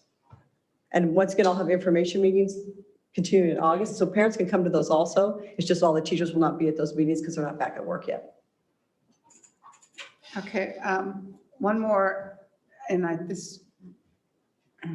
see, how do I, there may be cases of people coming back to traditional school and it not being what they expected it to be and wanting to enroll in CalPrep, CalVirtual after school starts. I imagine you probably get that somewhat during the year anyway. Yes, mostly for the K-8 and for Fresh Start. CalPrep's a little bit more difficult. It's almost like walking into a community college course partway into it, so it's more difficult. We do take students, but not as many. But now, yes, if they want to come, we'll take them at any time. But it is more difficult going from a textbook-based program at a school site to online. Obviously, we're using different novels. We may not be at this, just like changing classrooms. So it is hard if students want to go back and forth. There is now a caveat too, that students have to be allowed to go back to school within 5 days from their request. We've always let students go back. It was always part of the curriculum that we allowed them to go back, but now it has to be within 5 days of their request. And the concern about that is we have a student that has an IEP.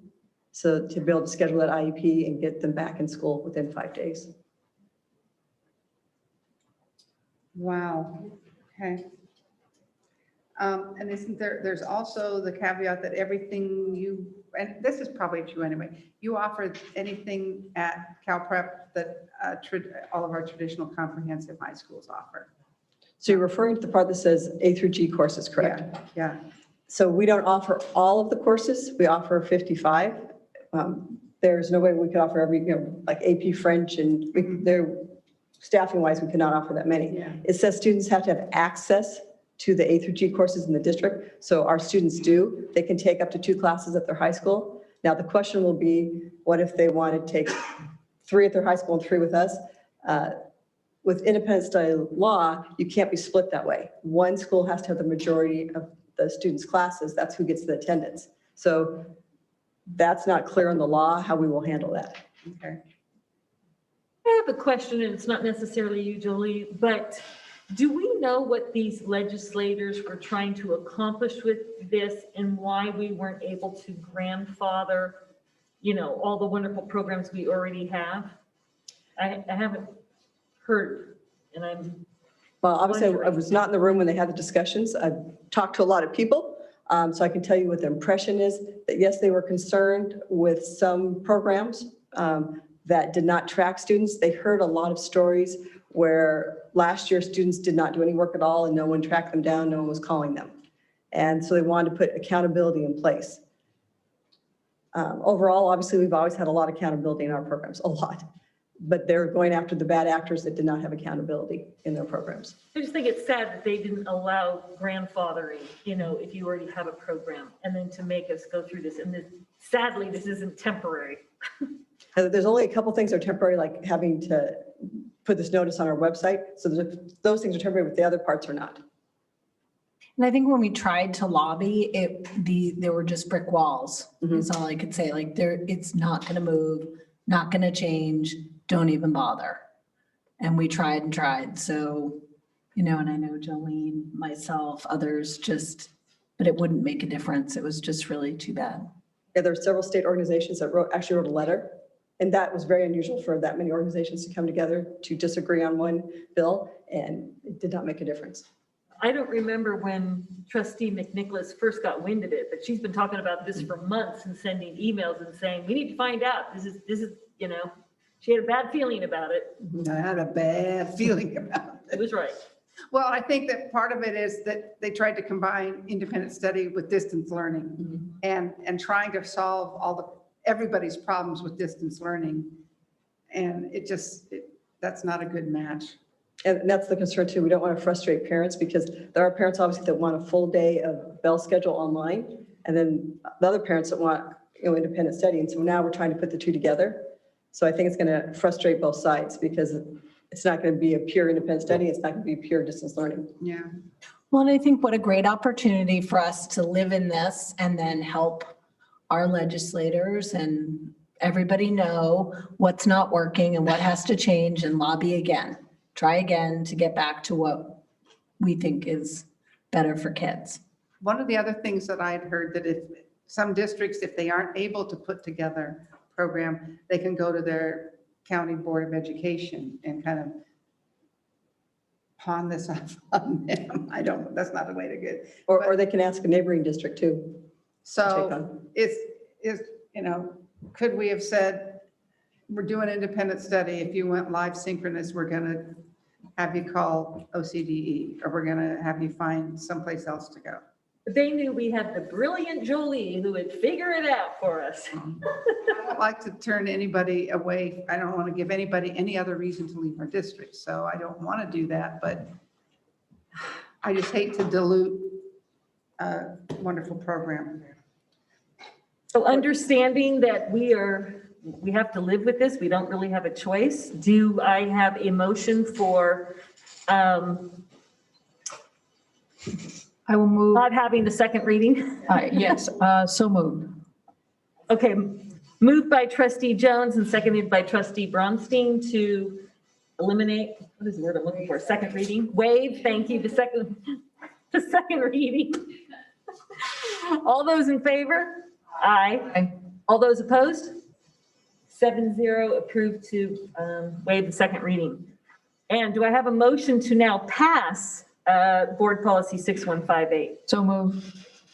Okay, moved by trustee McNicholas and seconded by trustee Bronstein. Was me. Oh, I'm sorry.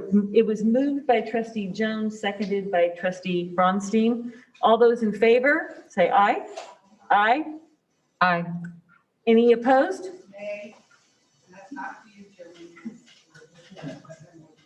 Okay, so it's a 6-1 approval.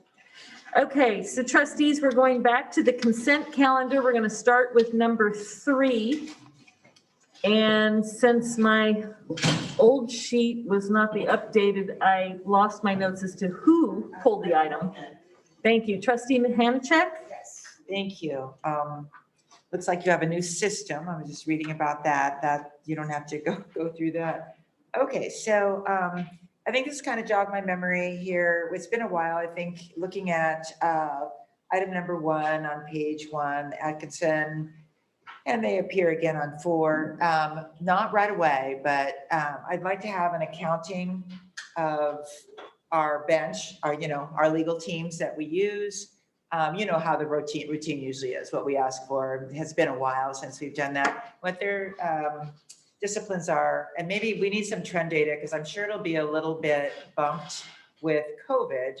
But if we can break out as much information as possible, so we can look at, and if you can go back, pre-COVID, and I think we've had this done a while ago, but when you get around to it, I think we should have an update so we all kind of know who's what, because this came up, who's doing what job, and maybe the billable, what they bill per hour. That used to be a big thing with a past board member. And then I just had a question, Strategic Kids, got our MOU with them. I mean, I just want to make sure that is still better to do that than create the in-house programs. Looks like it's $632,000, 600. Just always kind of watching that whenever we outsource and to make sure that it still is financially and it's still best for kids for us. So those two things, that's it. I could go through more of them, but I'm not going to do that to you guys. So that's it for now. Thank you. Well, I would just add, because I noted that on this July 21st agenda, $1.3 million was spent with Atkinson and whatever the next two names are. And so it would be nice to see kind of grouped. Well, we'll get an analysis. We can't, and to have a trend data, see where we're going with it, see where these expenditures are. This is always money that isn't necessarily, I know it's operating costs for a business, but this is not in the classroom. So this is life in the heart. So I myself would just like to remember how many law offices we deal with, and then categorically, this one does our HR, this one does our building engineer.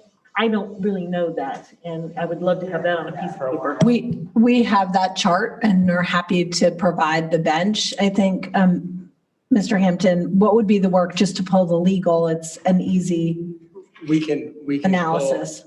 We can share the bench, and then we can share what their specialties are. There's a lot of overlap so the original selection of the bench, there's a lot of overlap in what they do.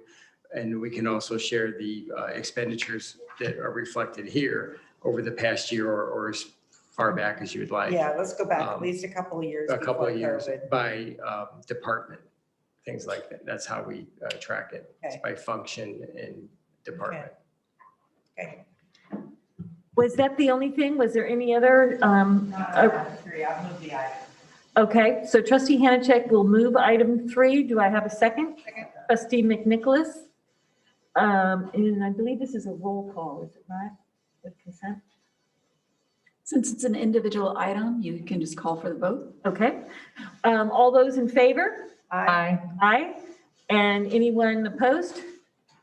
That is a 6-0, 1 absent. Where's the absent go? That's the middle or the 601. 601? Okay, and the next item is 23, followed by 24. And again, that was somebody else, I think, who pulled it. Was that? Oh, it was Trustee Davis? Yes. Go ahead. So I just wanted to know, why are we training staff in Laguna Beach District? And then, I mean, I can speak on both of them, and in Saddleback. So it's, one is for, sorry, I think I need glasses.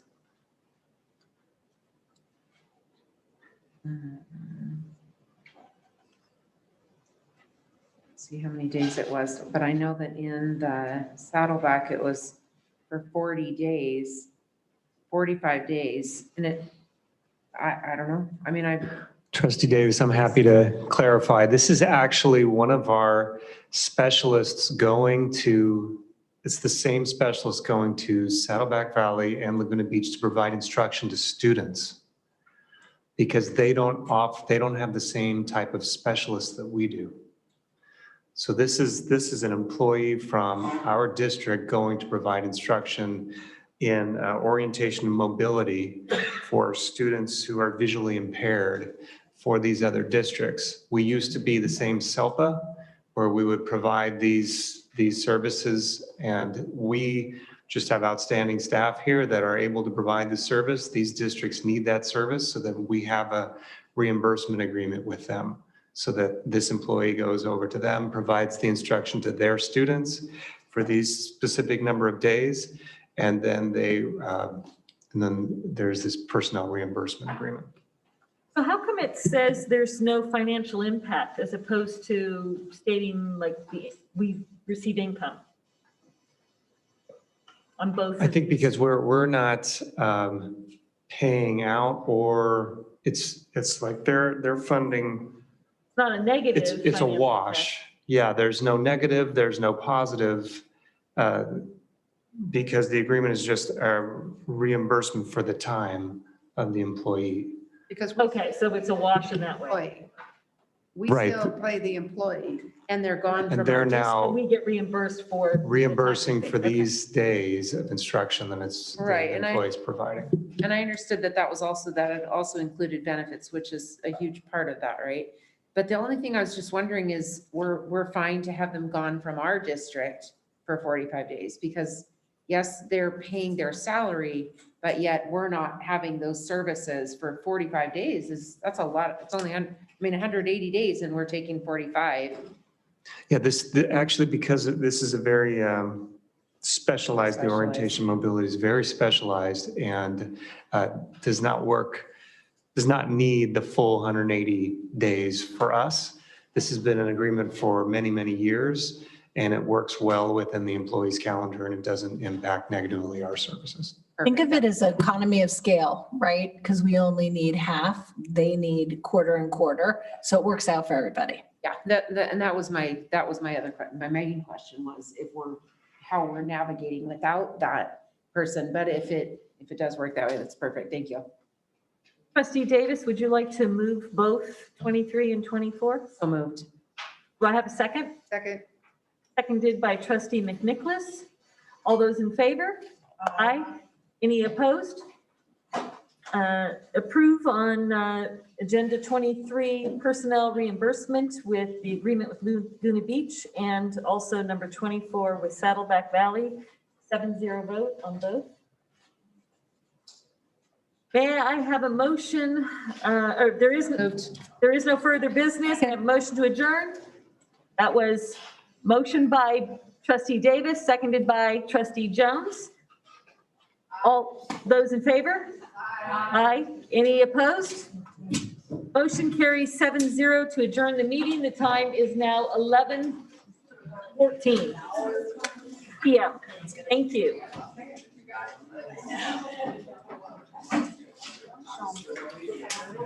Bye.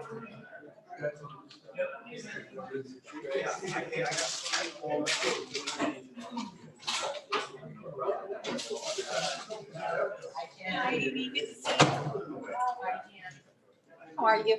I'm doing okay. These were rough. I hate these. And they're